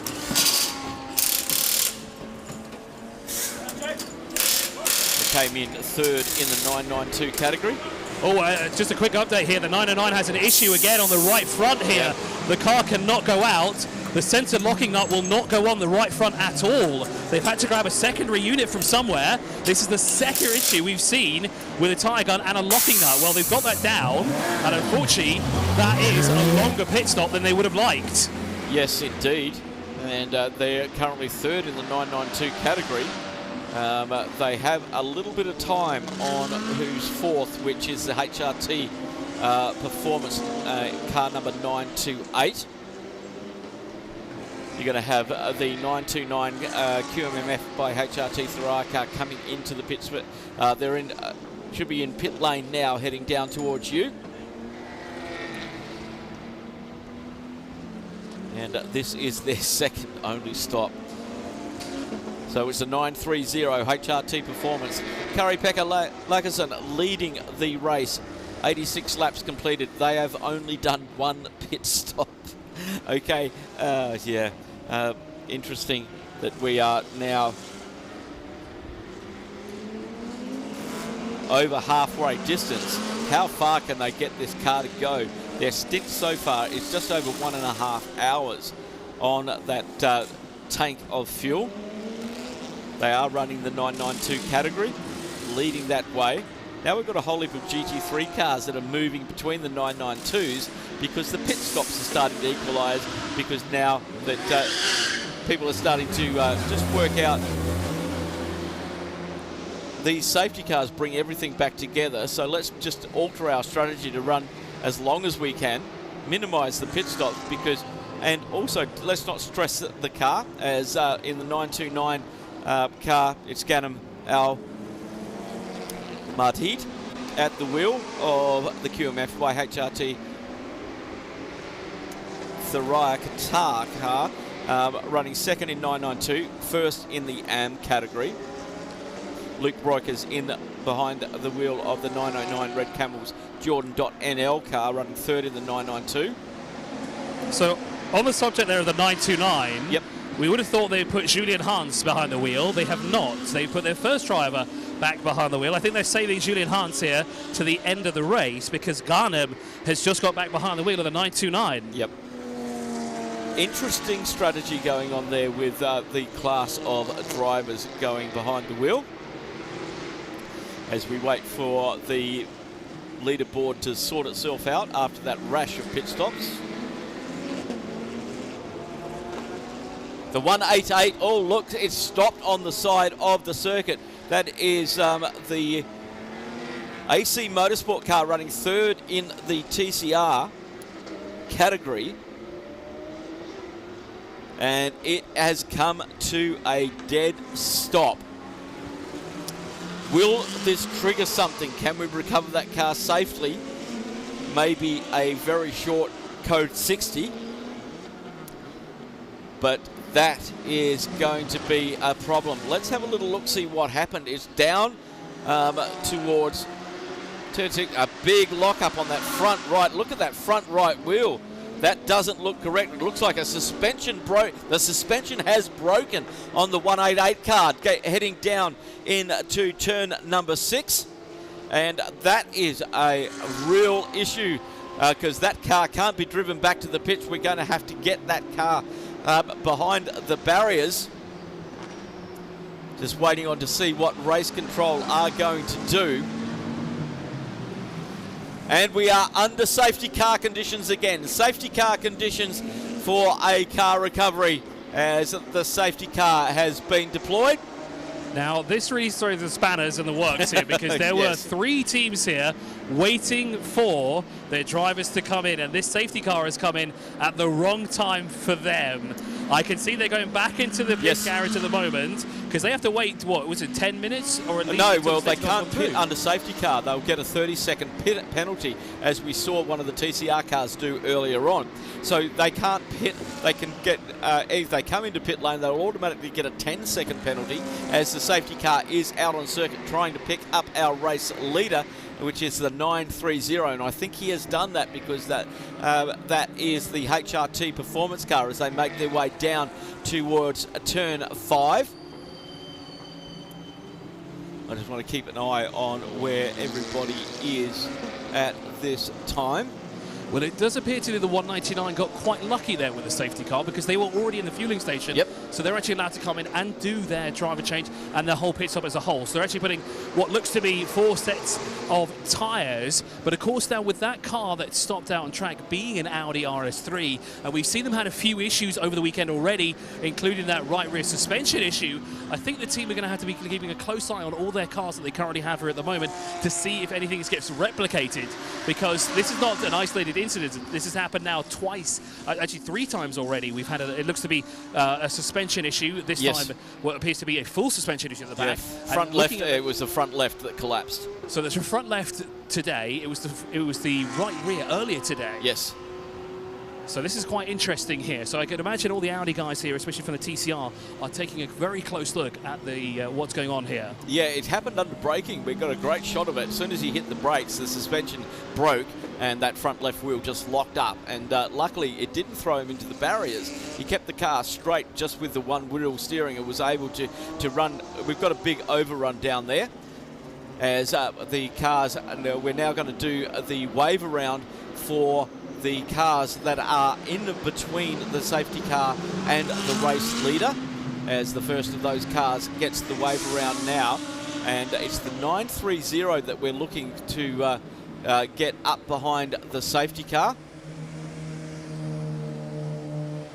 We do have the leader of TCR in as well. The 176 has come in. Now, did they come in before the safety car came out? No, they didn't come in before the safety car came out. They just entered the pits. Hang on, I'm just looking at their stint time. I may have missed it, but they're 3:40 in the pits at the moment, so they may have been in there. Are they already parked up in their bay? So I can imagine if they did come in during the safety car period, they're going to take a hefty penalty, which they don't need. No. Because they are leading. And, of course, this is their debut weekend here as well. The last thing they want to do is receive a penalty for missing something that was told yesterday during the driver's briefing. They look like to be getting 4 sets of tyres, or a whole new set of tyres on the car. The team are actually looking at the right rear. So I do wonder, like we said before, are all of the teams that are running these Audis now, these RS3s, keeping a close eye on that right rear suspension and now the left front now as well? Yes, a big problem for the Audis. We're just waiting for the cars to go past the safety car on the wave by. As we used to be able to do this on the straight, but now everybody's sort of working out, well, what are we going to do? All cars to overtake safety car without overtaking other cars. Now, this is where problems happened before, and guys and teams got penalties because of it. And so they can only overtake the safety car, but they cannot overtake other cars. And safety cars normally mean go slow. Well, down that start-finish straight, they're at full race pace at the moment because they want to catch up back on the trail, and they also want to get some temperature back in their tyres. So that Sharky Racing team has been in the pits now for 5 minutes, as the race leader, it looks like, is we're just waiting for our race leader, 9:30. Now they're on the backside of the circuit, just coming into the hotel, and the wave rounds are still happening until we get that car behind there. So this is going to elongate this safety car because of where everybody was. So the green light is permanently on the back of that safety car saying, get past me, but you can't overtake anybody else. You just need to stay in the order that you're in. And that comes up on the timing screen. If somebody goes past somebody, we've already had a penalty for that earlier on, as they keep on making their way around.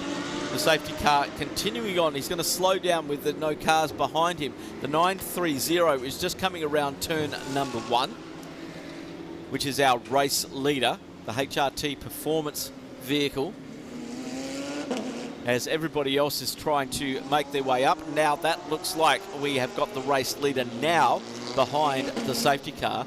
The next lot of wave rounds will be for those cars that are in front of their class leader, and they will get the wave around, and then we'll get everybody back in their classes.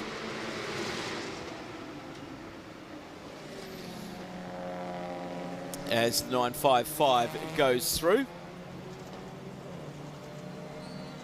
So the 188 will be recovered back, but that will be on the back of a flatbed because that front left wheel was at a very obtuse angle when it broke under brakes down in the braking zone of turn number 6.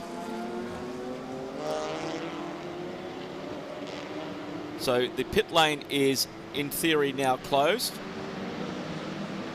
and if you come in you get a 10-second penalty. If you have to take fuel on to continue under safety car, you'll get a 10-second penalty plus only 10 litres of fuel. If your driver stint expires when we are under safety car, you have 3 laps from when we go green to get that driver change done. There'll be no penalty allocated on that. Now, what I'm seeing on the leaderboard at the moment, the cars have gained positions. The 931 gained a position on the 909. So that may get looked at as well. So the stewards looking very carefully at that because that is overtaking another car during safety car procedure will get you a 2-minute penalty. The number 12 car, currently 3rd on the track, 2nd in GT3, still has that 2-minute penalty. The 199, which is the AC Motorsport Audi, also has a 40-second penalty, as we see now the 188 being loaded onto the flatbed car. That's going to be able to get that done fairly quickly. They'll be able to recover that back into the pits. That is down at turn 6. As you can see, the tyre marks there of where the car just wouldn't turn because the front left of the car was no longer connected to the steering rod. Up here? Yes, Chris, what have you got for us? So I've got Yasmin Perisic here with us, one of the drivers of 4 of the Audis that we currently have in the field. Now, we've seen a bit of an issue now with more than one of the Audis. Is this troubling for you and the team? Yeah, it's a little bit of troubling, and also it's a new situation with this new safety car session we have, but we do our best. So if you're looking at so we had a problem earlier today. It was the right rear of the suspension that got damaged. Now this time around it appears to be the left front. Do you think your team might have a bit of an inclination that there might be an issue with your car as well? I hope not. We had yesterday some, I don't know the name, some problems with the car, and yeah, this morning, and I hope now we can drive the whole 6 hours until the end. Well, you made it halfway through without any issues, so good luck.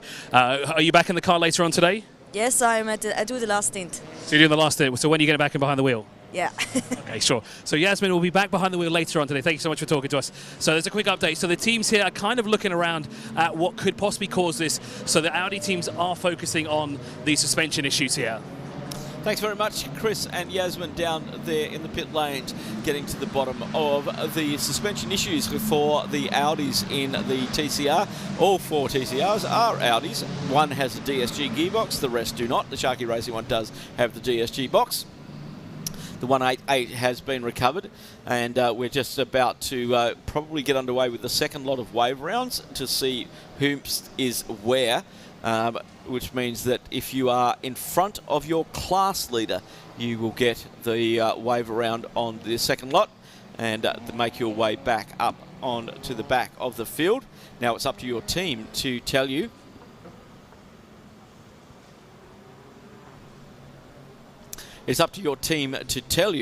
that you've got the wave around. If you miss the wave around window, and you can see the green light now on the back of the safety car, so the wave arounds have started for those class wave arounds. So if you are in front of your class leader, you need to take the wave around. If you don't take the wave around, you could very well drop a lap on everybody else if somebody else does it. So we're just waiting to see if anybody pops out of the stream to do a wave round, or if they're all behind their class leaders. Everybody has warmed their tyres up, and the safety car really going slow there. Everybody's had to back up down the back end of the queue because nobody was going past the safety car for the second of the wave round. There we go.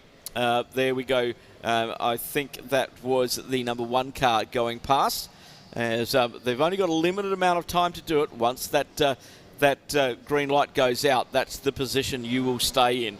And if somebody else has done it, there's another car coming from the back of the grid with to come up and get the that's the Vortex trying to get all of its positions back. And the reason they don't go straight away, they have to look at where they are and where their class leader is, and because a lot of the positions changed as we did that first lot of wave rounds, we had some movement on the board which will get looked at, because that may be an issue for those cars and for those drivers, because they may suffer a 2-minute penalty in the penalty box.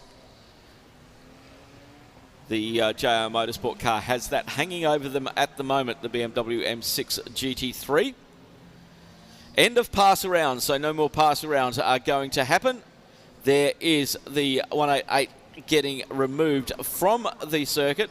They're going to look at to see if they can go straight across into pit lane. I think that's what they're looking at the moment, and they'll probably do that after the cars come through, as the pack is now all together. And with the pack together, it's easier to activate. We've still got some of the TCRs doing their just coming through. The 701 coming through. These are the wave around cars. The 176 coming through. So they got the wave around, and they're making their way around to the back of the train as they head underneath the hotel.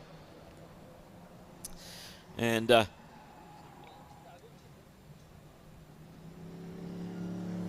yeah, that was the 199 and the 701 making their way around onto the back.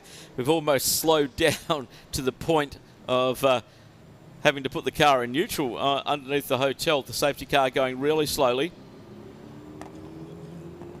in order to make sure that the cars that have gone past it, and the 188 is the last one to head down the start-finish straight, can get some form of gap before we release them to go racing. It looks like we'll have one more full lap under the safety car, and that allows the TCR cars and the Vortex to get on the back of the train, so that they will then be able to fight for their class lead. We have a 992 car leading the race at the moment. It's the 930 HRT Performance.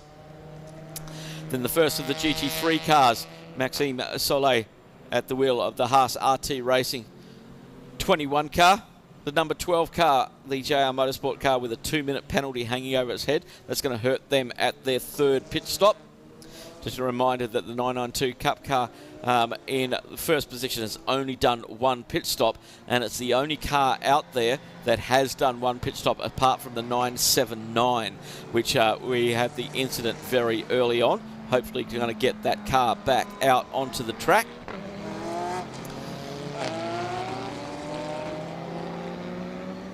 Number 1 car currently Phoenix Racing in third in GT3, leading the Pro-Am category.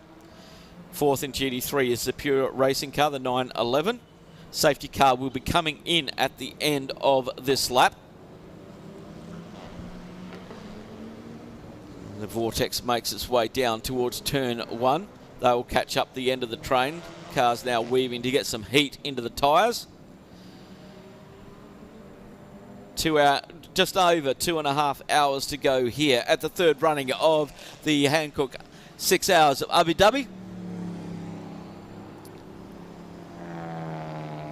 Battles going up and down the field. The 714 has about, leading the GTX category, it's got about 4 cars between it and the second in the GTX category. 14th position for the Tishner Motorsports car, the Resume Northern Racing 714, up in 9th place at the moment in the top 10.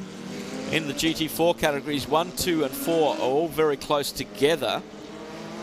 That is Ram Racing, and then the Megara ZM Racing in second position. And unfortunately it was the third place GT4, the Simpson Motorsport, who had that alternator failure, and they are no longer competing in that one, so that'll move the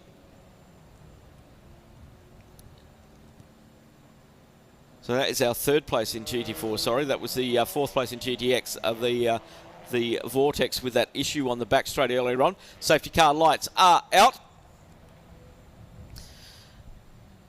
As the team now under the guidance of 930 Kari-Pekka Laaksonen at the wheel. 1 hour 50 minutes he has been out there. As we get ready to go racing again, safety car makes its way into pit lane. 930, 21, 12, 1, 911 and the 91, your top 6. As they head towards the final corner, the cars will start to accelerate now. No overtaking until you get to the control line, but you can accelerate well before there. As they now head down to the green flag racing again with 2 hours, 28 minutes remaining. As the cars sorting themselves out.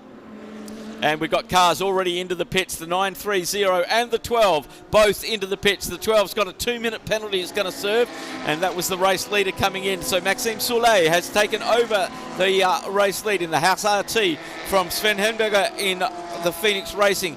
Audi to Audis, 1 and 2 at the moment, 3 wide.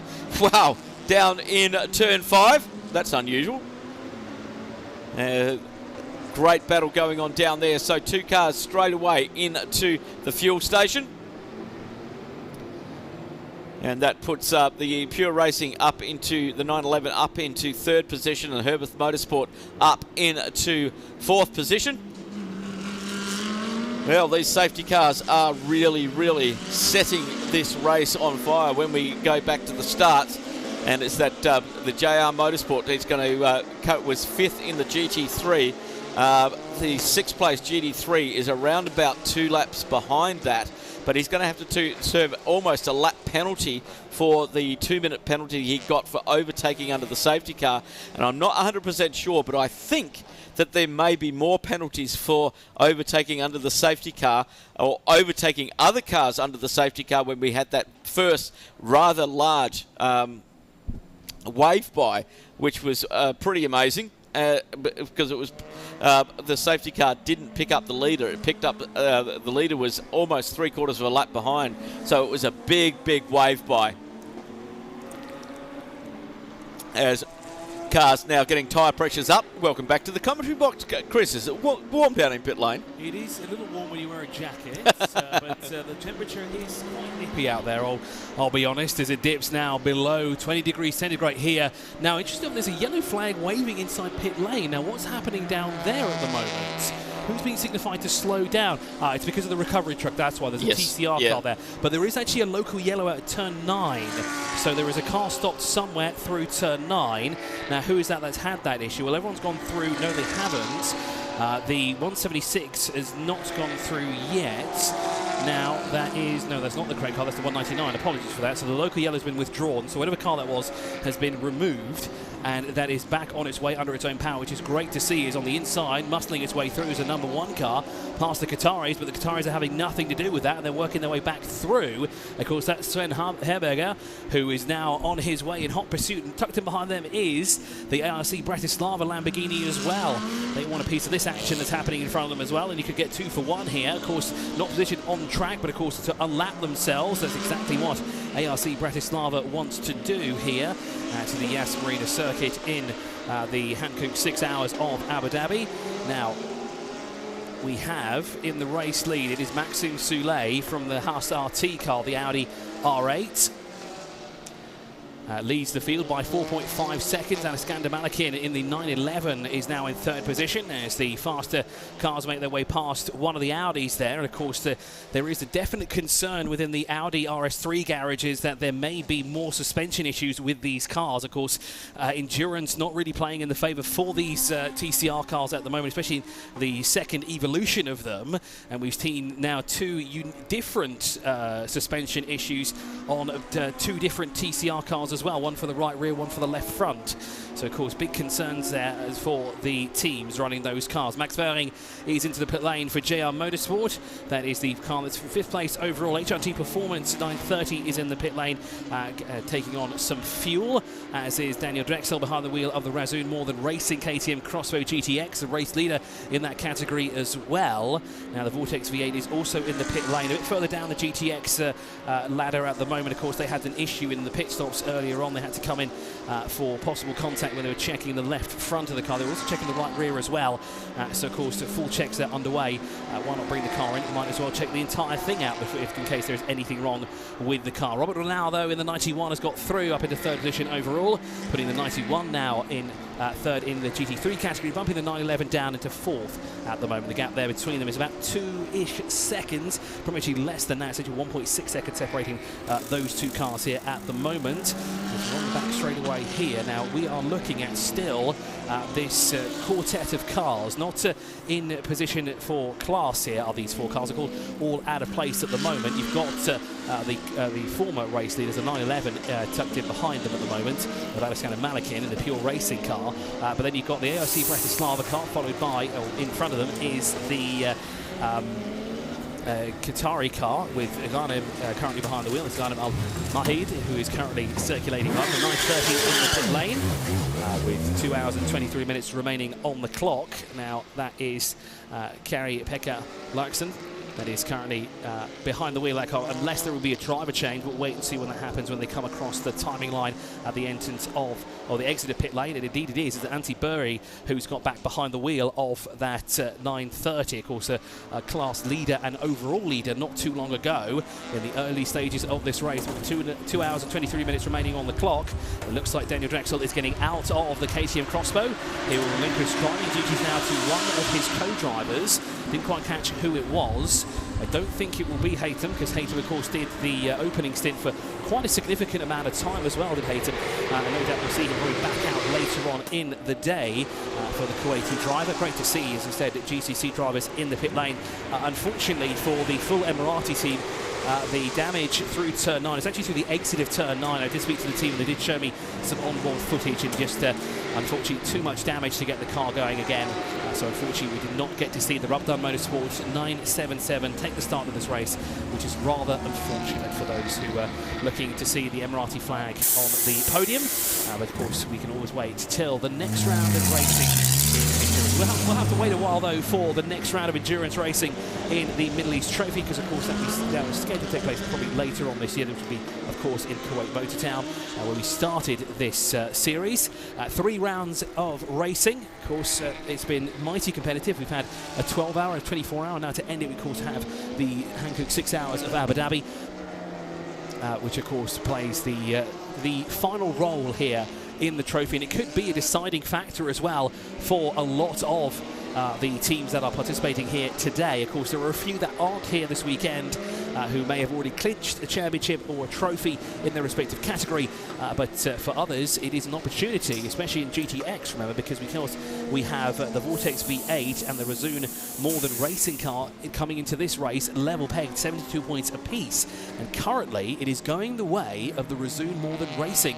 Laura Karlhammer is currently behind the wheel of that KTM Crossbow GTX, so it's not Haytham who has taken the wheel. Instead, Laura has her time behind the wheel here at the Yachts Marina Circuit. They're sitting pretty at the moment, quite comfortably ahead of the Vortex V8, who is currently in the pit lane at the moment, Philippe Bornel behind the wheel of the 701. Now, Ted Van Villay, I saw him in the pit lane. He was waiting for quite some time, actually, to get behind the wheel of that BMW M6 GT3 car, and of course the driver has given him the seat that he's been waiting for very patiently, I must admit. He was standing there with the team, constantly watching to see what was going on, just biding his time and waiting to get behind the wheel of that BMW M6.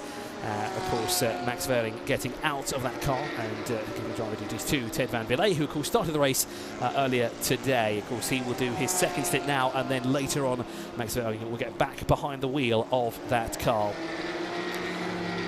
So Uwe Klein moves up in the 763 up into 13th position overall. Into the fueling area comes Sven Harberger for Phoenix Racing in the #1 Audi R8. Let's see what he can do in the pit lane. Of course, he has to be very careful, doesn't want to overspeed. Last thing you want to do is incur a penalty, but he's methodically worked his way back up the order because, of course, Phoenix Racing did not have the opening that they'd like to have had in this race. Tumbled way down the order, and now they've quietly worked their way up the order, back up into the top 5, and they're currently sitting in 4th in GT3 and currently leading GT3 Pro-Am at the moment. Here is the race leader in the TCR category. Now, who is that behind the wheel? Because that is the 121, Nicolas Beret, currently behind the wheel of the Wolf Power Racing Audi RS3 LMS. Of course, we talked to Jasmine earlier today regarding the potential issues there with the Audi cars, but the 121 has ran a flawless race so far, as has the 176 as well, and I think those two are going to be the two that will battle it all the way down to the line of who will take the top step of the podium in TCR here at the Yachts Marina Circuit. Of course, the Sharky Racing team, new to the championship here this weekend, or new to the trophy as such, and they put on an absolute stellar performance throughout the weekend as well to put their car in pole position in the category. Of course, they started on in the 23rd position on row number 1 in that class, which is row number 12 when we started the race, and from then they pretty much led the TCR category from the get-go, but of course, due to the pit stops and everything, they've cycled their way towards the back of the field, but have always stayed within contention for the top step of the podium for the TCR category. Separated now at the moment by 1.9 seconds as Lionel Amarucci comes out of the pit lane in the 701 in the Vortex V8. That is the sole Vortex left in the field. Unfortunately, the other, not able to participate here this weekend.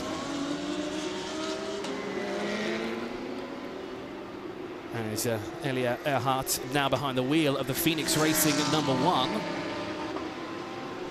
Looks to be a change on track as well between two of the 992s. And it also changed the position of the AM leader in that category, as well as a 928 now leads in class.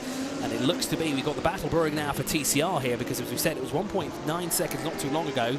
The gap has come down to 1.5, and you saw Arthur there flashing the lights on his, well, the race leader in the TCR category to kind of force an error out of them going down towards turn 1, but a little too far away to sort of concede the message there, so they'll have to try again later. So they close the gap up again towards turn 5, not close enough yet to make a move. We'll try and pick up the toe though on the back straight here for the lead in the TCR category between the two Audis.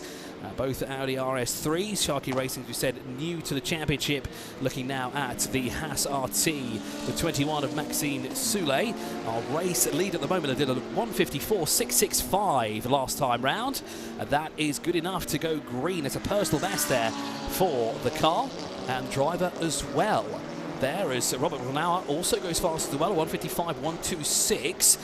That would put him 0.5 of a second slower than our race leader at the moment. But of course, with the now night time and the track lit up, it seems to be the cool weather has now brought out some quick lap times here at the Yas Marina circuit in the Hankook 6 hours of Abu Dhabi. 2 hours, 16 minutes remaining on the clock. Things are getting very interesting here. The number 1 drops down to the 9th position. Of course, they've just been in and out of the pit lane and done a driver change as well. So the Phoenix Racing car will be in hot pursuit. As across the line comes the Vortex V8, the 701 car. We're looking now at the 955 of Sabino Di Castro from William Motorsport by Ebby Motors, currently now behind the wheel of that car. Now, is that the HRT performance car that's tucked in behind them? It could well be. No, it's not. That is not Jim Reitman's car, is it? No, that's the 911 car. That's Alexander Malakin. That, of course, is in hot pursuit of Robert Renauer at the moment, so just puts a lap between himself and Sabina Di Castro. They work their way down towards turn 9. Nice, clean and easy move there through turn 6 and 7, but it looks like Sabino's not going to make it that much easy to escape up the road. He's going to try and follow the 911 and try and find a way back through turn 9. Close enough to make a move, though, on that car. We'll have to wait now through the whole hotel complex to see if they can find a way past.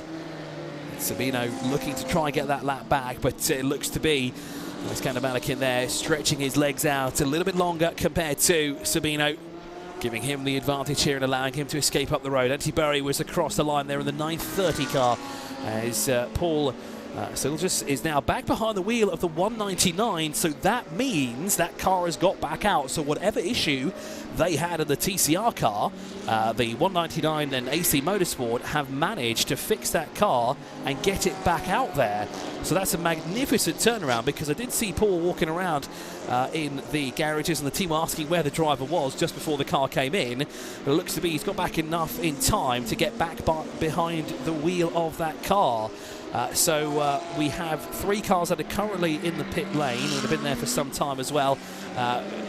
Mostly Oliver Dons, who had that issue through turn 16 in the early stages of the race. We heard from them the incident caused the gearbox to move, and it's caused a suspension issue as well. So the team are hard at work, still fixing the car as well. But for Vasily Vatikin and the Simpson Motorsport team, that BMW M4 GT4 car unfortunately out of contention here. They were one of the top runners for GT4 as well, really taking the fight there to the Bulgaria ZM Racing team. But unfortunately, with that issue with the alternator belts, they cannot restart. Well, they will not be going back out there, which is very unfortunate. The 188 also has an issue at the moment. They've been in the pit lane for quite some time here at the Hankook 6 hours of Abu Dhabi. We're looking there at the 930. We've got some position changes as well on track. Into the top 5 goes Luke Breukers in the red Camel Jordans.NL. Porsche 911 GT3 Cup car, second in 992 category as well, as the Haas RT and Maxime Soulé goes quickest of all that time round. With a 154.492. Well, they just come across the line now, 0.4 of a second slower, but it seems to be the cooling conditions have not affected the speed of the drivers here whatsoever. As Soulé leads and has gone fastest of all, and he's 16.8 seconds up the road from Robert Renauer at the moment in the 91 car.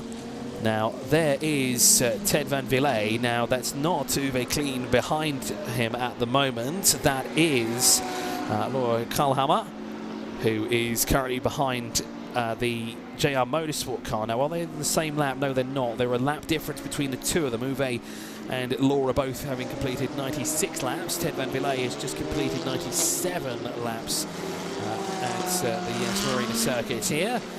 So we have two Porsches battling out. The lead car there is the Herbert Motorsport number 91. Now, that is not the pure racing of Alexander Malakin all over the back of him as they work their way down the back straightaway. That is another car trying to unlap itself there from the Herbert Motorsport's second place car overall. As it looks to be that gap for the 930 has extended. No, sorry, that's the 911, excuse me, of Alexander Malakin. Has managed to ditch the 955 on the back straight, put some more time between himself and Sabina Di Castro. So there is the former race leaders from a few hours ago. As we fast approach 2 hours left in the race, it'll be the final third of the race as well here. The Hankook 6 hours of Abu Dhabi. Currently second is in third position, 34.0 seconds behind the race leader, but the gap between themselves and second position is a lot closer than that at the moment. Somewhere closer to about 20 seconds. It looks like we've got a change position in TCR because that is Artur, who's gone through. Sorry, it's Roman Mavalov behind the wheel of that car now. I did notice that Arthur was in the pit lane just before we came back upstairs. Jean-Michel Jerome has got out. The 979 has come back to life. It's alive once again. The team have done a fantastic job. Granted, they're a couple of laps behind, but unfortunately, well, no, sorry, I should say fortunately, they've got the car running again and they're back out on track, which is absolutely fantastic news there for the 979. They are 20-ish laps, or the 21 laps actually behind Vasily Vanakin. Is number 438 in the Simpson Motorsport car, and they are almost 50 laps, well actually they're 52 laps behind the 188 as past the leader in the TCR category goes Ted van Villay.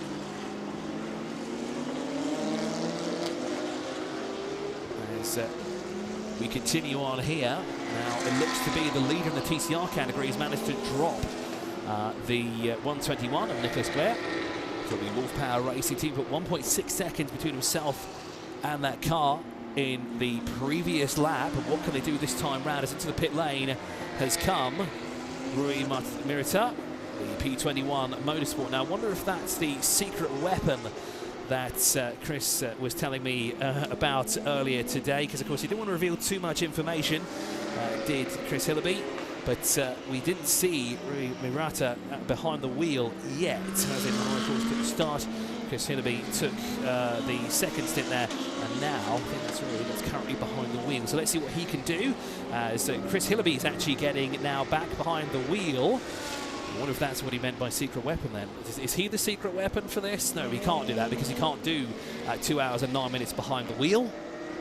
So he must have another trick up their sleeve that we haven't seen yet. So Chris Hillaby getting back behind the wheel of that car, of course marred with issues, especially when it came to penalties for the 721. Was making their debut in the trophy here this weekend, and I did see briefly that Phil was standing by. Having a look at the pit stop that's underway there for the car now. Interesting enough, they're checking something on the right front of the car. Now, usually that's where the tow hook would be, so I wonder if they're actually looking at something a bit further down. I wonder if they have a cooling issue on that car. Because that would be where the car sucks in some of the cold air. Of course, you can see larger vents on the right and left-hand side. That's where the radiators are located that sucks in the cool air. But of course, they'll have gaps in the front splitter as well, where it will suck in the air as well to keep the engine nice and cool. As into the pit lane has come the 199. Maxime Soulet has come in as well from the race lead. Haas RT car, the Audi R8 LMS GT3 Evo 2, having completed 102 laps, now in the pit lane for the third time here.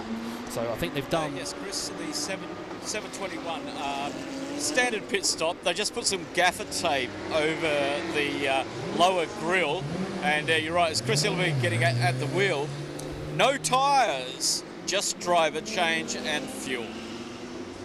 Interesting that they're putting the racing tape on the front of the grille there. But they have their own ways. Maybe that is the secret weapon that Chris was telling us about. We'll find out later on. Phil Keane is currently in the pit lane in the 405 as Chris Hilleby makes his way out of the pit lane. As we do have a movement up front as well. Earhart has moved past Luc Broikers. Mathieu Dirty has got back behind the wheel of the 21 car. So let's see what he can do now in the final 2 hours, or 2 hours and 7 minutes of the race here. So we got 199 car in the pits, bonnet up. They're playing around with the electronics to, there is obviously something going wrong on electronically with the car. They're not changing tyres. The driver's trying to explain to the engineer of what's going on. But yeah, the 199 up on the jacks, bonnet up. We'll try and find out what the issue is. And that's not good as well, because the TCR car that is Paul Single's behind the wheel of the AC Motorsport, they've had more drama now with the bonnet up. So of course ailing issues, or even now new issues, have surfaced with that car after they stopped what looked to be at turn 6 of the track here at the Yas Marina Circuit a couple of laps ago. That car was recovered into pit lane. It was the reason for the most recent safety car that we had here at the Hankook 6 Hours of Abu Dhabi. Here is a battle between 7th and 8th overall. This is the 928-929 HRT performance from KMMF by HRT Thuraya Qatar, battling it out here. They're also battling for the top step of the podium in 992 AM at the moment, as the two are just under a second between the two of them. It's actually close to about 6/10 of a second separating the two of them, but that gap has certainly closed up as they work their way through turn 5 here and onto the back straight. Now this is where Ghanem can pick up the toe from the 928 in front of him, and as he draws closer now, as he's picking it up, he's going to look for a way on the left-hand side, excuse me. That will be the inside line for the corner, but it doesn't look like he's close enough to make a move. He's going to be very late on the brakes if he wants to find a way through. He thinks better of it, but he does close up there in the braking zone, does Ghanem. Great effort there from the Qatari. As he works his way now through turn 8. Another opportunity now for him to sneak up on the inside down towards turn 9 to see if he can find an opportunity, but again not close enough through turn 8 to let's put quotes on it, but dive bomb on the inside, as we saw a Vortec do that earlier today. The 199 did leave pit lane, but the crew member walked past me and just raised his eyebrows. So let's see how they go. So I do believe now maybe for the 199 this is more of a test session now for the car, and of course for the drivers as well, to get to learn a bit more about this Evo 2 version of the RS3. But thanks Phil there for the update on the 199.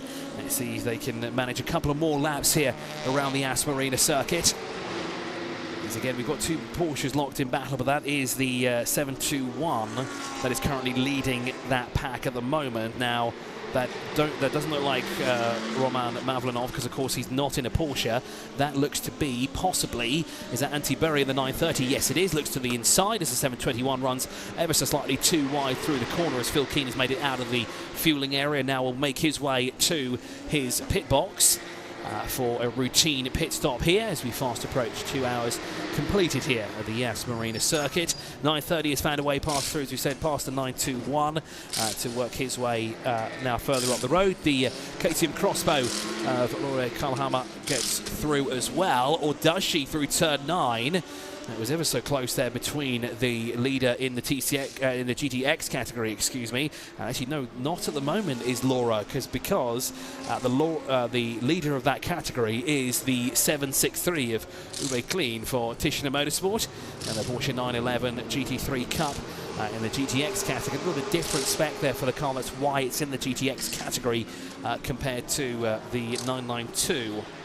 Here, and actually, there's two Porsche 911s in that category, because Hilleby is the other one from P21 Motorsport. So we've got a slow track in Sector 2. Now, who is having a rough time through that second sector at the moment. Well, Tishner Motorsports Uwe Clean is going through there at the moment. I don't think it's him. Victor Lieber is also going through that sector, but sector 2 as well is Robert Renauer who's going through. So we have 3 cars currently through that sector. And, well, Hassarty have just gone through there as well. That's Matu Dirty who's gone through. So it's not him that's had an issue. Now, we haven't picked up anything on our feed yet of who that could be. We haven't quite seen anybody either slow through that sector, nor has our screens got any messages for us either. Now, is it somewhere down the back straight? No, not from this point of view anyway, from turn 5 onwards. Now, from this view, do we see it? It still does say that, well, there's a car there. Sorry, Phil. Yeah, 4:05 standard pit stop for the Ram Racing, and Phil Quaife back behind the wheel for the next session. 2 hours, 2 minutes to go. I'll try and get a word with Phil Keane very shortly, who got out of the car. There's still no inclination of what car is slow through sector 2, but they must be off somewhere in a runoff area or enough offline not to be causing too much of an issue. Well, now they've gone through. Now it says sector 2 and sector 3 that we have 2 cars. Is this the AC Motorsport car, actually? Because it's not gone through sector 3, and they've done a 157.957 through sector 2. I believe it's the 199 TCR car, so unfortunately there are still issues perhaps with that car. We can't see it on any of the pictures that we've seen. It's not coming to the pit lane either. Now, the 199 is currently, well, it should have gone past the start-finish line, but there it is. You just see it at the exit of turn 15. I think they'll dive straight into the pit lane. They cannot continue on that slowly. Indeed, they do. The 155 is coming back into the pit lane. So, unfortunately, further issues there for the AC Motorsport team, and unfortunately, that's both their cars that's having issues here. So, not a great weekend here for AC Motorsport as they come into the pit lane. The Bulgaria ZM Racing Mercedes AMG GT4 car is into the fueling station, and Kolok is the driver that's currently behind. Good interview. As Phil's got an interview down there. I think he's got another Phil with him. Exactly. Phil talking to Phil, with Phil just jumping in the car. Phil Keane, you just got out of the car. What the track conditions like out there for you at the moment? Yeah, not too bad. We had a safety car, which was a bit annoying, so we lost our lead, but car's running all right. So, yeah, we just need to bring it home, really. You had an issue earlier on with a fuel cap. How did that happen? I'm not sure. I don't think it engaged properly when they locked it on, so unfortunately we lost 40 odd litres while Phil was driving around, which has hurt our strategy quite a bit, but hopefully we'll be back on track now. Thanks very much, Phil. Phil Keane in the Ram Racing car, Phil Quaife at the wheel, Phil Hansen in the pit lane. Yeah, it's interesting how much of an issue a filler cap could be here. You wouldn't have thought it would be that costly. It's just a simple door that needs to be closed. But even when we were down there in the pit lane and we saw it being closed, it wasn't as simply just pushing it shut. There was more to it here because, of course, they have all the safety systems in place so that fuel does not spewing out all over the place. So can be a long-term effect here, and it has affected them quite a lot here. But due to another car in their category, the GT4 BMW M4 having that issue, it looks like they could actually potentially still be in second place, but it'll be a long way to go if they want to challenge for the overall victory, because Alia Kolar currently running in 15th at the moment in the pit lane. She is well, looks to be 2 laps ahead of that car. They'll get a lap back now this time round because of the car being in the pit lane. We've got the 199 back in the pit lane again. Not a lot of panic work going on. They're playing around with the electronics. Bonnet has stayed down this time, but it looks like it's a reoccurring issue on this car, that they're losing speeds, and the driver in at the moment is getting the belts off. I think this may be a retirement for the 199 car. Which is very unfortunate. That may be the second retirement, official retirement that we have. We know that the M4 GT4 car is out of Vasily Vatikin. Jean-Michel Jerome has come back into the pit lane as well in the 979. Now, they did have an issue. They were the reason we had the first safety car. The team have been hard at work to fix the gearbox, to fix the suspension as well on the rear. And, well, the response there in the garage there, the brief shot, it looks a little deflated, if I'm honest. So I think, Phil, you might be right there. The 199 may have to call it quits here early on.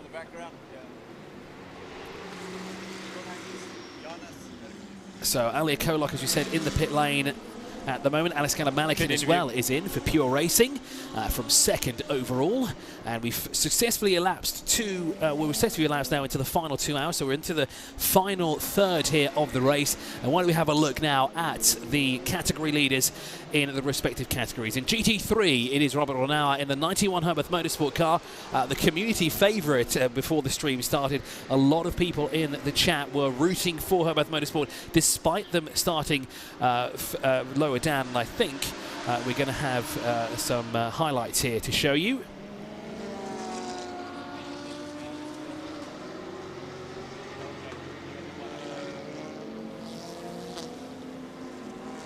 So we'll just wait for those to be queued up. And what we can continue doing is looking through the GT3 category while we do so. So I'm getting a lot of interference. Oh, we've got an interview now down in the pits.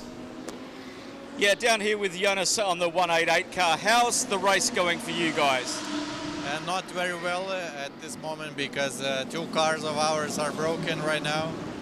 So we had a crash during the free practice session in the morning. So now we felt, something from that incident, and we tried to fix the car before the end of the race. But one car is, the gearbox is broken, so it's finished.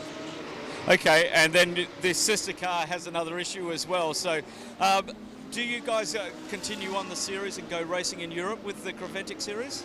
I hope so, yeah. It's really nice to be here, always. So in every track, really nice organization and the event itself. So yeah, probably yes. Jonas, thank you so much. Hard luck for today. We'll see you back in the future. Yeah, and you can see how upset he is as well there. It's, yeah, definitely. Very unfortunate. I mean, it's motor racing. These things tend to happen from time to time, but unfortunately for them, it's to happen not once but twice, isn't it?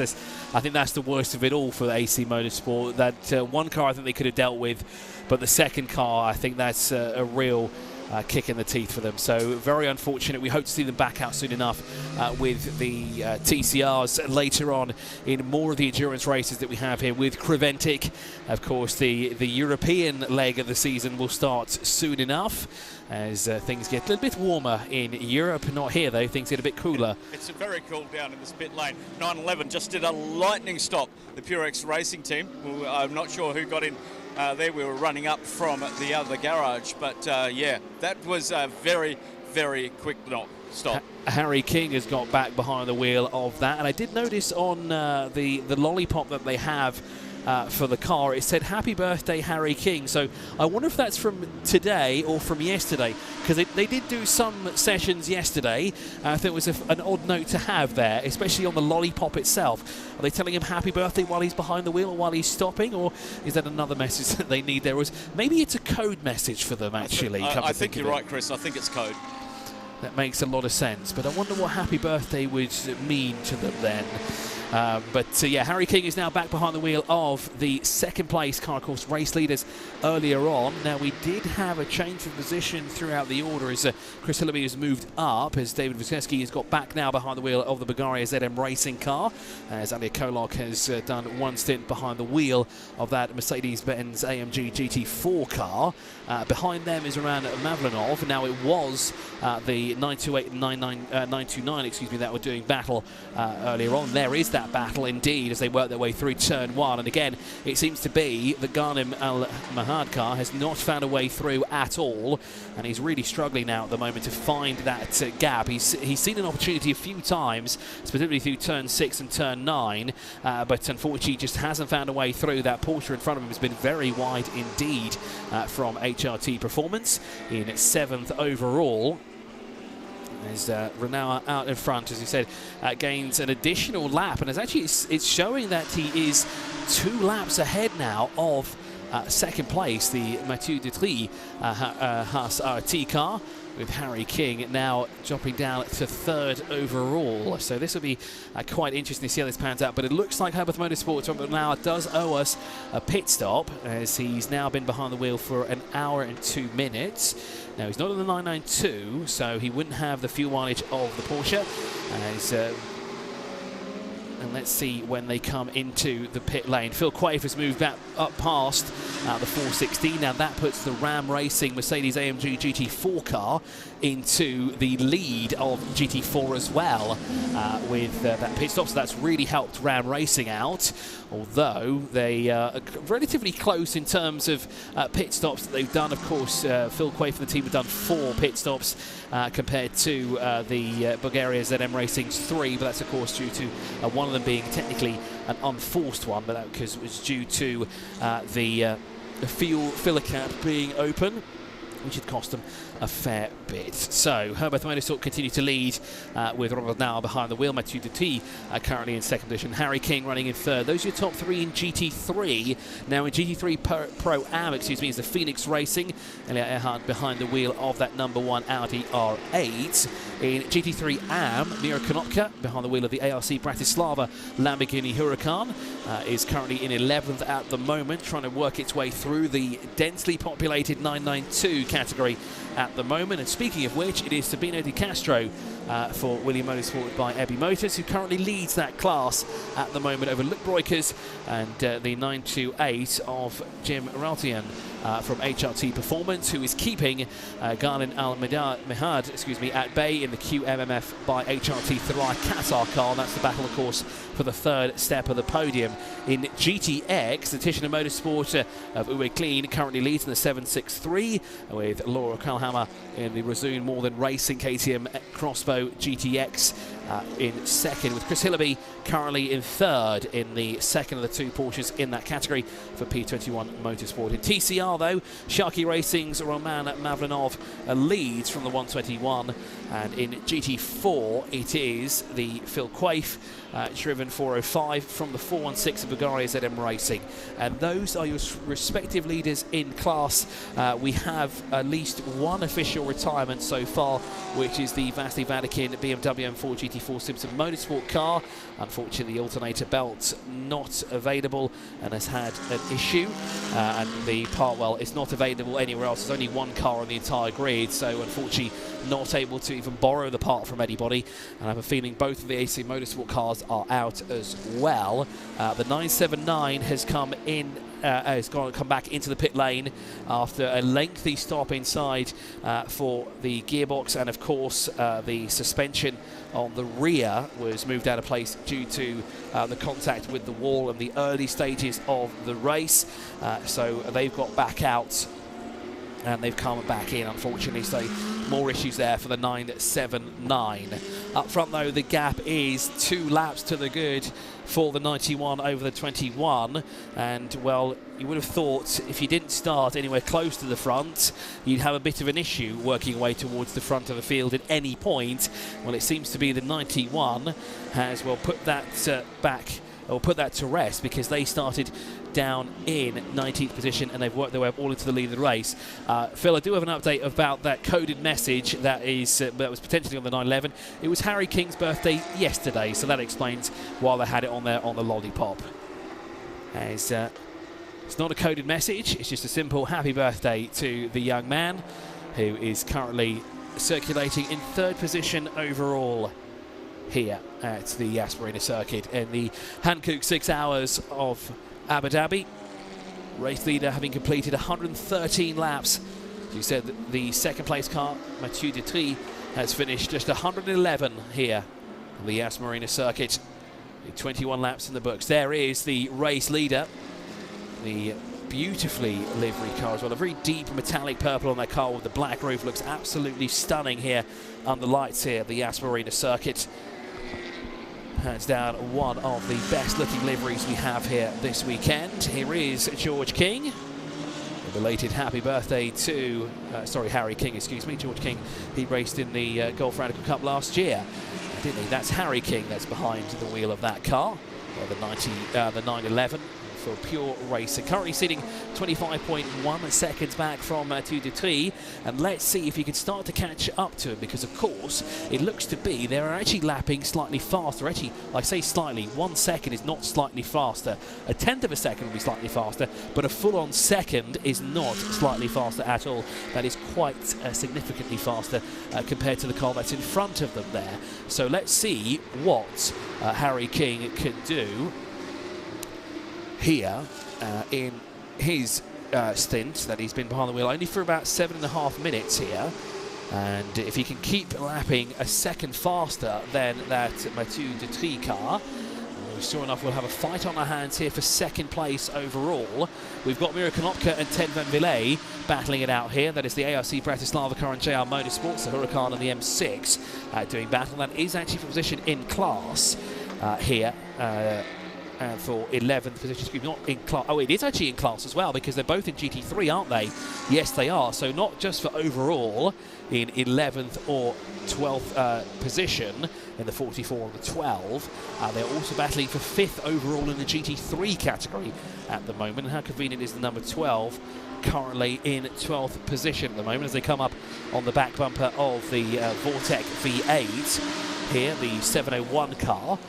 Now, going back to it, so Harry King has come through again, and he's done a 1:54.989, and again he's gone 9/10 of a second faster this time compared to Mathieu Dutree, so he's brought that gap down by 9/10 of a second. It's still over the 20-second threshold, but I'm sure enough before the end of his stint here, he's going to be right on the back of that Audi R8 here with that Porsche 911 Car B. So let's see the progress of what Harry can do here. As Renault continues to lead by a full 2 laps, still a good so far, despite doing the same amount of pit stops here as well.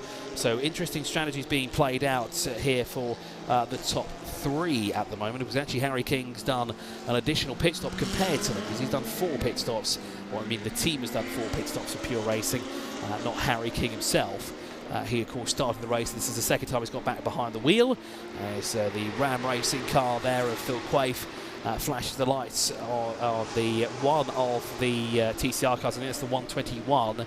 Yes, it would be the 121 car there, to signify that he wants to come through and to move out of my way, because I don't want to fight you at all. I just want to move through and pass, because of course I need to put a decent gap between myself and my closest rival, because of course David Vesky is his closest rival in the 416 at the moment, and that gap is well, it's quite a ways between the two, actually. They were a lot closer earlier on, so I do wonder if David Resky's had an issue somewhere, because he's lost heaps of time here to Phil Quaife in that 416 car, currently in 19th overall here.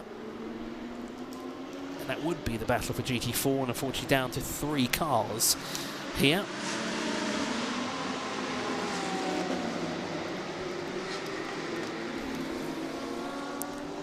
So in terms of the 992 category, looks like we might have a battle brewing soon enough between this man right here, Sabino De Castro, and Luc Broikers, who is only 3.2 seconds adrift at the moment, looking for a way to catch up. Now, if we look at their times between the two of them, Sabino De Castro did a 2:05.10, and the Luc Broikers Red Camel Jordans.nl car did a 1:57.498, 1.1 seconds faster almost compared to that car. And actually looking at that, as he's actually found a way through, because it looked like when they went through our shot, we saw the 955 go through, and there goes Luc Broikers now. So they haven't indeed traded positions yet. That gap looks to have come down, though, between the two of them, as Sabino De Castro has done a 2:03.581 on that lap. Now, he has been behind the wheel for quite some time. Now, I do wonder if the car is feeling it ever so slightly here. They might be down on a bit of power, will also need some more grip. So, obviously, the thing to do there would be to change the driver and, of course, change the tyres on that car as well. So, we'll see if the 955 does come in after 1 hour and 7 minutes on track. But the Red Camel Jordans.nl car of Luc Broikers has also been out for about 1 hour and 5 minutes as well. So it'll be interesting to see when they come in, because it looks like they're more or less on a similar strategy, those two cars there. But that gap has come down between the two of them. And that's the battle, of course, for the lead of the race in the 992 category, is the 721. All over the back of one of the HRT performance cars. cars. Now that's Fidel Lieb behind that car. And of course, that's not a position on track. That's just to sort of unlap the car, is it, between the 721, because Chris Hillaby is a little bit further down the field compared to that 931. As they're circulating in fifth position overall in ninth position. Of course, those two cars not in the same category either. One of them is in GTX, the other is in 992. The Sharky Racing 176 of Roman Mavlinov has just come across the line. He is ahead of his closest rival, and I think he's actually got a lap between himself and his closest rival, because into the pit lane comes second overall then in TCR category, which of course is the 121 car. Now Nicholas Barrett is behind the wheel. It's either Avars Valles or Yasmin Presig who will get behind the wheel of that car. We'll wait and see if they are going to do a driver change for that car. I do see a car is stationary on the pits lane at the moment, and it does look very Audi RS3 That's the 199 that has basically been retired into that spot. Thanks there, Phil, for the update. It's you can just see it out of view there, and it's, again, which I said, very unfortunate there for AC Motorsport having issues with their two cars there. And of course, interesting enough, one is the DSG gearbox, one is the non-DSG gearbox of the car, because the DSG gearbox is heavier compared to the standard version of the RS3 LMS that we have here. But the DSG also being used here by Roman Mavlinov. It doesn't seem to be impacting him here whatsoever for his teammate as well of Sharky Racing, of course, doing driver duty here with Artur Gorian, who will no doubt be seeing back behind the wheel soon enough, as we're now an hour and 42 minutes into the race here of the Hankook 6 Hours of Abu Dhabi for 2023, the third edition of this race as well. It's been absolutely stellar year on year, and we've seen rapid expansion as well. Of course, with the introduction of the Middle East Trophy, we've seen a lot more eyes on the series as well, and a lot of drivers hailing not just from all over the world, but from the region as well, which is always great to see here in the GCC. There is Mathieu Dutry in his Audi R8. Timing screen there to show us that it was a BMW M6, but he's actually an Audi R8 that is circulating, currently in second position. And gap between Sabina Di Castro and Luc Breukers in the 992 category is now coming down, and it's now to 1.6 seconds to the good. And we'll see if the cameras can pick them up, because they've just come across the starting line now, and they're entering turn one here with a gap of 9/10 of a second separating the two of them. No, that's a battle further down the field. It looks to be, it might be a bit closer than it was last time round. Just wait for the timing screen to show us what it is, but it looks like we also have a battle for third overall. Ghanem and Mahid has still not found a way through. The gap is 9/10 of a second separating the two of them. Now, between Luc Breukers and Sabina Di Castro, it looks to be that gap has extended to over a second between them. Live's timing shows almost 2 seconds between the two cars. There they are now on the back straightaway, but it looks like Luc Breukers is a lot closer than 2 seconds to the back of Sabina Di Castro as they work their way now down the back straight here. This is the lead, of course, for 992. The 902 class, excuse me, the 955, there it is, and just behind them is the very vibrantly coloured, or equally vibrantly coloured, 909 of Luc Breukers battling it out here. So through turn 8 they go. Now again, coming towards a hot spot here for moves on the inside down towards turn 9, but it doesn't look like Luc Breukers is close enough to make a move on the William Motorsports by EB Motors car.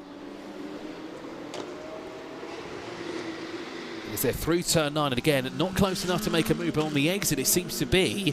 Luc Breukers does seem to close in ever so slightly, a much tighter line there for the Dutchman. As they work their way now through and up to the hotel complex, and really late on the brakes there was Luc Breukers.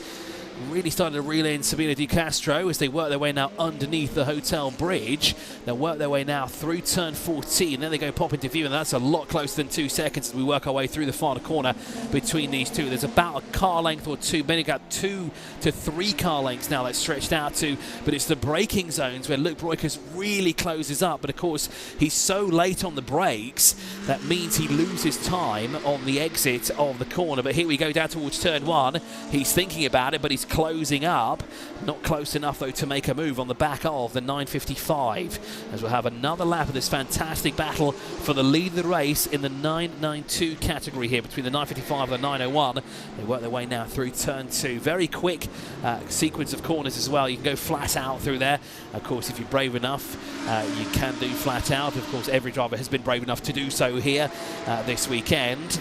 As Luke Breukers looking to get the cutback here on the inside through turn 6, but loses a lot of time through turn 5, excuse me, as they're onto the back straight again, picking up the toe. But can he draw closer in here with 1 hour and 37 minutes remaining on the clock here for Luke Breukers and Sabino Di Castro, battling it out for 5th position overall. As we said before, more importantly, the top step of the podium in the 992 category has come down to just over, or better yet, just under 4/10 of a second, separating the two of them here, these two Porsches. So they work their way now down towards turn 9.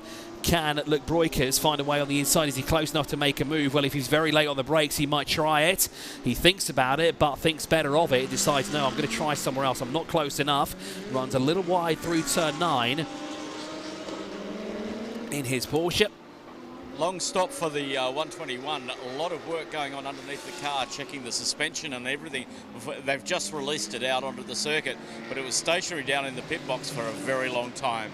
Of course, Yasmin Prasig behind the wheel, and of course, that is another one of the Audis. Actually, all of the GTR cars here are Audi RS3, so I assume the team are checking out the suspension to make sure everything is okay with all 4 corners there for the suspension.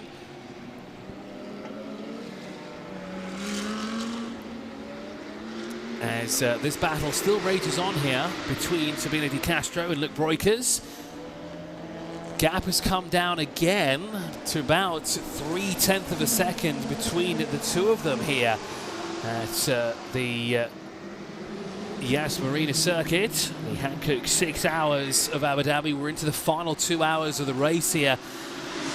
And it looks like it might go all the way down to the wire if Luke Breukers and Sabino Di Castro have anything to do with it at the moment. Mathieu Detry still trying to chase down Robert Renauer, as is Harry King. Harry King trying to track down the Mathieu Detry car, the 21 car that is. Now the gap is 17.6 seconds, excuse me, between the 21 and 911. So it has come down, but not as fast as we might have thought it would have come down between those two cars. These two still locked in battle for the top step of the podium in the 992 category.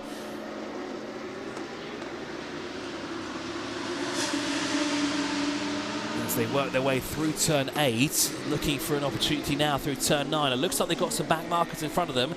This could play in the hands of Breukers here as they dive now down towards turn 9. They've got a TCR car on the inside, that's the 121, and that is very late on the brakes there for Sabino Di Castro, and that could have been, I think he was thinking that car would move out of the way a bit faster. But unfortunately there, we've got side-by-side action between them, and it looks like Luke Breukers has capitalised that on the back. Marcus says, thank you very much. I will take the lead now in the 992 category away from Di Castro. So Breukers has found a way through, and it's all thanks to the 121 of Yasmin Prasig, the Wolf Power Racing Audi RS3 LMS, the second place car in the category as well. Unfortunately, of the 4, 2 are, well, can't say they're out just yet. One is still technically on the pit, but as Phil said, it's not looking good for that car, and it is a possible retirement as well. So there is confirmation that Sabino Di Castro has lost the lead in 992 to the Red Camel Jordans.nl car of Luke Breukers. The 909 car is now the race leader in that class, and he'll be looking to put as much time between himself and the Italian. as they continue on their way through turn 5, excuse me, now onto the back straightaway. Now, is this where Sabina De Castro will start to pounce as well? Because guess what? They have another Audi in front of them, and it is a TCR Audi as well. And they'll be soon approaching turn 9 again. Now, will this be redemption for the Sabina De Castro car? We'll wait and see how early do they catch that Audi RS3. With an hour and a half to go, or just over. There is the race leader tucked in behind them as well, the number 91, Beth Motorsport of Robert Granara. Last time around a 1:55.802 compared to a 1:55.927 of Mathieu Detry, but a 1:55.354 for Harry King in the pure racing. And it looks like the Audi RS3 has been put exactly where Luc Broikers wanted him to be, in between himself and Sabino. Sabino flashes the lights at him to signify that he's coming through and not to impede him, because of course that is the lead for the 992 category here. And well, that's put him at a deficit. Here comes the race leader as well, through up on the inside of the race leader in the TCR category.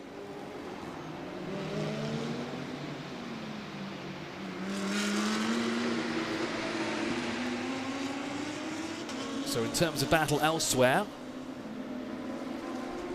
we still do have that battle between Jim and Ghanem, the 928 and 929, the HRT performance car. That's separated by 0.2 of a second at the line. So it's actually a lot closer in third position for the 992s than it was for Sabina De Castro and Luc Broikers. But again, that battle has been raging on for quite some time between those two. They've, well, I can imagine Ghanem is not too pleased with this, and he's starting to get a little bit frustrated here. And he is keeping his cool at the moment. So he hasn't he hasn't given himself any mistakes or given any reason to the team to have heartbreak. But of course, with him sat behind that 928 for so long, he's going to desperately want to try and find a way through. That gap's gone up now to 0.4 of a second between the two of them. So he's lost 0.2 on that lap. And of course, it's the battle for third overall in the 992 category. Race leader still has that comfortable gap here of 2 laps between himself and his closest rival, but he's edging closer now, as here is that battle for third place in the 992 category.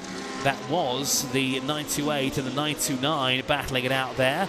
And there was an Audi in the mix as well. I think that was the number 1 car, Velia Earhart, from Phoenix Racing. No, it wasn't. It was the Bulgaria ZM car, excuse me, that was there. Chris, can you just check the timing screens? I think the 188 has just left the pits. Indeed it has. So the AC Motorsport team have got one of their Audis back out. So they might have been dejected earlier on, but it seems to be the team may have lifted their spirits there and seen, right, well, if they can do it quickly, well, we can as well. So let's throw the spanner at it as best we can. They've thrown everything at it, and Marcus Constantini is back out, which is fabulous to see. So we're back up now to 3 TCR cars. We've got a couple of cars peeling into the pit lane, including Robert Winauer. It was only a matter of time before we see him come in, because he was edging closer to the 1 hour and 30 mark here. For his stint time. Uwe Kleiner is into the pit lane as well from 14th on track.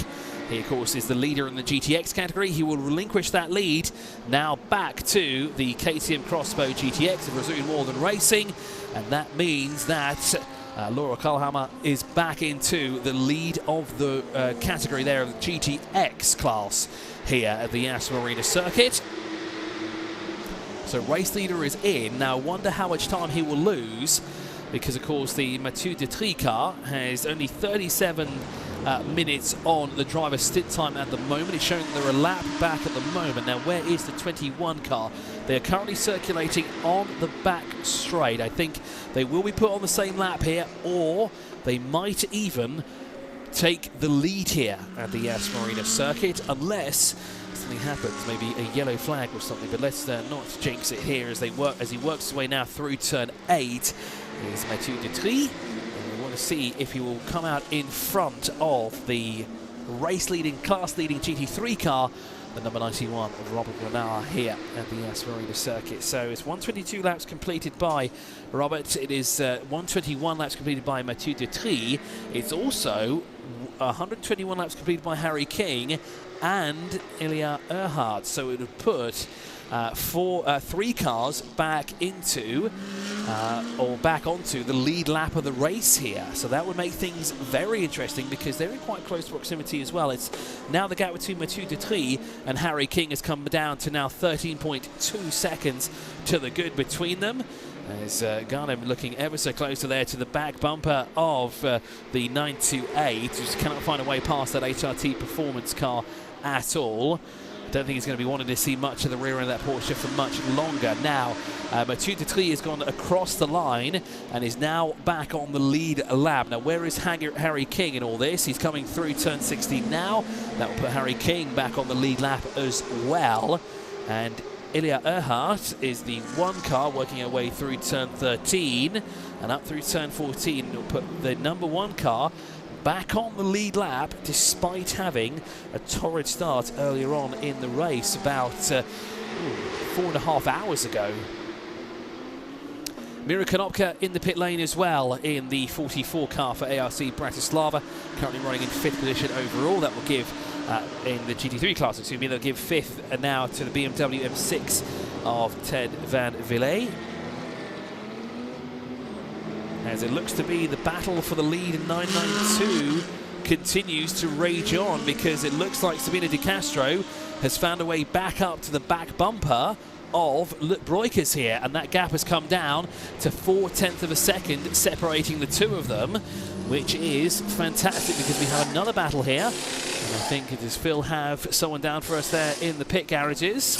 Yeah, it's the race leader into the pits, Alfred Renauer getting behind the wheel. It says semi-pro, who's probably going to take this to the end. Quick stop for all of the Hankook tyres. We'll drop back down, just getting the window net sorted out for Alfred. Door shut, and a fantastic stop there for Alfred Renauer as the Hervis Motorsport heads out of the pits. A top 4, the 763, just driver change, no tyres for the 763. Tishner Motorsport. So racing. They're having a look at the tyres, but they're not changing them, and they're just doing a driver change. So things are getting interesting here. It looks like Alfred Renauer will take the 91 all the way to the end of the race here. He, of course, can be behind the wheel for 2 hours. That is the maximum amount of time they can be behind the wheel. As long as he's had that long enough break between the 2 stints, he should be good to go all the way to the end of the race here, as things on pit lane start to get a little bit more interesting here. 763 out of pit lane, full tank of fuel, no tyres, driver change. So it's Uwe Klein who's behind the wheel. I assume it will be one of the Tischners that will get back behind the wheel, but which one will it be? Michael Tischner started the race. Will he be the one to get back behind the wheel? We'll have a look. It is indeed. They've all got Tischner on their belts, but I can't see. They've only got the letter in front of it, and it's so small I can't see it. Well, to make things even worse, they'll both be M. Tischner as well. Michael Tischner and Matthias Tischner as well. But it's exactly. It's Michael who's got back behind the wheel now after starting the race earlier on. He's back behind the wheel of the 763, and I presume he'll be going down to the end of the race here as well.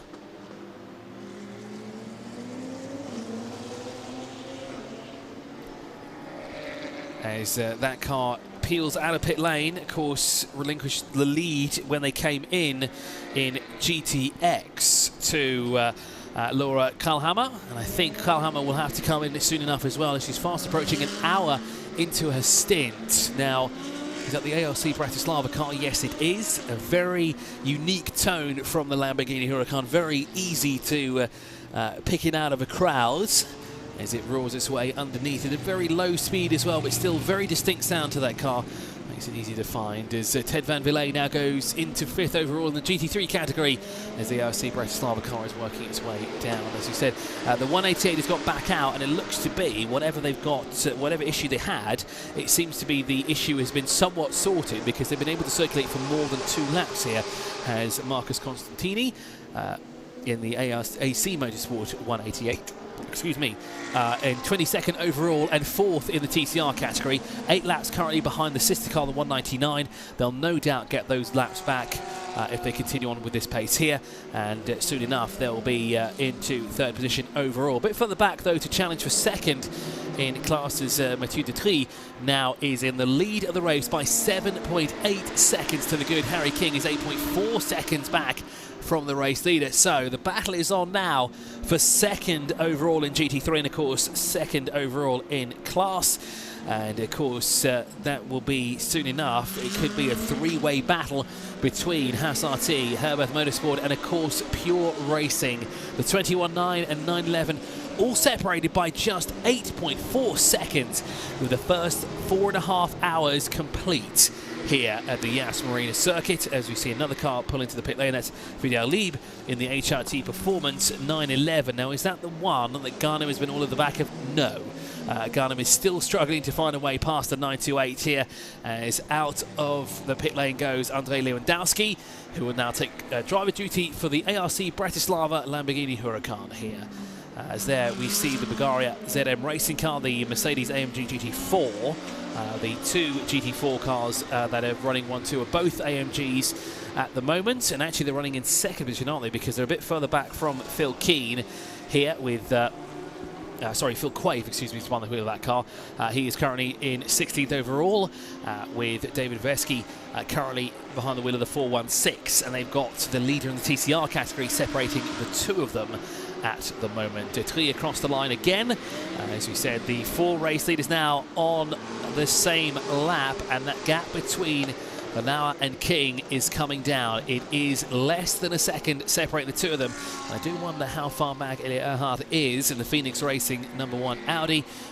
She's currently working her way through turn 14, so a little bit further back is Earhart here in the 4, so we can't, in 4th position, can't count them just yet as, well, a threat here for the overall victory, and of course the victory in GT3, because Detry is currently in control. But for how much longer? Because Lanauer and King will be on the scene soon enough. There is the race leader. And of course, they'll all now be on the back straightaway. They indeed are. And it looks to be Harry King is all over the back of Alfred Lanauer as a cheap suit at the moment. And finding a way through turn 6 would be absolutely ideal. But look at the battle. Look what it is in front of them. It is the battle for the lead again in 992. This time round, they'll be the back marker cars that will be intruding on the battle for the 2nd position overall in GT3. And let's see how this pans out as they come down towards turn 9. So Di Castro losing some time here to Luc Broekers as the 91 runs a little wide through turn 9. Harry King, though, will follow him through. And it looks like Sabino moves out of the way of the 2 leaders, and that really puts him in a deficit now. He's lost heaps of time to Broekers. And now he's got 2 cars in between him. Now he's going to need these 2 to do the same thing he did to them as they need to do to the Broeker, who is currently behind the wheel of the class-leading 909 in the 992 category. Of course, this allows Mathieu Detry as well to breathe a little easier with these 2 currently stuck behind the 909. And into the pit lane now comes the 955 from 2nd overall in class. So, of course, Luc Broekers now can breathe a little easier as the William Motorsport by LB Motors is into the pit lane here for what is the 3rd time.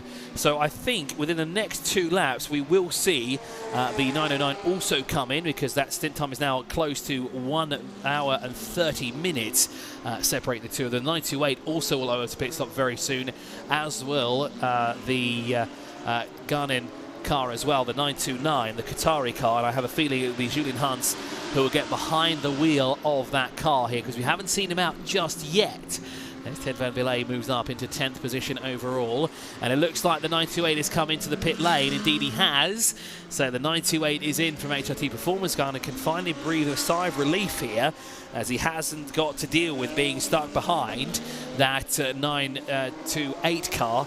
I think it's been almost an hour that he's been actually stuck behind the car, if not even longer than that, as the car comes into the pit lane.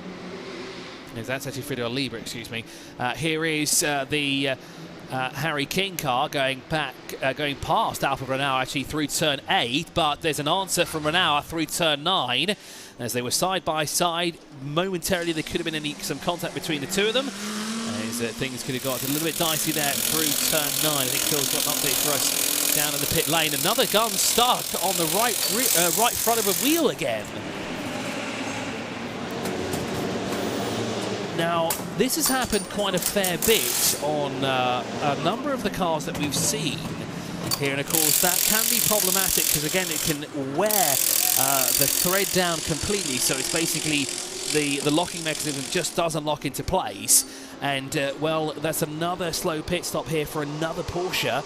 And that's not going to be good news here for the 931. Yeah, Michael Pitamber getting into the wheel behind that. They've got it fixed now. He's firing it up. We've got the 714 in as well. Looks like a 4-tyre change. Interesting way you've got to get into these KTMs.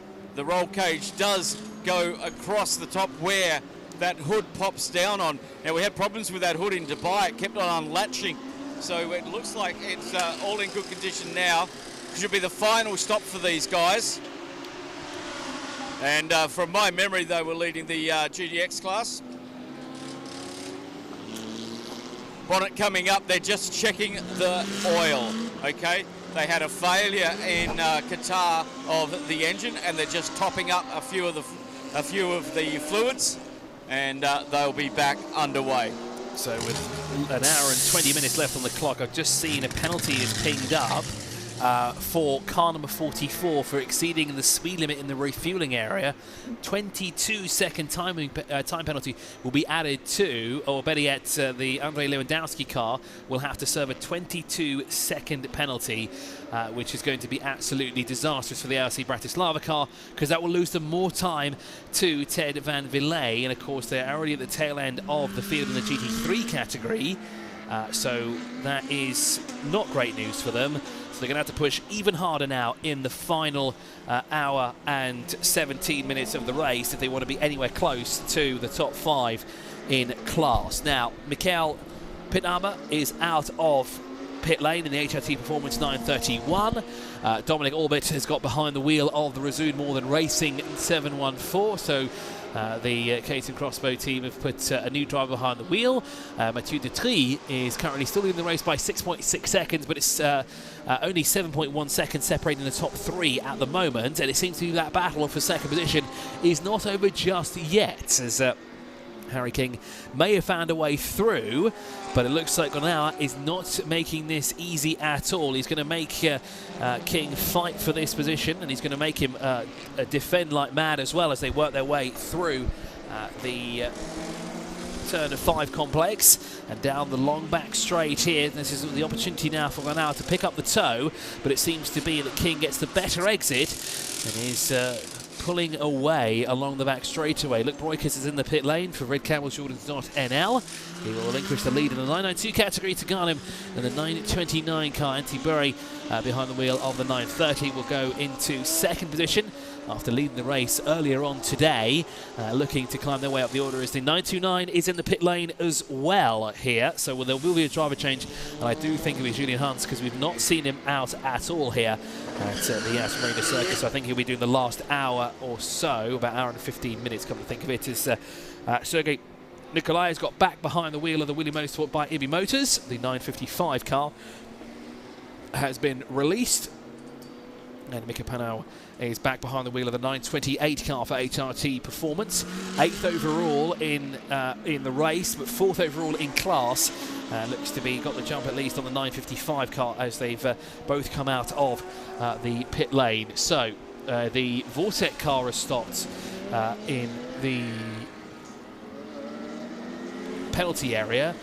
The number 1 car will receive a 90-second time penalty for overtaking a car during the safety car period. 1 minute and 30 seconds for Ilya Earhart, and that is absolutely devastating. But it's not the only car. Car 12 will also have to sit in the pit lane for 90 seconds for overtaking a car during the safety car procedure, and that is Ted Van Villay for JR Motorsport, the BMW M6 GT3. So maybe for Andrei Lewandowski, maybe a little bit of rejection there, although he does have that penalty as well. But we have 2 more penalties, and they're quite hefty ones as well.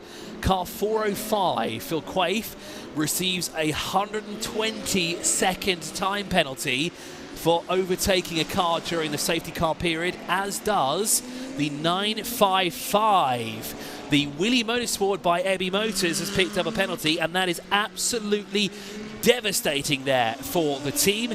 They've run so strongly here today, and they're going to have to be stationary in the pit lane for 2 very long minutes here, and it's going to feel like an absolute eternity, and that's going to push them so far down the order in the 992 category. I'm pretty sure that's got to hurt a lot there, as the Vortex V8 roars back to life after serving its penalty, is released, and off it goes down the pit straight, and will go back out on track.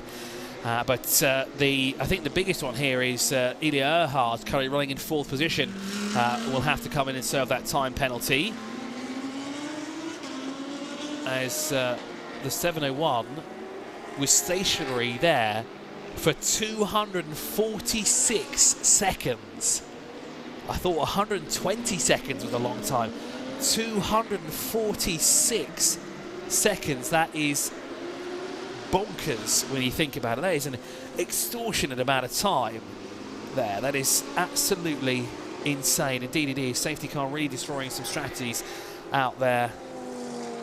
And penalties seem to be dished out left, right and centre here. Some more severe than others. There's also a 10-second time penalty as well for the 979 for not respecting the pit stop regulations. Unfortunately, though, for them, the 979 is in the pit lane. Jean-Michel Giron, the speed lover car, unfortunately, has been in the pit lane for quite some time here, and well, hopefully they'll be able to get back out there. But of course, if they do, they'll have to serve a 10-second penalty, which is not something they want to do. TCR leader into the pit lane. The Sharky Racing 176 coming for a routine stop here. 929 in the pits. This is the change of driver. Julian Hanses for brand new Hankook's going on there as well. Got the boss of the QMMF, Amro Hamid, in the pit box, watching this change. Julian Hanses will take this to the finish line with 1 hour and 11 to go. And that was quite close. They just sent the car out, which on the other side of it would have had a bit of extra weight by the looks of it. Yeah, all the team congratulating each other. Fantastic stop from the QMMF team. As they are released and on the way, indeed, Julian Hunt is behind the wheel of the QMMF by HRT Thuraya Qatar 929. Now, what can he do here in the last 1 hour and 11 minutes? As Rip Borikers loses out to the number 12, but of course number 12 will have to come in. Another penalty has pinged up on the screen.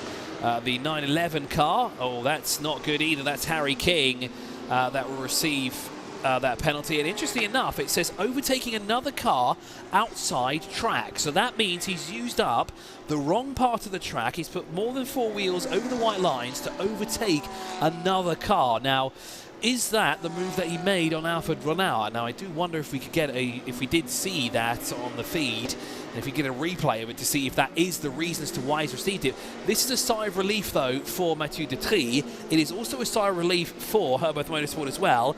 But here comes Harry King, and he is in very close proximity to the race leader. He's got 2 cars to find a way through, including the Tishner Motorsport car. There's also the KTM Crossbow, the GTX leader there too.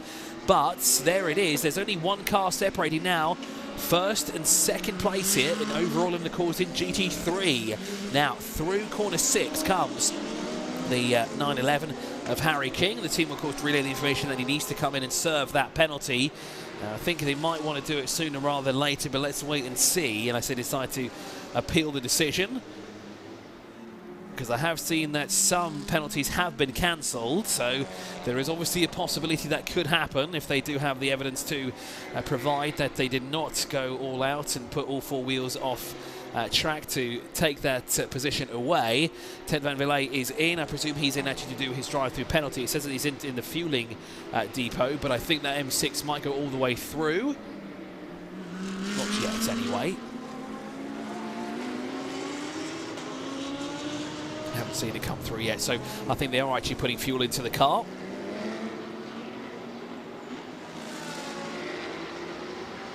There's Sergei Nikolai up now into 7th position. That's another car that has a penalty that needs to be served. Mathieu Detry is across the line, and the gap between the race leaders now just 1 second separating the two of them. The gap has come down, and it's 5.6 seconds back as well to Alfred Granauer. So if these two start catching back markers in the wrong place, this could play in the hands of the 91 yet again, as it has done all throughout the race, as Dominic Albert now takes the lead in GTX. Moving past Michael Tischner, putting the Tischner Motorsport car now down into 14th overall and 2nd in class. The race leaders now on the front straight, and is that Harry King that's gone through? Has the 911 found a way past? No, it hasn't. That is just another Porsche with a rather similar livery, but we can spot the difference between the two Porsches there, despite them both being relatively dark in colour. One has a yellow spoiler, the other has a black spoiler. And of course, Harry King is the one with the yellow spoiler, the more vibrantly coloured spoiler, as well as Ida Ahart is in as well. And I wonder if she's coming in to do her drive, her penalty. As Antti Burry must have to come into the pit lane soon enough. As you know, has he been in recently, 9:30? No, he hasn't. He's only done 2 pit stops. He'll have to come in at some point as he's fast approaching that hour-and-a-half mark of his stint time.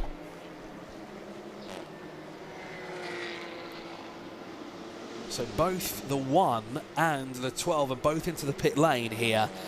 Both of them have to do penalties as well that have not been served. I think they'll have to serve them this time around as they're in the pit lane, or they'll have to come through yet again, which of course will put them at a real deficit here. As Earhart was edging closer to the back bumper of Alfred Granauer. Now, where is Harry King and where is the 21 of Mathieu Detry? As they are currently circulating now. Through goes across the line, and it looks like, do we have a lead change? Yes, we do. Harry King is into the lead of the race as Mathieu Detry is into the pit lane. So Pure Racing back out in front. Now up into 2nd position. Mathieu Detry and Phoenix Racing both into the pit lane. Here, Mathieu Detry in the pit lane now for the 4th time. Earhart in the pit lane for the 5th time here in the number 1 car. Picking up some fuel. Ted Van Vliet also in the pit lane here for the 4th time. They do seem to be in the fueling area. Its pit lane is getting a little busier here as the BMW M6 works its way down to its pit stall. Looks like we'll have a driver change for that car. So yes, we will. So that will be Max Verling, who will get behind the wheel. Door opens, and there we go. I think Phil has got a closer view there of Max getting into the car. Yep, as standard stop, 4 tyres, everything being done. As he gets behind the wheel. Not a huge rush going on for this one. Very, very practiced, very, very processed.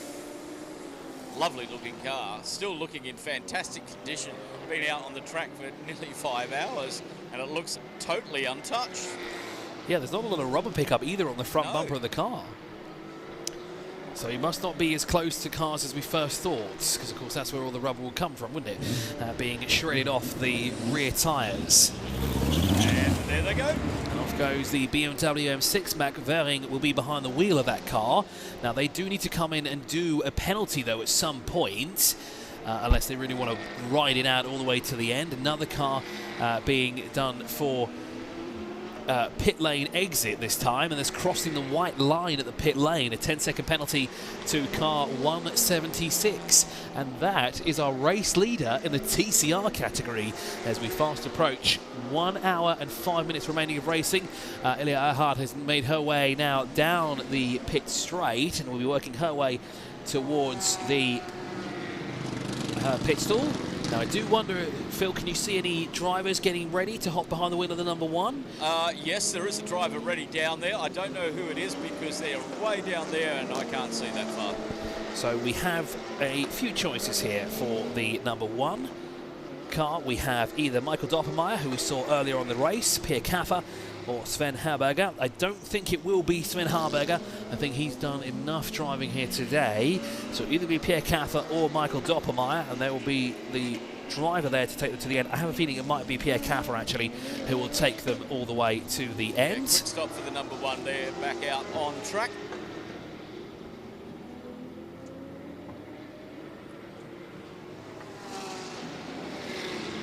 So we'll wait and see when they come across the timing line. There it is indeed Pierre Kaffer who gets behind the wheel of the number 1, and I do apologise, it's he who just got out the car, Elliot Earhart.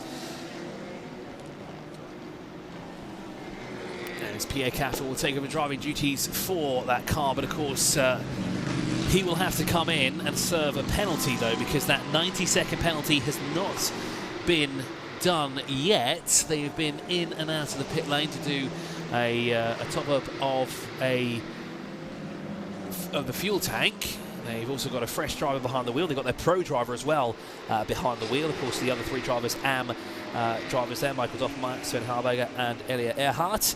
Pierre Kaffer, the pro in that car, and he's definitely going to be rather quick here. Let's see what he can do here at the closing stage of the race. Harry King, though, is into the pit lane. That gives the race lead back to the 911 car. Sorry, not 911. 911's come in. Sorry, the 91 car now will retake the lead of the race. I do wonder who will be jumping behind the wheel of that car. The 911, Joel Strum will be behind the wheel. And he will be taking it all the way to the end. He's the semi-pro. Indeed. So as we fast approach 1 hour of racing left to go here, Joel will take the 911 to the end of the race here at the Hankook 6 Hours of Abu Dhabi. And the Yas Marina circuit, the 3rd and final round as well of the Middle East Trophy, where there is a lot at stake here, specifically in the GTX category. And we'll have a look at the overall standings in their respective classes once we hit 1 hour to go. And Phil, it looks like we've got the 911 heading your way. Harry King will hop out. And he's got we've got a flat right rear tyre on that car. He's going to try and pull it up, but yeah, that right rear is totally gone. That must have happened on the in-lap. He certainly did like it came on the in-lap. No, obviously it's a good place to have a tyre failure or a tyre puncture in the pit lane, especially when you're heading towards the pit box anyway. So, timing there for that tyre to deflate itself. Yeah, perfect. Exactly timing. As they get that done, Strum fires that up and heads out of the pit lane.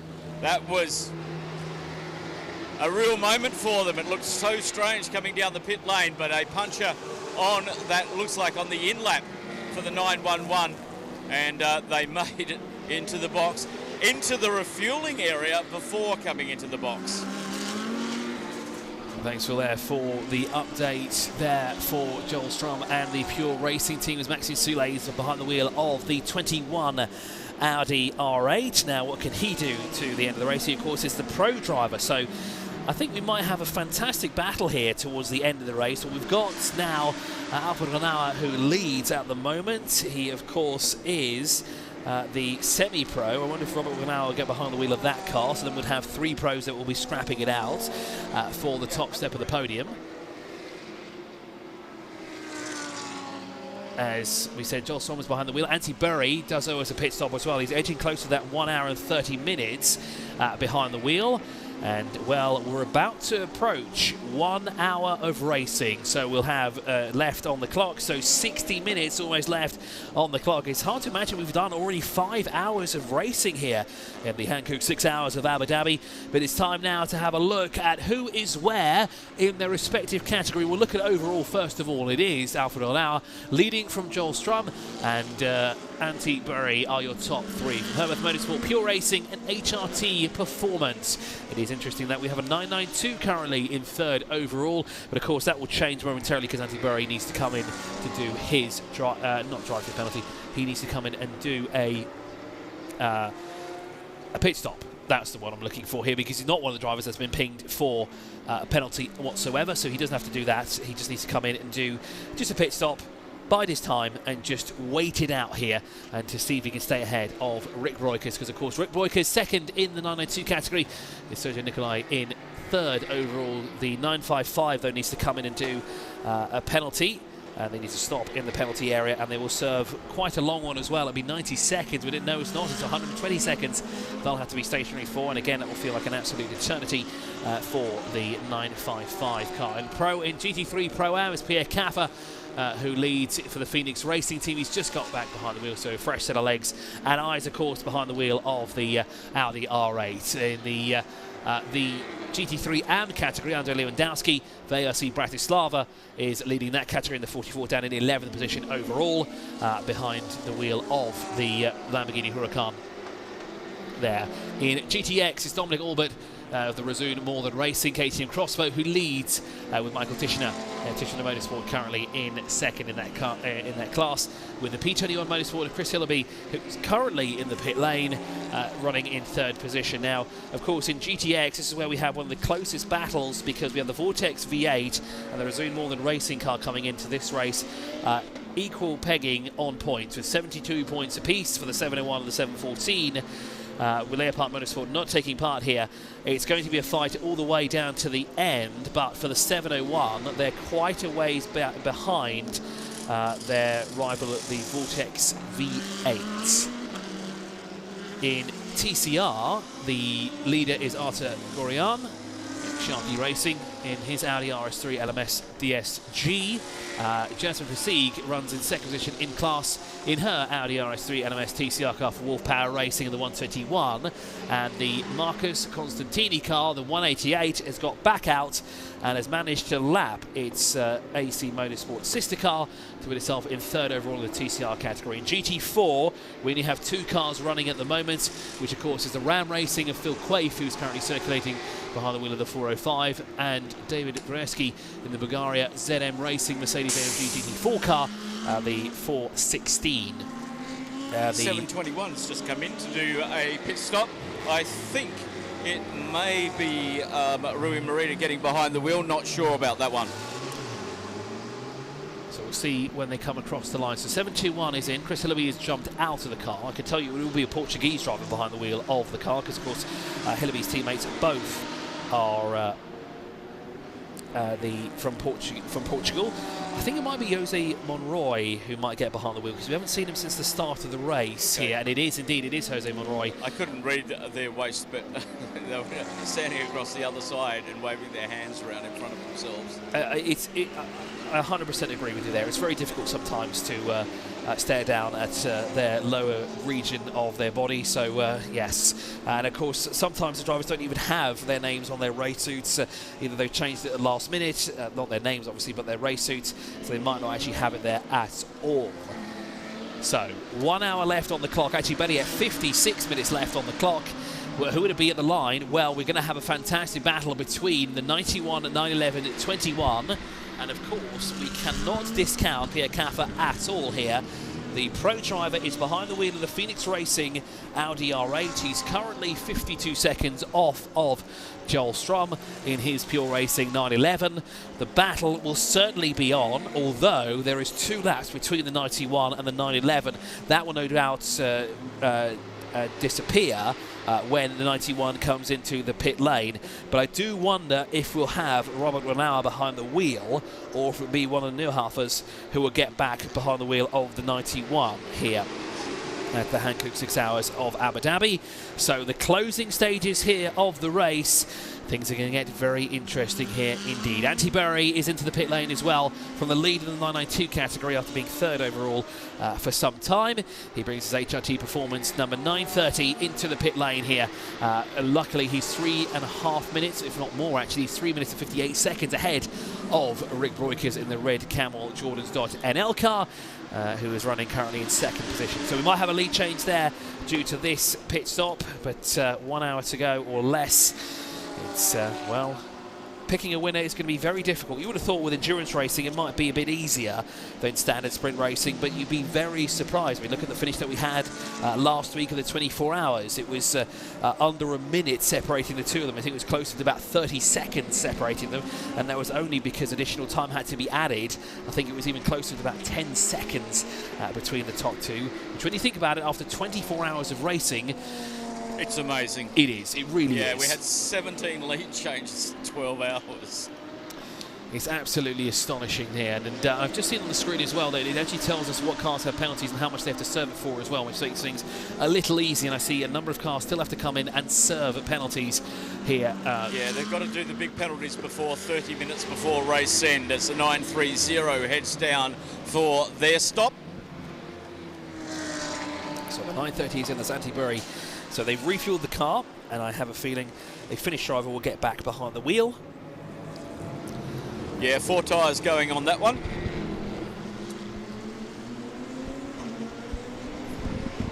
And they'll be good to go towards the end of the racing. Phil, did you see a driver change there for? Yeah, there is a driver change. Okay, I can't see who it is. I'm about 100 metres away. So that should be Max Sonnen, who gets behind the wheel of that HRT Performance 932. I wonder now how many cars that we need to have come in at least one more time. I think pit stops here will be a minimum of 4 pit stops here. I think some may try to extend it to 3, but I don't think that will be possible at all, especially with them doing double duty. So, for example, Antti Burry is actually coming for the 3rd time on the screen. So actually it might be possible with the 2 driver combinations to just do 2 pit stops here rather than 4 compared to the rest. But Alfred Onauer will have to come in at some point unless he's planning to go all the way to the end. Chris, just having a look at your driver stint times, has anybody got like left on their stint less than 50 minutes, which means that they will exceed their driver stint time? Because we've got 52 minutes to go. Somebody who's got 1 hour and, say, 15 minutes on their stint will exceed the time. So we have 2 drivers, Phil Quaife and David Vreski, the 2 GT4 cars. They'll definitely have to come in, but I just noticed that the TCR car, the 188, is slow. Now, it was slow through turn 9. Now, that is a bit of a problem. That car has had problems throughout, as the race leader at TCR car, the leading Audi, has stopped to do its penalty. So and it's done that goes. Very well. 176 heads down the pit lane. May not be stopping at all. Just the penalty stop. I think so. I think Arta might go all the way to the end of the race here, the Sharky Racing, because he's only done, we'll have a look when he exits the pit lane, he's only done, we're still waiting for that to tick over. Well, it says he's only done 45 seconds behind the wheel. I don't think that's the case. It's 18 minutes he's done the stint time for, so I think he should be good enough to go towards the end of the race. Another car coming in, straight, no fuel, just straight down the pit lane, flashing lights. And I'm just looking for who's out That's in the the 188. That may be the problem. That is. Yeah, it's sounding very ordinary. And the team are just running out of the garage now, and there's not a lot of rapid work going on. They'll throw it up on the jacks just as a precursor. No tyres, no anything. That front left wheel, that's what they're working on. The teams didn't even have their tabards on. They had to get them on before they could cross the white line. I don't think they were expecting the car to come. No, they weren't. Which seems a little odd, because we did see the car slow through turn 9, but when they thought the driver may have relayed information that he's back up to speed. Of course, Marcus Constantini currently behind the wheel of that AC Motorsport 188, currently running in 3rd in the TCR category. Let's hope that they can get back out here at the Hankook 6 hours of Abu Dhabi, here at the Yas Marina Circuit. It's hard to believe that we've elapsed 5 hours and 10 minutes of racing already. It's flown by completely, and it's amazing to think that we're going to take this race all the way down to the wire with Alfred Onauer, Joel Strom Maxime Soulet, Pierre Caffer and the rest of the field here. So we're going to keep a close eye now on Pierre Caffer to see if he can start to close in, because he's 53.4 seconds back from the 911. That will put him 43.2 seconds back from Maxime Soulet at the moment. Now, the thing is, it's not going to be no easy feat to catch that Soulet car, because, of course, he is a pro driver, as is Pierre Caffer, so equally pegged cars and equally pegged machinery as well. So it'll be interesting to see what these two can do here in the final stages of this race, as the Vortec V8 is across the line. A very deep grumble there, very easy to spot as well. That car's very distinct sound from it. There's two cars that stick out in particular, the Lamborghini and of course the Vortec. Now, if only we had the Mercedes GT3 car, the AMG that is, because it has that epic sound. Rumble. It does, and it's a sound like no other. I'm so glad that they kept the 6.2 litre V8 underneath the bonnet of that from the SLS, and it's just it's amazing, that sound. And it's naturally aspirated, no turbos inside, just that epic deep grumble. The 416 GT4 AMG just went past me, and it's heading down the pit lane. Fuel only. So, straight out. We're just waiting on the Ram Racing 405 to come in. James Thorpe's going to jump behind the wheel of that one and take it to the end. So that's interesting for David Dresky now, because that Bulgaria ZM racing car, an hour and 4 minutes behind the wheel for David Dresky. I would assume now that means Adam Lachko and Alia Kolok are giving him maximum time behind the seat, behind the wheel of the car here in the AMG here in the 6 hours of Abu Dhabi, of course by Hankook. Now just looking for that car. Indeed it is, yes, there it is, they are all semi-pro drivers there, so that's quite an interesting note. I think that car might come in again at some point and do a driver change, because I can't imagine it as Phil Quaife comes in to do his penalty. Yep, and with, well, 120 seconds, is it? Yes, it is, the 405. This should give the lead of the race in GT4 back to David Dresky in the Bulgaria ZM Racing, because of course Ram Racing will come in and do a driver change as well, presumably. Yes. Is there a driver ready? Is James Thorpe there is. Okay. It will be James Thorpe getting behind the wheel. So Thorpe will get behind the wheel of this car. And Phil Keen's got a green vest on, which means he's going to clean the windscreen. So work that one out. Phil Quaife there, sitting what's going to feel like an absolute eternity. It is behind the wheel. 2 minutes sounds like nothing, or 120 seconds, but for the driver it feels like an absolute eternity, just waiting to be released from the penalty box as Jonas Karkalis is out. So it looks like Jonas has taken the wheel of the 188, so that Audi's gone back out. So whatever issue they may have had, they may have figured out what it might be. Control-Alt-Delete, possibly? Yep, that sounds about right. And they've done a driver change as well.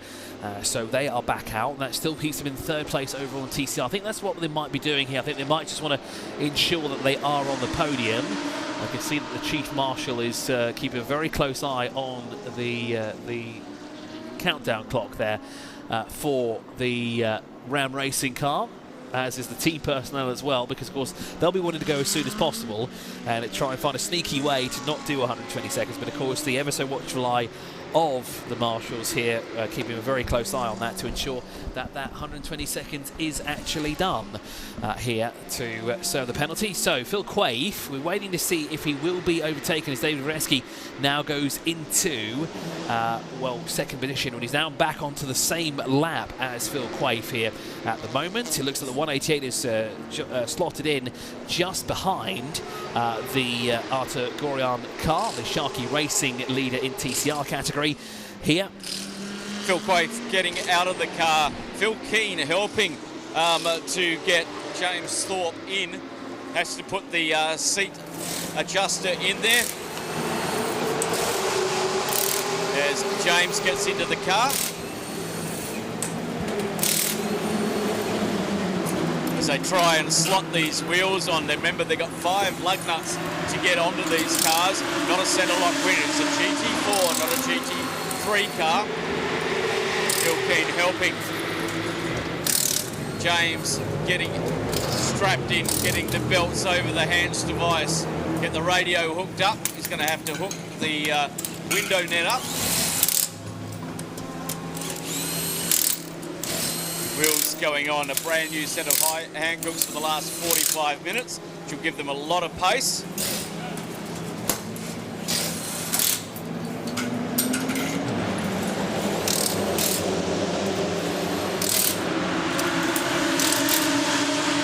Door gets shut. Just got one more front left to go, they're just tightening up. Making sure the water bottle's connected. All done. Down off the jacks. And James Thorpe is good to go for the end of the race in the 4:05. Was there an issue there on the left front by any chance? That was a very It's just slow. the time it takes to change these 5 lug nuts.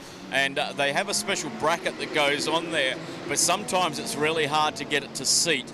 And then they've got to try and get the bolts lined up with the holes. So, yeah, it's quite a difficult thing. And indeed, David Reski there has now taken the lead in GT4 and actually puts a lap between himself and the 4:05 of James Thorpe. And actually Jose Monroy goes through as well, so that's an additional car now between the 4:16 and the 4:05, which is exactly what Bulgaria want to have between themselves. But I do believe David Reski, I don't know if he can go all the way to the end of the race here. We've got 1:08 plus, yeah, okay, I think he has just enough time, but it's going to be a mammoth stint for David there, for the Czech driver, all the way to the end of the race. But let's see what he can do. If he can bring the car home on the top step of the podium, I'm pretty sure Adam Lachko and the rest will be very excited for that, as they will no doubt be celebrating later today. So if we have a quick look back to GTX, of course, this is one of the heavily contested Middle East Trophy categories here that we have. The Vortex V8 and Razun More Than Racing came into this race with 72 points apiece, so they came in evenly matched. And it looks to be that Dominic Albert has got the upper hand for the time being, as their closest rival, the Vortex V8 team, a little bit further down of Julien Boulot. The 701 quite a ways back, so it looks like the championship, or the trophy as such, will go to GTX, as they'll be the ones scoring more points compared to their closest rivals. So it's a bit of a heartbreak there for them. From the TCR category, we came in with just 28 points separated two of them. All Power Racing, though, the 121 has been circulating around in second position. Jasmine Pasig currently behind the wheel of that car. It does have the upper hand because both BBR are not here this weekend, and AC Motorsport have had such issues. There might not be such a threat here in the last hour of the race. So it looks like Wolf Power Racing may walk away with the Middle East Trophy, but of course we'll do that all at the end of the race, just to make sure there are no last-minute penalties to be dished out at any point. But for the 992 AM HRT Performance number 72, only had a 4-point advantage coming into this race over the QMMF by HRT Thurai Qatar. Now the 929 is currently ahead at the moment, the Julian Hunts, so it looks like it might go their way here, because there is definitely more than 4 points difference between first and second, so it definitely goes the way of the 929 at the moment. For HRT Performance, though, they're finishing in second. That is Emeka Peno currently behind the wheel of that car, but they're currently both ranking third and fourth at the moment in class, and let's see if that changes in the last hour of the race. Now in GT3 AM, CP Racing have a clear lead in the 85. They are more than 40 points ahead. They're actually 44 points ahead of their closest rival, ARC Bratislava, and unfortunately for the Lamborghini team, there is not enough points on offer here today, this weekend, to get anywhere close to CP Racing, so that trophy is done and dusted. In the GT3 Pro Am, Herbert Motorsport, who are currently out in front of this race at the moment, have a 4-point advantage over the sister car, the 92, which is not here today. Then Heart of Racing by SBS also not here today either. That is the 27. So it looks to me that Herbert Motorsport will be walking away with the trophy in the GT3 Pro Am. And finally in GT3, CP Racing with 54 points to their name, coming with a 4-point advantage to Team GP Elite, who are not here today, nor is CP Racing, and Team WRT also not here today. So that makes things rather interesting in the GT3 category. So I think CP Racing may be patting themselves on the back already with not one but 2 trophies here in the Middle East Trophy for GT3 and of course GT3 Hours. It's been a stellar season for the CP Racing team. Of course they had that incredibly close moment in the opening hours of the Dubai 24-hour last week, almost collected by one of the Porsches that went off in Sector 1, and the Vortec and CP Racing both battling hard through there, and with the fluids being dropped, it could have been an absolute disaster, but they both managed to find a way through, which is absolutely impressive. I can't imagine what was going through the mind of the drivers there, but amazing reflexes nonetheless, and to get through like that scot-free as well. So we're in the last 40 minutes of the race here. Herbert Motorsport lead in the 91. Joel Strum for Pure Racing in the 911 runs second at the moment, 2 laps behind Herbert Motorsport. And is this the gap that we're going to have towards the end of the race? Will it be a 2-lap advantage to Alfred Renauer? Well, we'll have to wait and see, as we do still have some penalties to be dished out. One of them is for the 911, and that's a 10-second penalty that Joel Strum will have to concede at some point here in the race, and he'll have to do it, as Phil mentioned before, within the next 9 minutes, because if he gets to the 30-minute mark and he's not served that penalty, well, he's probably going to incur a bigger penalty, because, well, he was warned already about it, given enough time, and he'll have to come in before the 30-minute mark hits, and that means he will have to well, that may be more consequential if he doesn't come in than anything else here at the Yas Marina circuit. So Maxime Soulet's 1 minute 54, 4.92, which is his fastest lap for the Haas RT, is exactly the same fastest lap of the race for Haas RT's driver, Mathieu Detry, which is, well, that's rather interesting, because you've got the same car, 2 different drivers at 2 different times as well. Thank you, James Gent, for that update, and always do like stuff like that. It is quite interesting to note here at the Yas Marina circuit. So we are still racing here for 38 minutes on the clock here for this 6-hour race. This is, of course, the Hankook 6 Hours Abu Dhabi 2023, the 3rd edition of this race and the grand finale here of the Middle East Trophy. Renauer has the 2-lap advantage over the rest of the field to see how this pans out. Now, will they have to come in at some point? Well, with 49 minutes of the driver's stint, I think Phil might have an answer for this. Phil, do you think Alfred Renauer and the Herbert Motorsport team can go all the way to the end on the current strategy they have, or do you think they're going to have to come in and at least get a splash of fuel?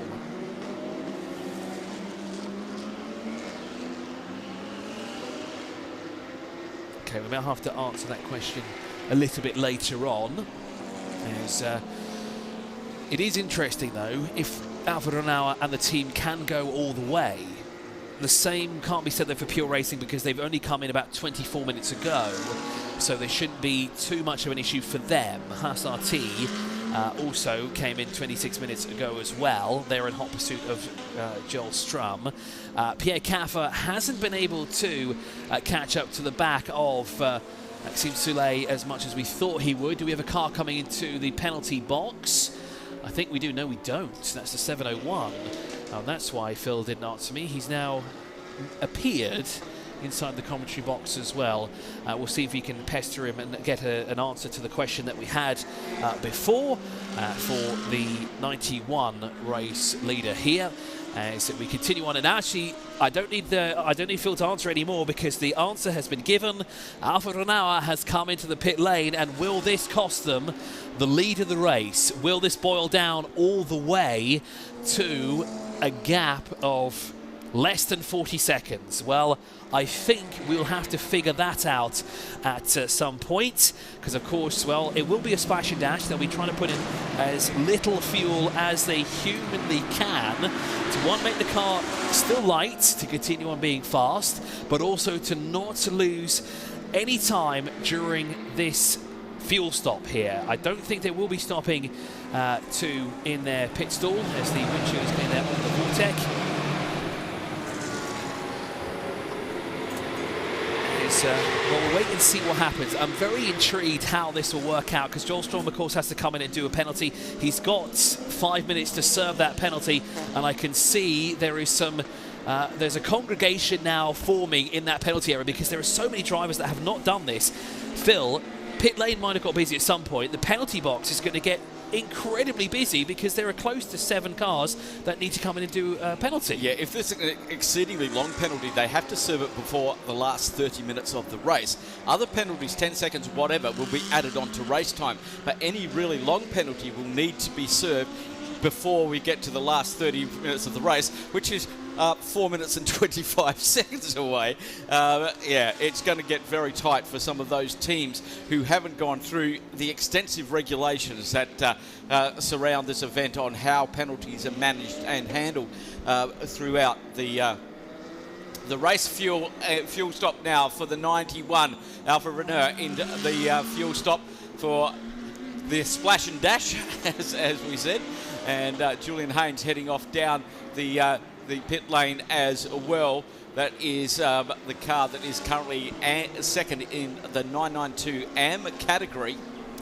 And I was down there when Julian got into that car with around about 33 minutes to go. Now, Phil, he should be able to get that sorted. Sorry to cut you off, but I did not expect this whatsoever. No. Herberth Motorsport are doing a driver change. Oh, that's interesting. I thought Alfred would go all the way to the end. So did I have a feeling it's either one of the no-halfers or it is Robert who's getting behind the wheel because, of course, he is the pro driver in that class. Yep. You put the pro driver behind there, you lose a minimum amount of time. So let's see how this pans out. So the car has been released. The Vortec is still there. So unfortunately, ailing issues for that car. But let's have a look at who is behind the wheel of that 91. Joel Strom currently in second position overall. There is the Pierre Caffer #1 Phoenix Racing Audi R8 across the line, 45 seconds adrift. And it is Marcus Nauhafer who is behind the wheel of 91. Just fuel, straight down to out. So Herberth Motorsport straight back out onto the circuit.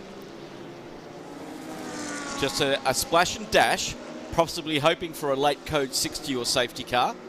But that didn't happen.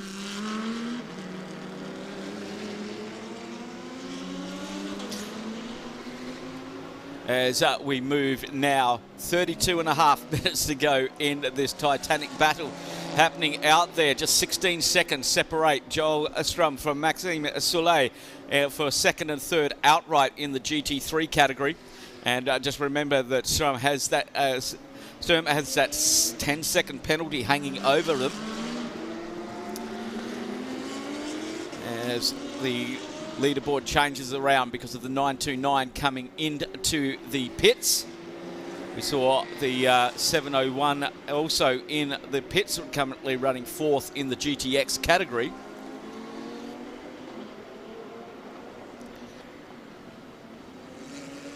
As keeping an eye on the gaps at the moment. GT4 battle. A little bit of time between those cars. And that 2-minute stop for Ram Racing has put them back into second position with James Thorpe now at the wheel.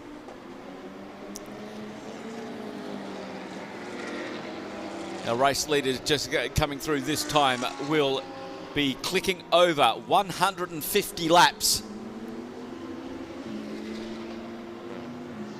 And we have had, touch wood, a very clean second half of the race. Looking at the way that it is been working. We've had 3 code 60s so far. And the first one was about 15 minutes long. The second one was around about 10 minutes long. And the third one was a little bit longer, around about 18 minutes. But that's all the interruptions we've had so far during this race, as the field all got reset. And so we've literally had the main start and 3 restarts. The last of our code 60s was done at around 19:30. So we've been running very, very nicely since that since about 7:30 p.m. as we're approaching 9:30 p.m. now. So 2 hours of clean running gives everybody a chance to get their strategy together. We've still got battles going out on track. Rick Broiker's just done his fastest lap of the race on his lap 147, a 158.234 for that car, leading the 992 category. As a three-way overtake goes through one of the GT4 cars, just getting out of the way of the quicker. I think that was the number 1 car going through there, Pierre Caffa. It was indeed at the wheel of the Phoenix Racing Audi R8 LMS GT3 Evo 2.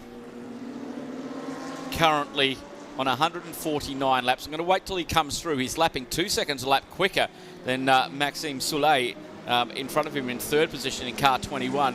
Caffa leading the Pro-Am class, just the only entry in that, and that's decided by driver classification. So they can have a Pro, Semi-Pro and a couple of AMs. Looking at the ARC Bratislava Lamborghini Hurricane, currently down in 10th position, running first in the AM class, and they can't have any pro drivers, just semi-pro, AM plus and AM. Yeah, so keeping an eye on the race lead. 47 seconds separate Herbert Motorsport from Pure Racing, 91 and 911. They've both done 5 pit stops. Pure Racing's got a 10-second penalty coming their way. Possibly will be served after the race.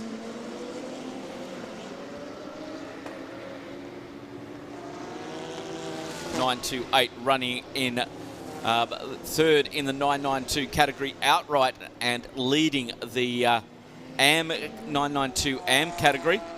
So we have GT3 cars, 1st, 2nd, 3rd and 4th, and then 5th, 6th, 7th, 8th and 9th are all the 992 Cup cars. So a good battle going on there. Then the 2 more GT cars rounding out 10th and 11th, the ARC Bratislava and the JR Motorsports. And then another 992 Cup car in the pits at the moment. That's the QMMF car. We expect they may be doing a driver change down there. Chris will bring us up to date on that one. And then the first of the GTX cars out there, and it's been a dominant performance so far from the More Than Racing KTM Crossbow, leading that one at the moment from the Tictor Motorsport, as they move up a few positions as the 929 drops down for being in the pits. So GTX 1, 2 and 3, 1, 2, currently 12th, 13th and 15th at the moment. Jose Monroy at the wheel of the P21 Porsche 911 GT3 Cup car, and that is the 911 car, 991 car, sorry, running 3rd in GTX. And David Brisecki at the wheel of the Bagheera ZM Racing AMG GT4, leading that one at the moment. I've just got to see where that gap is back to James Thorpe after that long pit stop for Ram Racing, serving that 2-minute penalty. And one of the cars with a 1-minute 30 penalty still is JR Motorsport. Have got to serve that, and also the car that's running 2nd in the 992 category, the 955, they have a 2-minute penalty over them at the moment. And I'm just waiting for everybody to go through, and a 2-minute penalty will drop them way down the leaderboard, because 47 seconds behind that car is the HRT performance car in the 992 category, and not far behind that, 141 behind that, is the 2nd of the HRT cars, Kari-Pekka Laaksonen at the wheel. So they could well lose some positions and even a podium in the 992 category if that penalty gets added on, because if it happens after the race, it may be extended. So they're going to have to be very careful with that one. And our 4th place contestant, Pierre Caffa, in the Phoenix Racing car, that they've got that 1-minute 30 penalty over them as well. They won't lose the Pro-Am, GT3 Pro-Am, because they're the only car in it. TCR battle, 38 seconds separates first from second at the moment. Sharky Racing and Wolf Power Racing. 2:13 on that last lap for the Sharky Racing car. Wow, 2:09. That's 4 seconds that Jasmine Presic took out of the 176. 24 minutes to go. 32 seconds, 4 seconds a lap. That could very well come down to be a change for the TCR lead towards the end of this race. So a great racing there as Arthur Gorian goes through in the Sharky Racing car. I'm just keeping an eye on when Jasmine is going to come through in the 121, because she's not going to be too far behind that. And that is a great battle going on. 139 laps completed for our TCR leader, 153 laps for our race leader at this time. I still have the QMF car. AM2, 6 in the 992 category. I still have that in the pits. I'm not 100% sure. Chris will sort that out when he gets down there. Yeah. Yes, Chris. So some late drama has happened here. Oh. The 929, we didn't quite catch this. Julian Hans is in the pit lane. The car is actually in the garage due to brakes. There's an issue with the brakes on that car. And of course, we picked Julian Hans there to really fight towards the end. Yes. Especially for a podium finish in the 992 category. But it looks like it might all be over. I see Julian Hans is in the background. No. He's embracing the team as the team are doing their best to try and fix it. A lot of the Qatari team members here as well, looking at the car, they really want to get it fixed. They were really hoping for a podium here after a very strong race. Indeed. Can you see any cars in the pit penalty box at the moment? We may have the 955 in the pits. Currently second in the 992 category, and that's the Willie Motorsport by Ebby Motors in the pit lane. They only had late though, right? Yeah, if they're that penalty, they may well lose that place, because 47 seconds behind them is the HRT Performance car, and that's battle for second, third outright in the 992 category. 992 category, very interesting here. Yes, it will. One in the penalty box, one in the pit garage with a brake issue. Yeah, well, Sergey came in only 19 seconds behind Rick Broikers, who's currently leading that category, and they may lose second place, and the HRT Performance 928 car may well move up on another step on the podium. So unfortunate luck for the QMF by HHS Raka. They were so happy at that last pit stop, and then brake dramas with around 25 minutes to go is not what you need. But this is endurance racing. They'll come back bigger, better and stronger as the 955 now leaves the pit lane. And we'll just keep an eye on that, because we're going to have to wait until both those cars have circulated around whether we're going to get a change for second and third in the 992 category. It's not ideal getting a penalty late in the race. And under safety car, you can't serve penalties, so you have to do it under race conditions.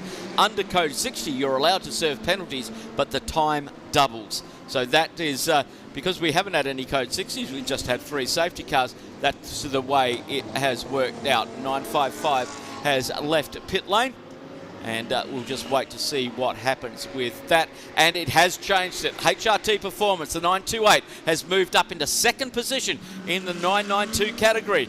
And that is Mika Panu at the wheel of that car. And that is a big change on the podium.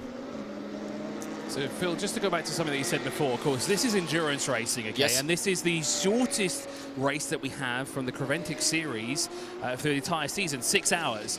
It's you know, we're going 12 hours, we're going 24 hours. We've got a 6-hour qualifying at a 12-hour race. Exactly, and it's something that you've got to learn to get to grips with, especially during the 6 hours. You know, you've got to learn what might go wrong, what can go wrong, and of course it's a learning experience for the season that comes up. Of course, it's very unfortunate that you'd have an incident like this in 6 hours, but again, if it can't go right in 6 hours, you'd want it to go correct in 12 hours and 24 hours. So yes, it's a good thing they've done it in this race, even though it is the last of the Middle East Trophy.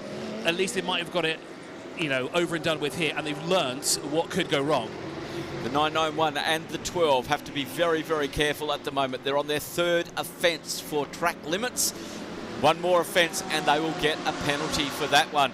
And exactly the 12, especially the 931 and the 12, both facing, have to, that is the JR Motorsports. They've already got a 1 minute 30 penalty hanging over them. They can't afford to have any more in this one. And the 931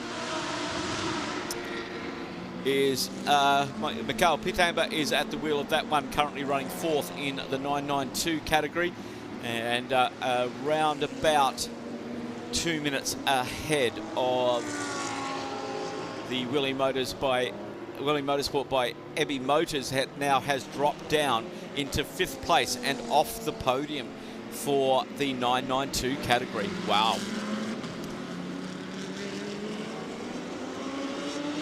$18 minutes 50 seconds to go here in the 3rd running of the Hankook 6 hours of Abu Dhabi. 3 safety car periods, but we've had a very, very clean run heading towards the end of this race. This is where issues can come up. Drivers are tired, everybody's tired, late pit stops cause issues. It's really about being on tenterhooks for the next 18 minutes until we see the checkered flag, 3rd running of this event. And the car on screen at the moment. What a fantastic drive it has been by that entire team. And Razoon more than racing in the KTM Crossbow.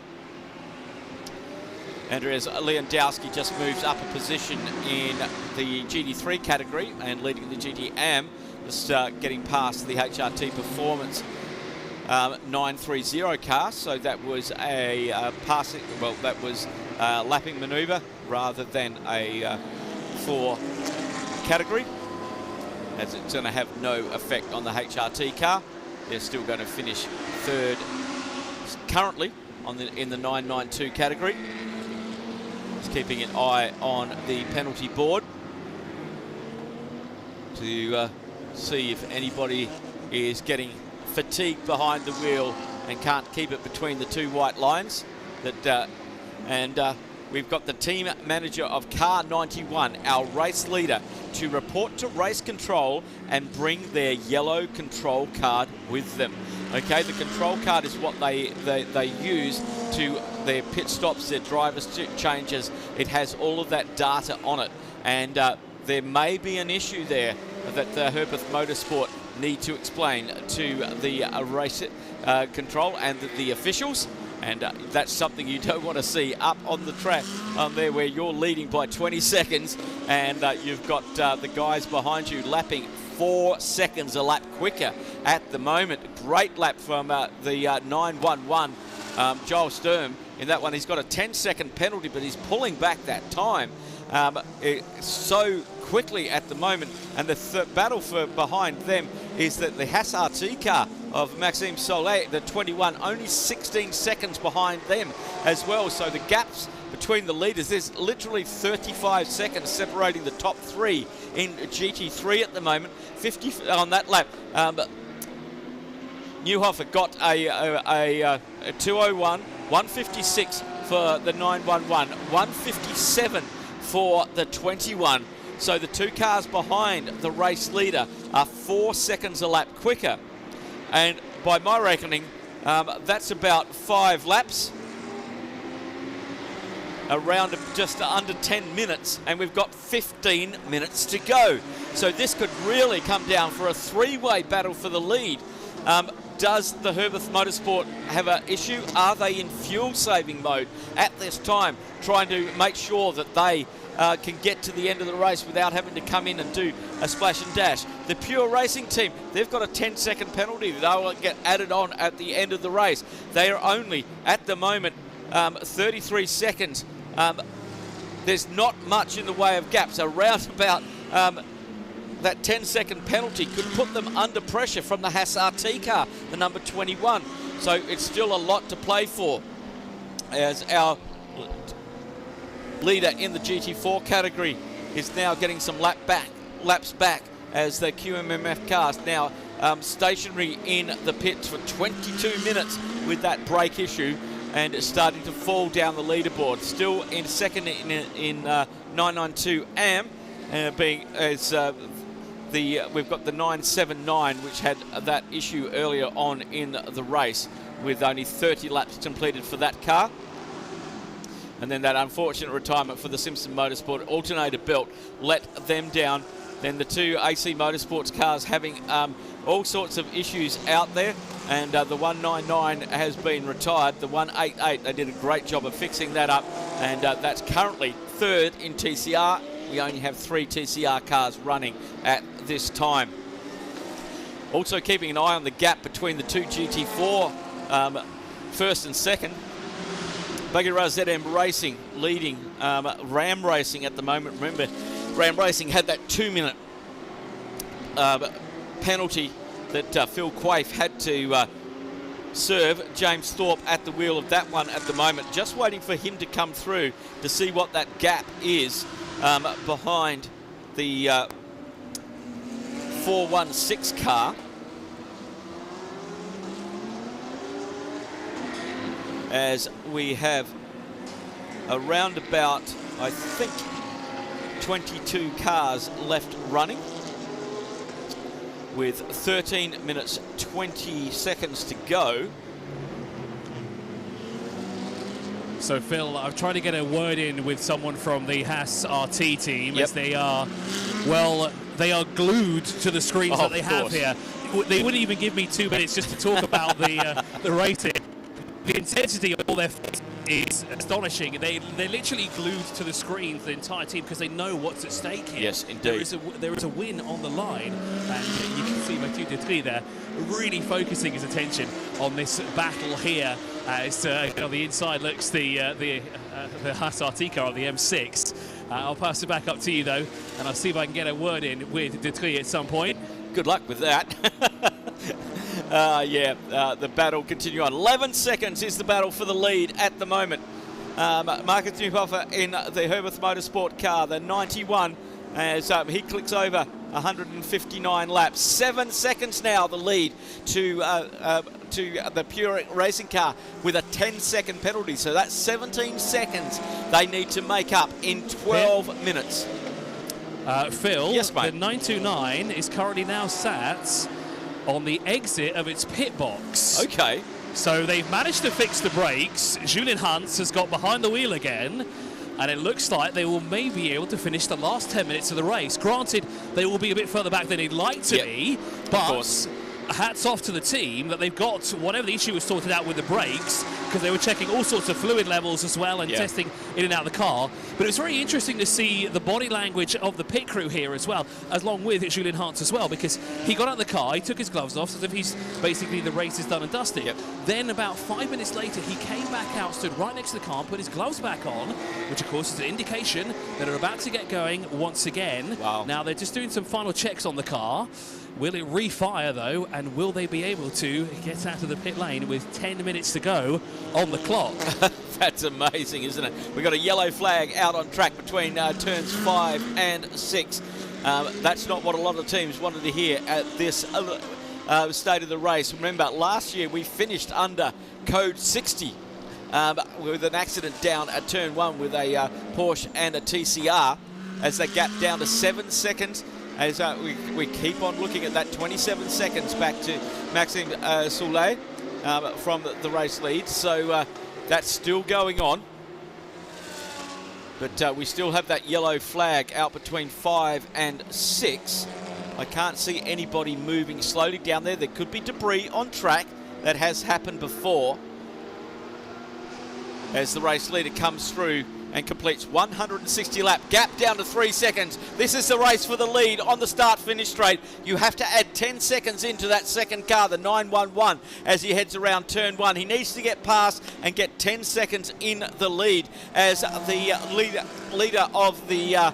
Code 60, Phil. Code we 60. have got 60. We have got a code 60. We can't have a safety car within 30 minutes of the race. So they're going to keep these gaps. This is breathing room for the Herbeth Motorsport team. That gap was 3 seconds when they came across the line, and we're under code 60 at the moment.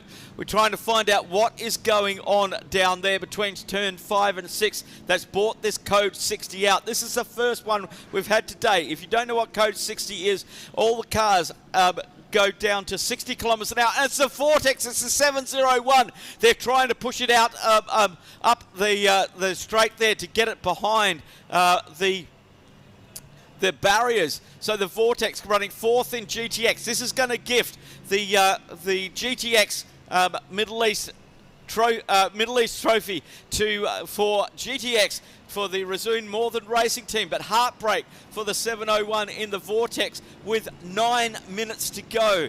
This should be a reasonably quick code 60. The guys are very, very quick on their feet. They're pushing the 701 up until they can find a gap on the fence. And when we release these code 60s, it gets done instantaneously all around the circuit. So we don't have to wait for anything to happen. As soon as that car gets off the circuit, we will go back to green flag racing. And as soon as that is done, the gap between the leader, 3 seconds.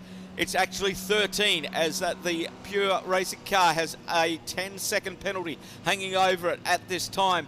And then behind them is only 10 seconds back behind with that penalty added into the Haas RT car as well. So the brilliant work by our marshals, and thank you to all our hard-working marshals all the way around the circuit for our Orange Army, as we like to call them, because they do a magnificent job. We're gone green again. We're back to green. 8:13 to go. The battle on for top honours in the GT3 category is still happening, but it was also the battle on for the GTX. That gap is 1.7 seconds between the 714 and the 763. It's going to go down to the wire for 2 categories at least. The 992 has got a little bit more gaps in there, but the HRT Performer 31 car is only around 13 seconds off of the podium at the moment behind the sister car of the 930. Gaps falling all over the place as our race leader, car number 91, comes onto the start-finish straight, heads through, and as Jolstrom has taken the lead on that lap, he has got past the Herbeth Motorsport car.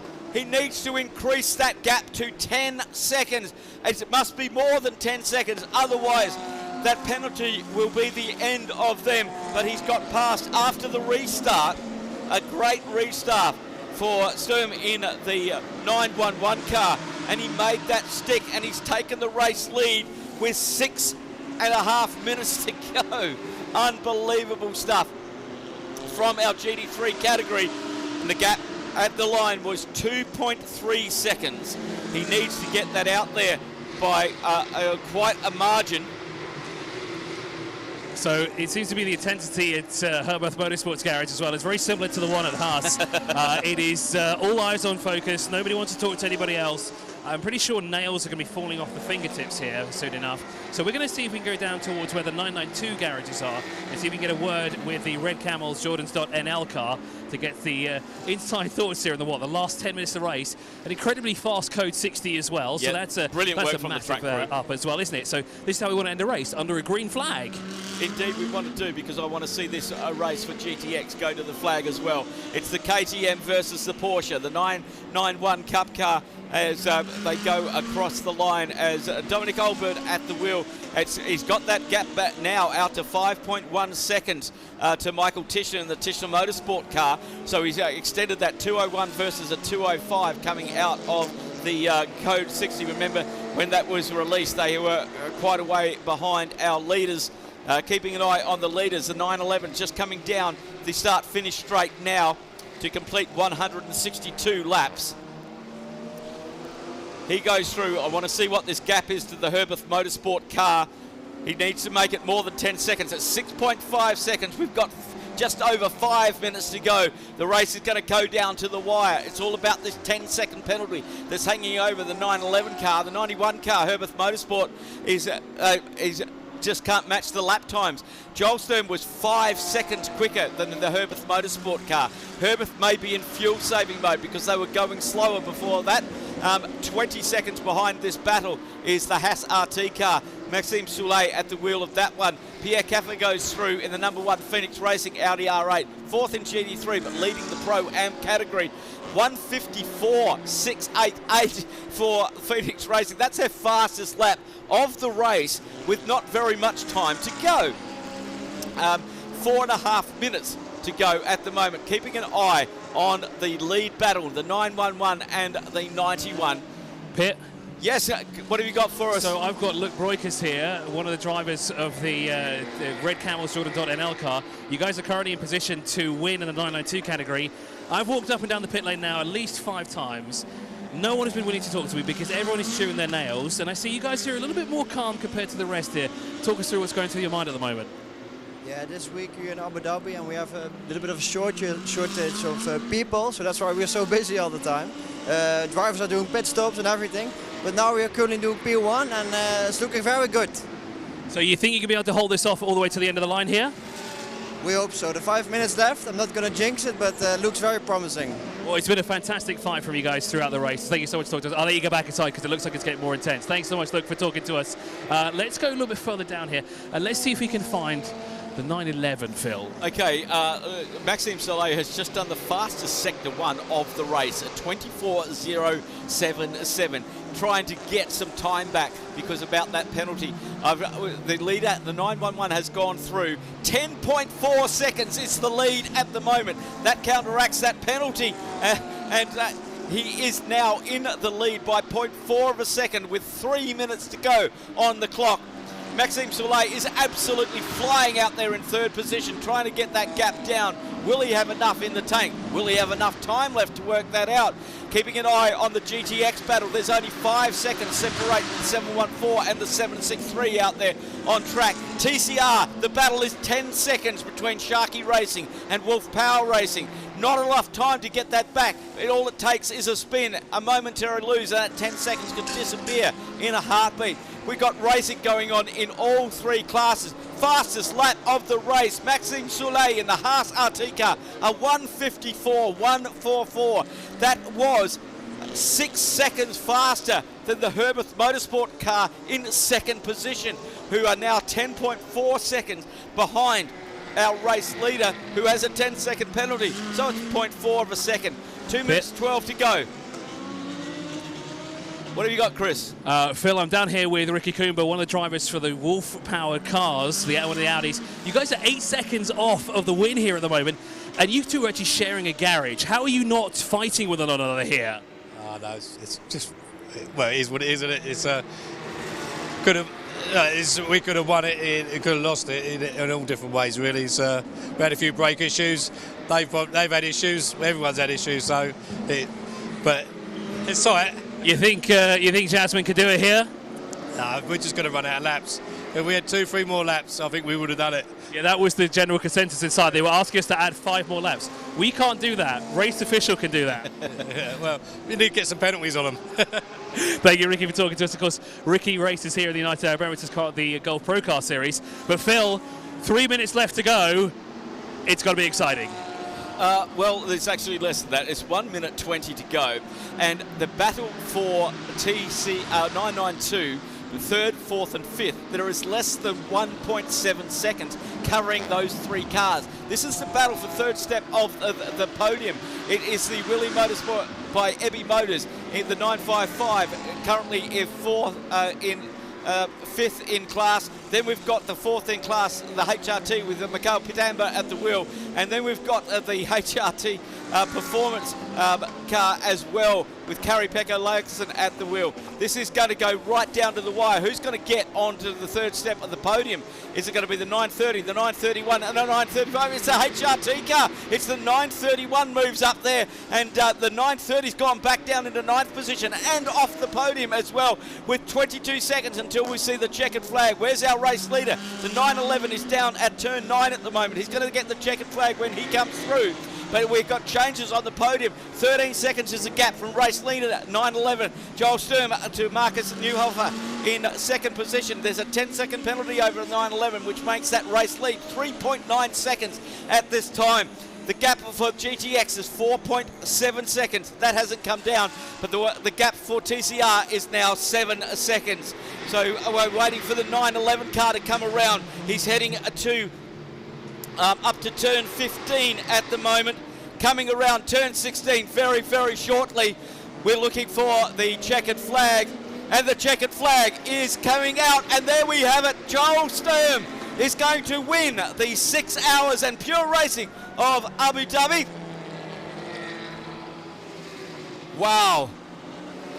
Unbelievable stuff. 165 laps completed by our race leader. He goes through 17 seconds to the good of Herbert Motorsport. Just 3 seconds behind them was the Haas RT car, who got the fastest lap onto the race about 2 laps ago.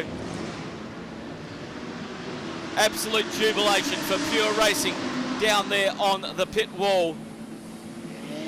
Keeping an eye on the GTX lead. That was 4 seconds separating the 714 and the 763.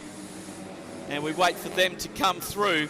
We're still waiting on the 992 class. That was, we spoke with one of the brokers down there in pit lane, but that's still pretty close for that podium position.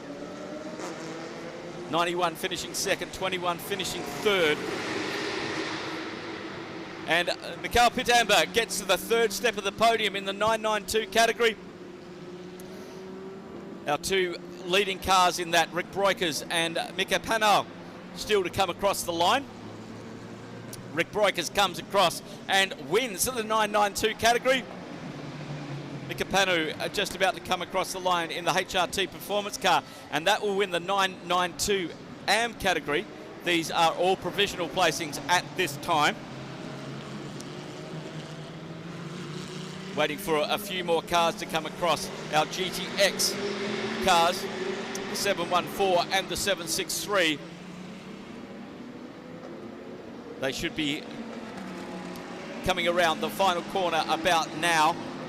It's the 714. This is the Razun Northern Racing KTM Crossbow GTX, and they win the GTX category, and it looks like that will make them the GTX winner for the Middle East Trophy as well. Unbelievable stuff for them. We only got a couple more cars to take the checkered flag. I think the 21 will be the last one, as the Vortex unfortunately had that issues with about 10 minutes to go and caused that late code 60. But overall, let's have a look at the positions in GT3. It was Pure Racing taking the win from Herbert Motorsport 91 and Haas RT 21. In GT3 Pro Am, it was number 1 car of Phoenix Racing. In 992, it was the Red Camel Jordans taking the win in that from HRT Performance 928 car, and then the 931 car in third position. The HRT 928 also took out the 992 AM category. Then we had the 44 taking out the GT3 AM category. GTX Northern Razun Racing winning that from Tichenor Motorsport and P21 Motorsport in that category. GT4, well, the Bagheera team took that win courtesy of a 2-minute penalty for the Ram Racing car, but they finish in second in the GT4 category. And Sharky Racing round out the the winners in TCR over Wolf Power Racing. What a fantastic race, decided down inside the last 10 minutes for multiple categories. We've got all of the drivers and teams of all of the winning categories heading down there into the Parc Ferme area. All the other cars will pull up onto the start-finish straight. But what a fantastic and exciting race for here. And I've just got to look through, we had some penalties issued very late in the race. For the number 12 car, had a lap deducted for not serving a penalty greater than 30 seconds in the last 2 hours. So they're going to lose an hour. 10 seconds for the 929 car. So 10 seconds for them. And that is for not respecting pit regulations. And the 44 that got that 36-second penalty for exceeding the speed limit in pit lane, which won't affect them. They are the only GT3 AM car on the grid as everybody's heading down towards the podium area. It's what a fantastic race. So 3 safety cars, 1 very short code 60. We didn't have a lot of time that wasn't racing here at the third running of the Hankook 6 hours of Abu Dhabi.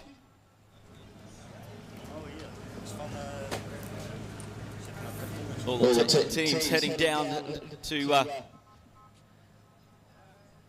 congratulate their victors.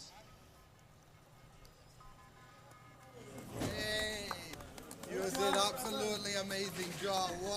What a Brilliant stuff. Absolutely brilliant.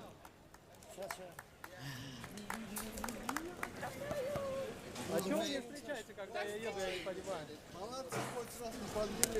feel the atmosphere down here is pretty interesting here. A lot of teams embracing one another. I think a lot of teams are making the long jog from all the way down to the end of the pit lane.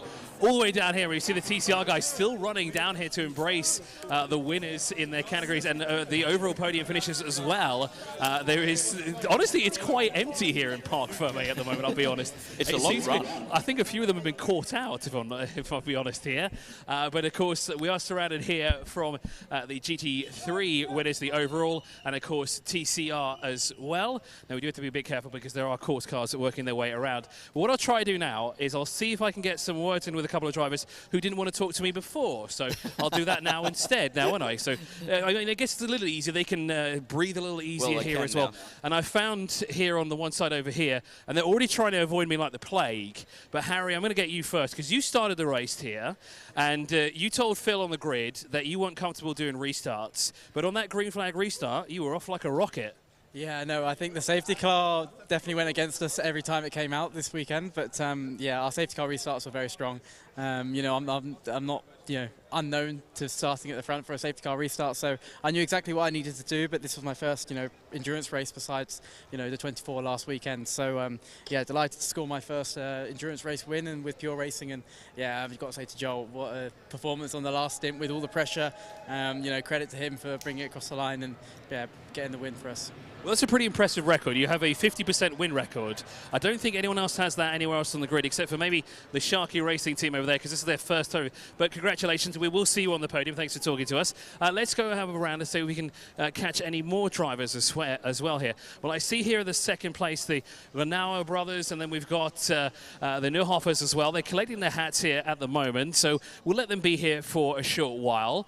Let's see actually though if we can go and get grab a word actually with the TCR winners, because again, this is their first race that they did. They were all new to this Middle East trophy. They didn't do the round of Kuwait, they didn't do the round of Dubai. They came here and they won essentially on their debut, and you can see the team are very happy. Arta, what a fantastic race that was. I mean, your first appearance here in the Middle East trophy and a win straight away. Very good, very hot. Very hard race. Thank you very much, my friend. This is first Armenian team. Oh, and good result. Thank you very much. Yeah, well, it's a fantastic performance with you guys. It seems to be the Audis had some troubles. Did that scare you guys at any point? Yeah, but for us, car was okay. We found no problem. Without problem, but we just push and we do what we can do. So I noticed something here as well. It seems to be the less drivers you have in a team, the better you do for some reason. We've got 2 drivers here on the TCR, and the winners from GT3 were only 3 drivers. So maybe that's the secret. The less drivers, the better. Thank you so much, guys, for talking to us. Of course, we'll see them on the top step of the podium. Phil, I'll just throw it back up to you quickly while I find a few more people down here. No worries, Chris. No problem. That is he's going to try and find some more people. And what we might do is they're trying to corral everybody to head up to the podium at the moment, because we would like to get this underway as Chris is trying to find a few more people down there. He hasn't at the moment, so I think we're going to run. Let's have a look at the highlights of this amazing 6-hour race here in Abu Dhabi.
Into the sunset, and this was a big moment there for the 438, and pulled up on the right hand side of the circuit, and we had our second safety car from that. 405 was doing very well until they got some penalties, as was the ARC Bratislava car.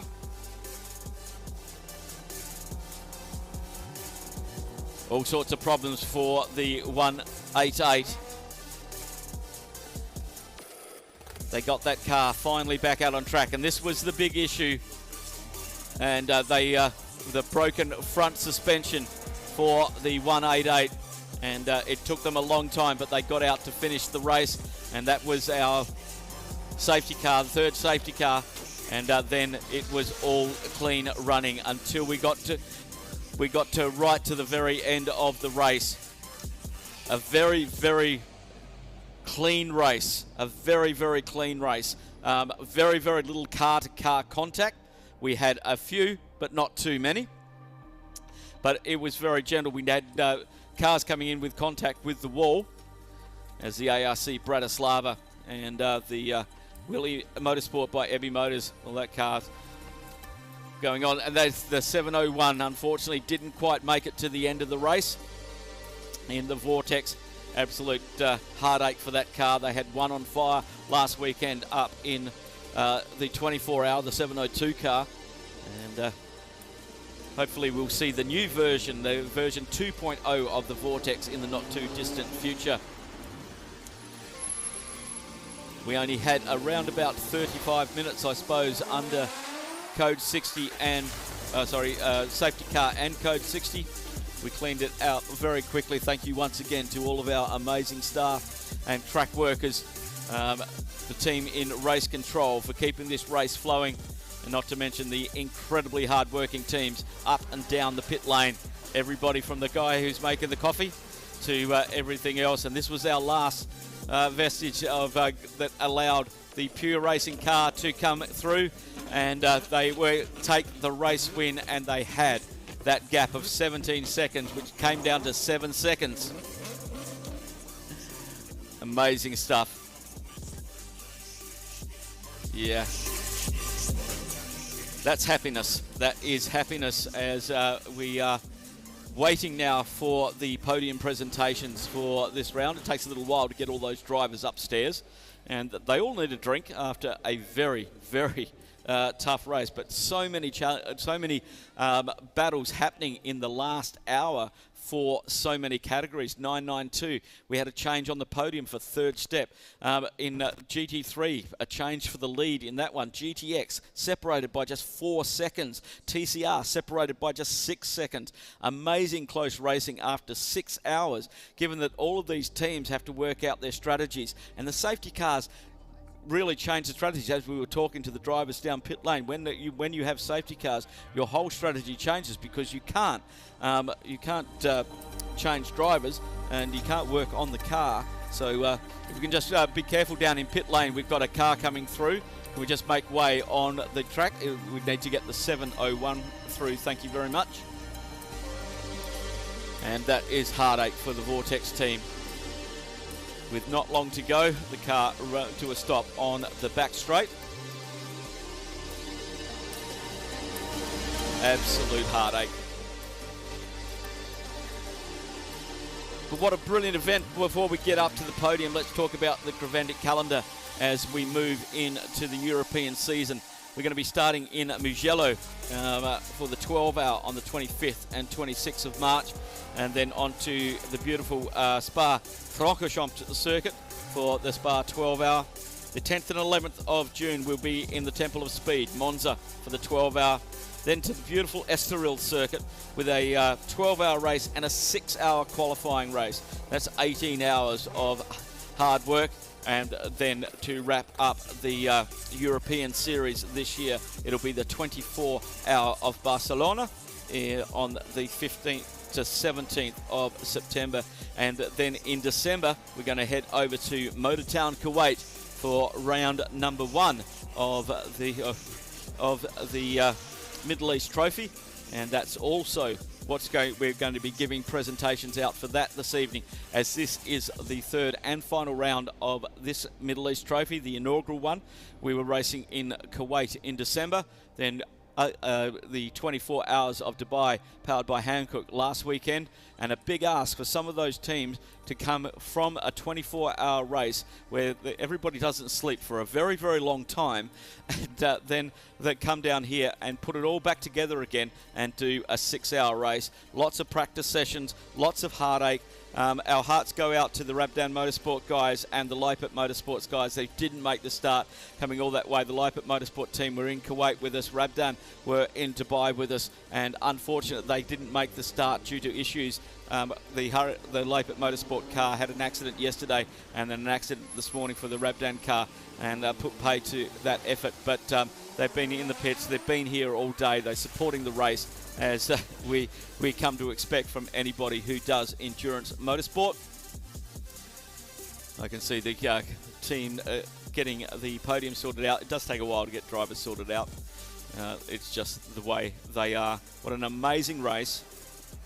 So close at the end. I think this proves that the safety car implementation by Creventic really did work, and it worked well. And especially for a 6-hour race, we got the wave by done. Everybody understood it. It all looked very, very professional and polished, and it looks like the teams understood it very, very well. But it also gave us, the fans, a little bit more excitement, because it brought the grid back together again, and it brought the categories back together again, and everybody had to work really, really hard to get those gaps back that they spent so long building up.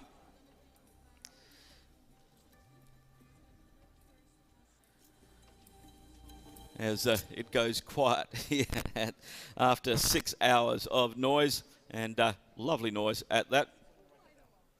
Let's have a look at some of the cars that didn't do as well. Heartache for the Simpson Motorsport car with that alternator belt issue, and we didn't see that back out on track. The Simpson Motorsport team do an amazing job getting their car prep done. Their cars always look absolutely brilliant. And that was the 438. Now they completed last weekend up in the 24-hour as well.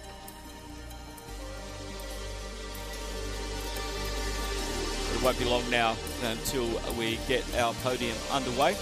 Lots and lots and lots of trophies up there. Chris is going to be a very, very busy boy getting all of that done. Don't forget, you can follow all of the 24-hour racing on 24hseries.com, and also on the website you can purchase some of the beautiful jackets, t-shirts, hats that they have. Always a pleasure to see them up and down the pit lane at other events as well.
Paul, we're ready down here. I know it's taken a while, but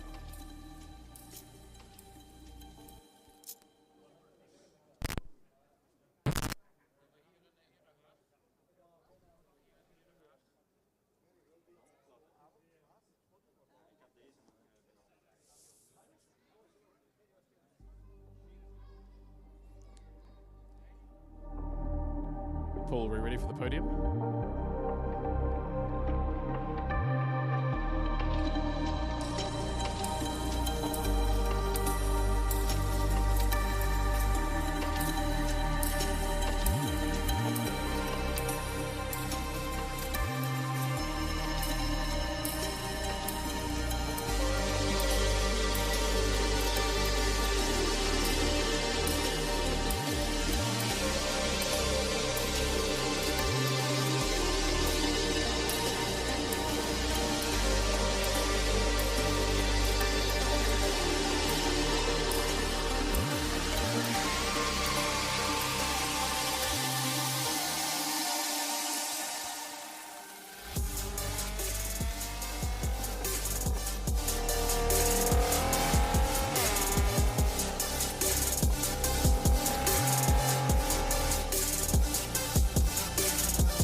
Well, after an epic 6 hours here, I'm not hearing anything through the PA system, by the way. So let me start that again. So after the 6 hours here of Abu Dhabi, let's move on now to the top three. Can you give me 1 second? I'm just going to get the PA microphone.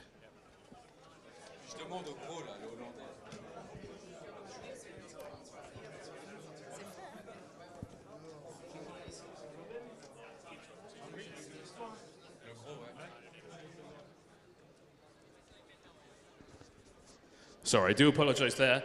Technical difficulties that were holding us back there. But now we're ready to do the podium presentation for the Hankook 6 hours of Abu Dhabi. It's been a long one, but it's now time to crown the winner.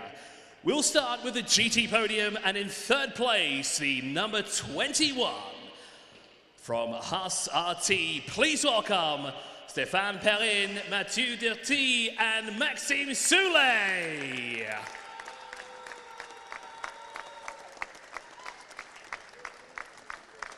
In second position in the 91 Herberth Motorsport, please welcome Marcus Nauhafer, Felix Nauhafer, Alfred Renauer, and Robert Renauer.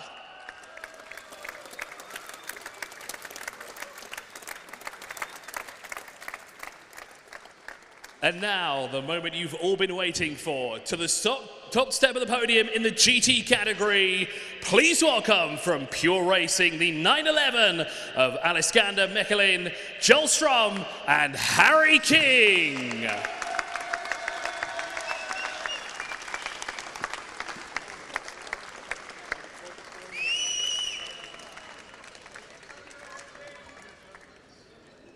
And now we'll have the national anthem for the winning team.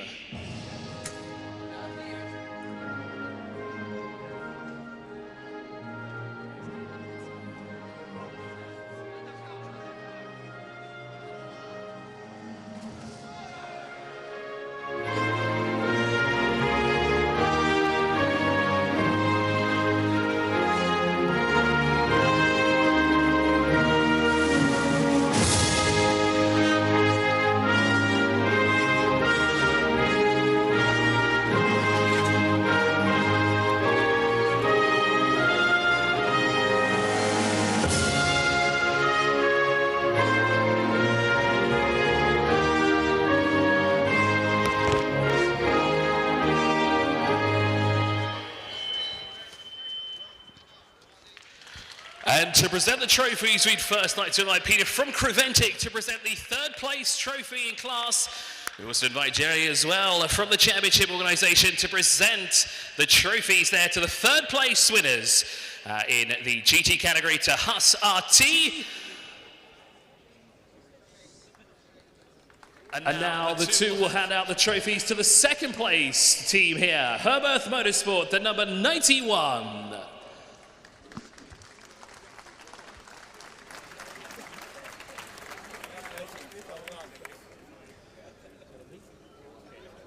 And of course, last but certainly not least, they will hand the winners' trophies here momentarily to the 911 of Pure Racing.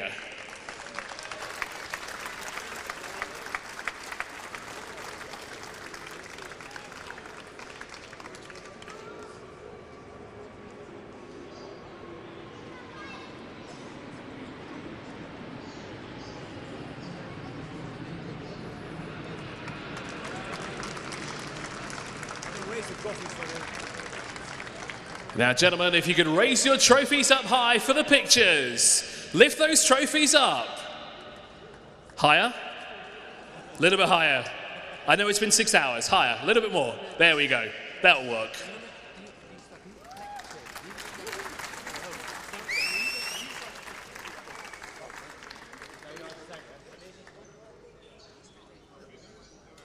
Now, I think... well, it looks like there's a second trophy coming out, and that is, of course, because while we're doing the first trophies here for the GT, we're also handing out the trophies here to the winners of the trophy in the Middle East trophy category. And, of course, second place we'll get to in a minute, because the first place trophy and the second place trophies have been handed out.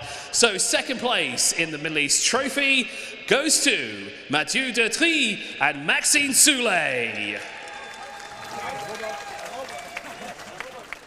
And first position in the Middle East Trophy goes to Alfred Renauer and Robert Renauer.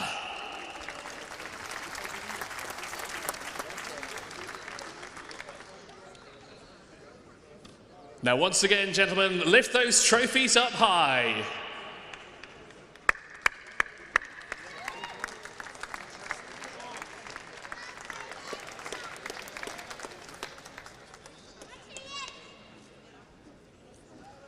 Thank you, gentlemen. We will now move on to the podium presentation for TCE and TCR.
Bit of a technical difficulty here at the moment, so do bear with us.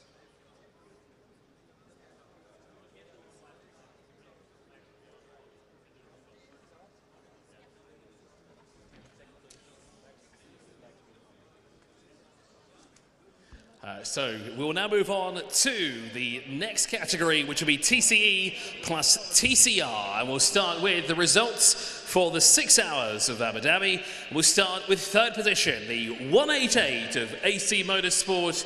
It was a difficult race for them, but they managed to finish on the third step of the podium. So please welcome Marcus Constantini, Niels Ulrich Neuboy, and Jonas Kaikelis.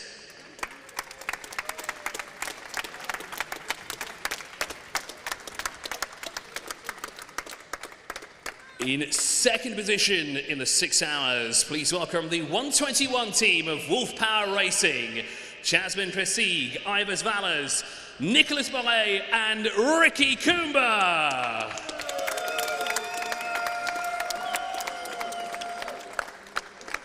And now to the top step of the podium in TC and TCR in their debut race here. Please welcome the 176 Sharky Racing of Artur Gurian and Roman Mavlanov.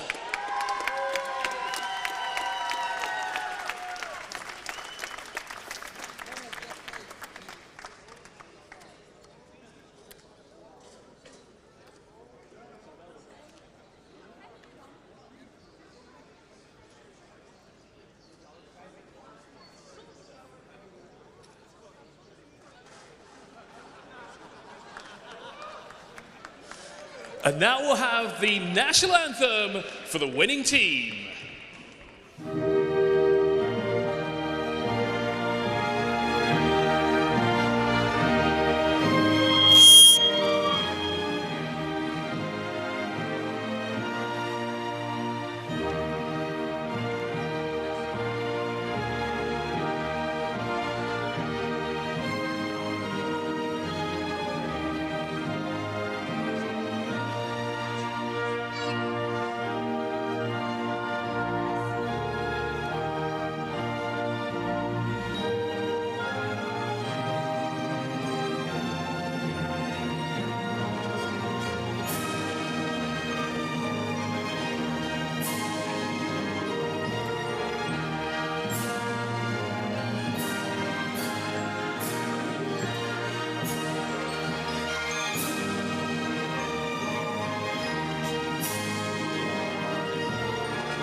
And now to present the trophies in the class, we invite back once again Jerry and Peter to hand up the third place trophy in TCR and TCE to AC Motorsports 188 team.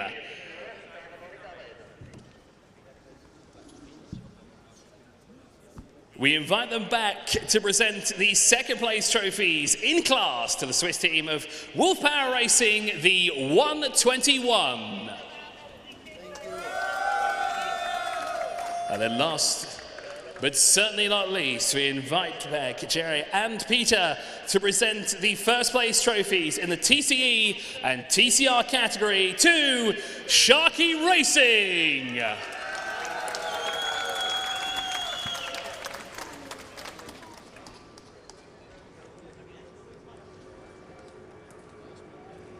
Now let's have one group photo, so raise those trophies up high.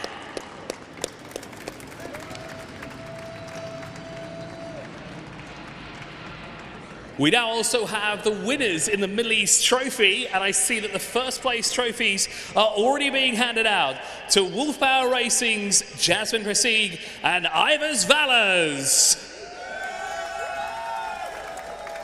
The second place trophy being handed out by Jerry from Creventic goes to the 188 AC Motorsport of Marcus Constantini, Niels Ulrich Nobby, and Jonas Karkalis.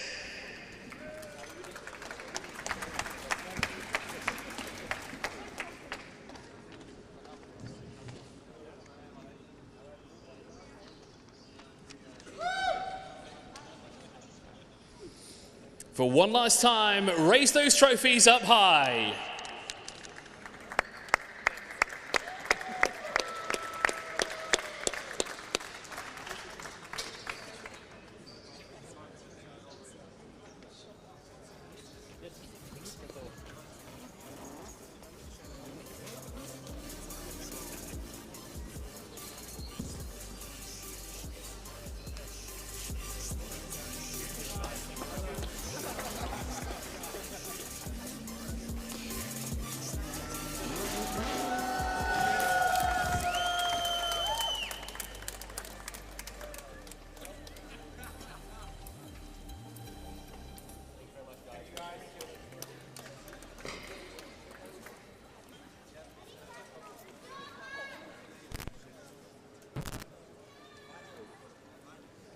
Now we'll move on to the GT3 AM category for GT3 cars. There's just one car here, but please welcome to the top step of the podium for the number 44 team from ARC Bratislava. Please welcome Miro Konopka and Andrzej Lewandowski.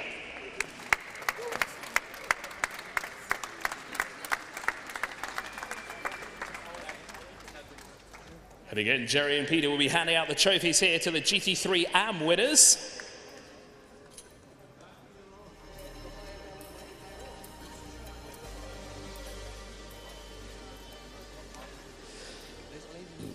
So if you could raise those trophies up high, or we'll give you an extra one just for now, okay? Because of course, in the Middle East Trophy, Miro Konopka finishes second in GT-AM.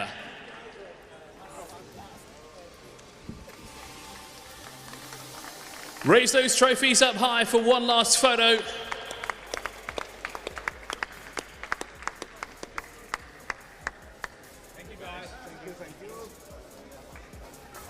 Now we'll move on to GTX, the special GT cars, and we'll bring them out in reverse order.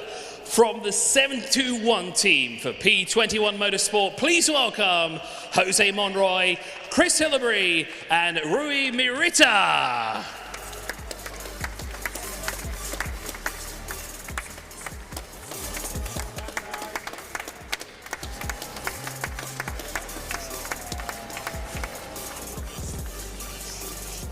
In second position in GTX for the 763 from Tischner Motorsport, please welcome Michael Tischner, Matthias Tischner, and Uwe Kleen.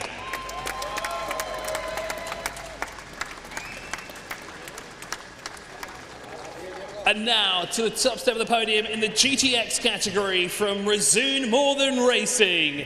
Please welcome from the 714 team, Dominic Albert, Daniel Albert, Daniel, Drexel Heitem, Kurajarl, and Laura Kryhammer.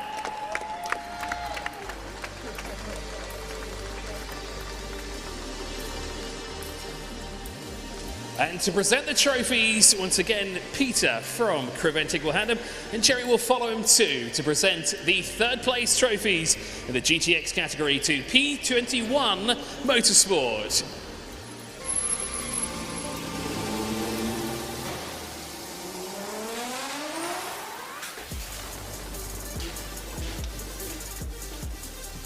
We'll now invite them back to present the second place trophies in Class 2, Tishner Motorsport.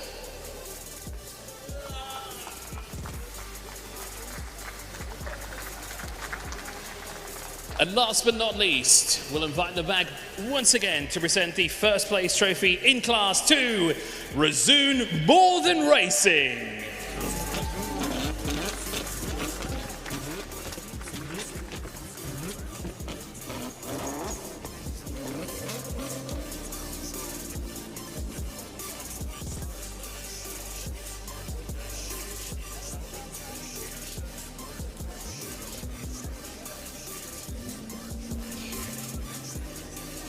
Now, there are still some trophies here remaining because, of course, we have the winner of the Middle East Trophy, and that, of course, goes to the Resume More Than Racing, and it goes to Daniel Drexel.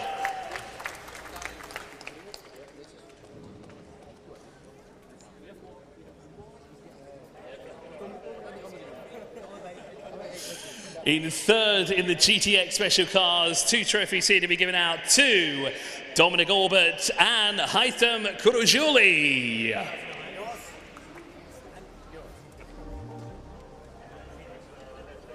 Now please raise those trophies up high.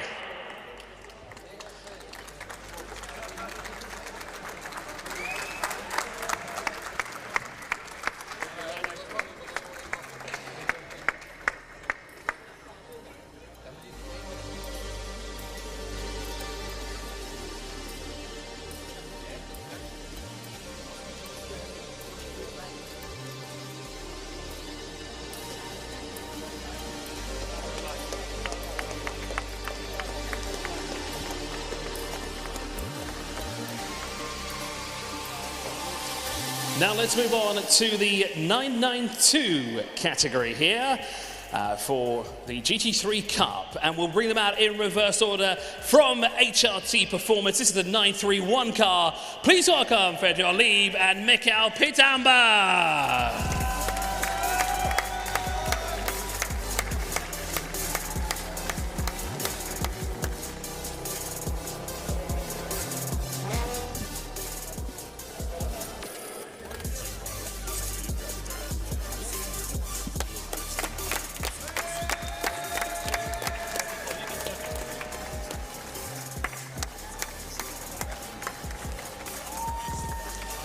In second position, also for HRT Performance, please welcome Jim Ratanen and Mika Panau.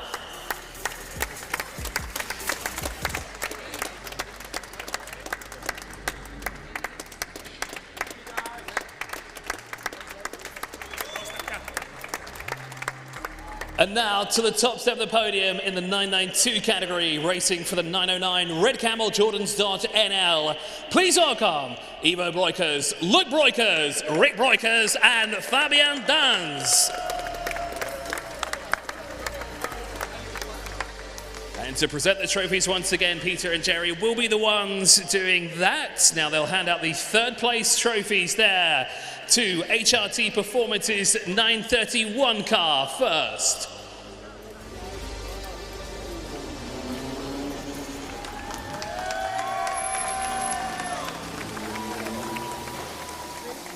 Peter will now hand out the second place trophies to the 928 car, which will be HRT Performance as well. And then last but not least, we invite Peter and Jerry back to present the winner's trophy in the 992 category to the 909 of Red Camel Jordans.nl.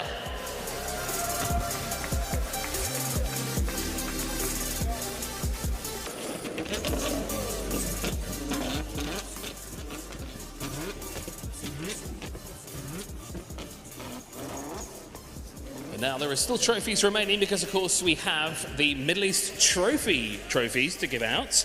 And, of course, I think we'll start with second, which goes to the number 928 of HRT Performance. And in third in that trophy will be the number 909 of Red Camel Jordans.nl.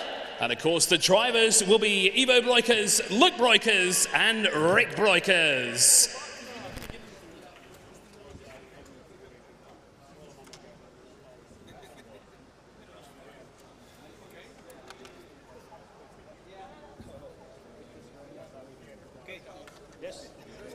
If you could raise those trophies up high, you've done so already.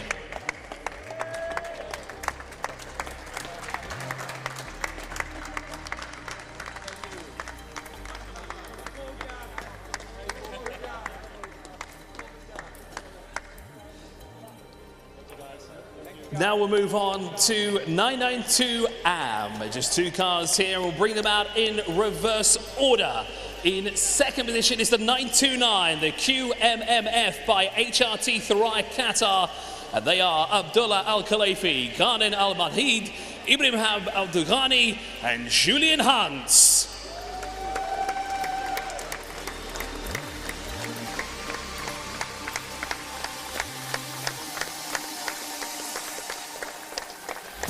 And to the top step of the podium in 992 AM from HRT Performance, please welcome back the 92 car of Jim Ratonen and Mika Panu.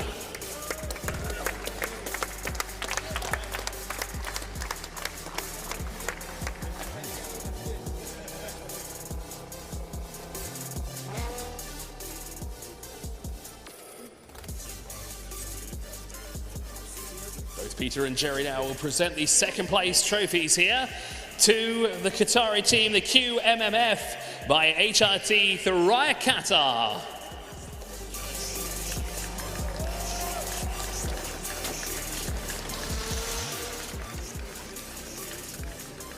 We'll now invite both of them back here to present the first place trophy in the 992 AM category to HRT Performance.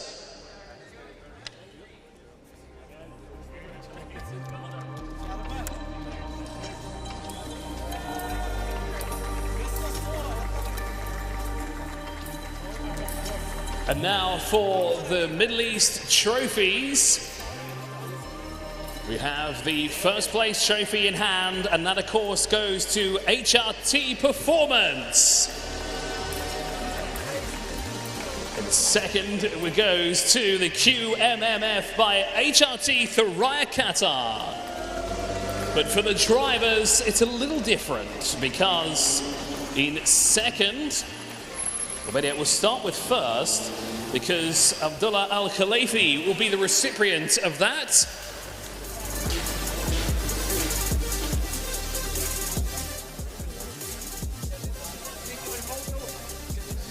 And now if you could group together for a team photo.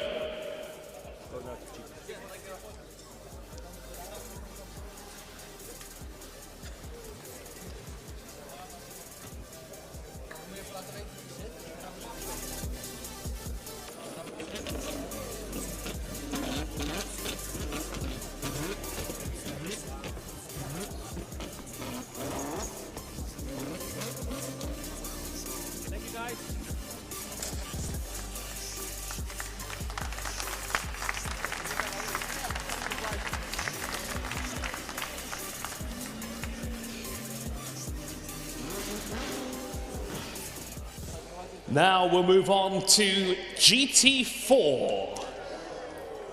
And in second position is the 405 of Ram Racing. Please welcome James Thorpe, Phil Quaife and Phil Keane.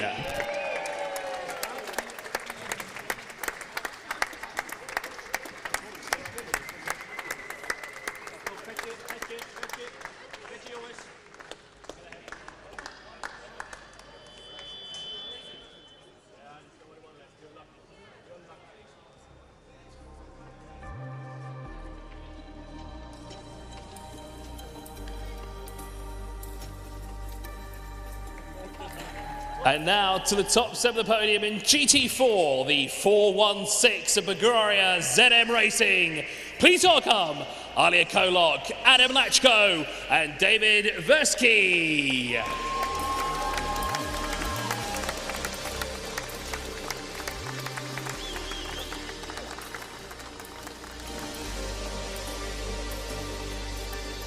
And to hand out the trophies once again, Peter and Jerry will be the ones doing trophy duties here to second place in GT4, which of course goes to Ram Racing.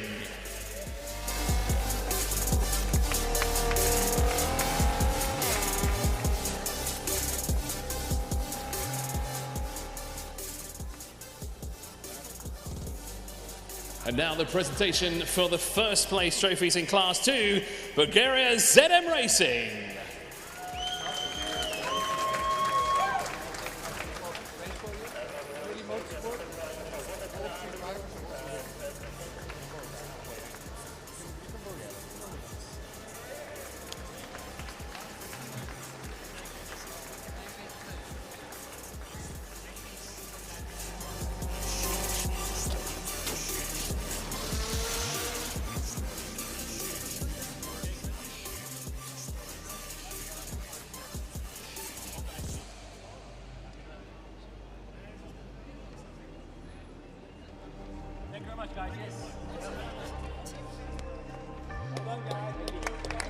And now we move on to the winners in the 992 category here for the Middle East Trophy.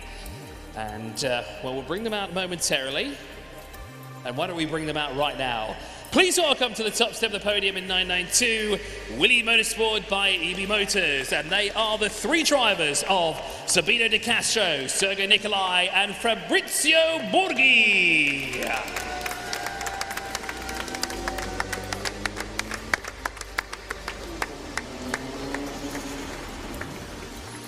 Of course, to present the trophies, once again, we invite Peter and Jerry back to present the first place trophies in the Middle East Trophy here to Willy Motorsport by EB Motors.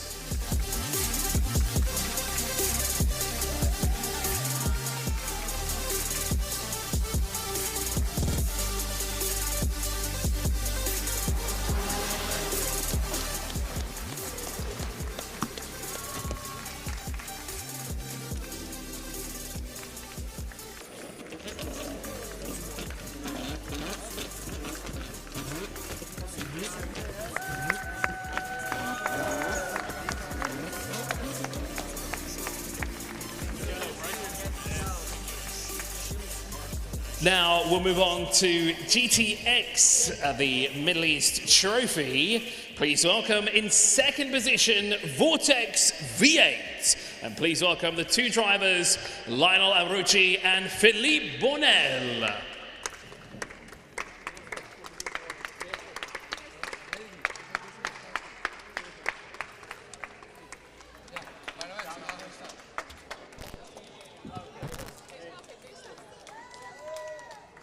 Once again,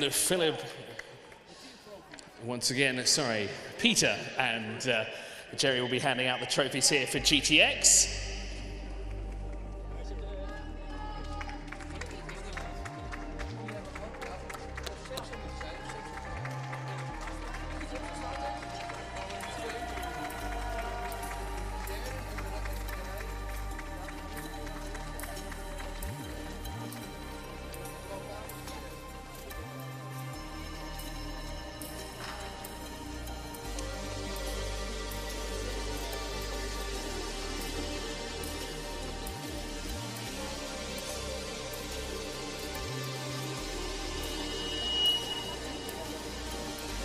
And now we'll move on to GT4 for another Middle East Trophy win.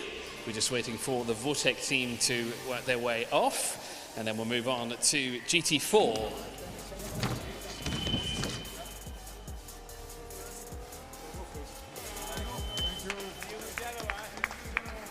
So in GT4, in third position, it was heartbreak here in Abu Dhabi, but please welcome from Simpson Motorsport, please welcome Vasily Vladikin and David Holloway. And that is not Vasily Vladikin, actually. That is Carl Cavaras that has joined him.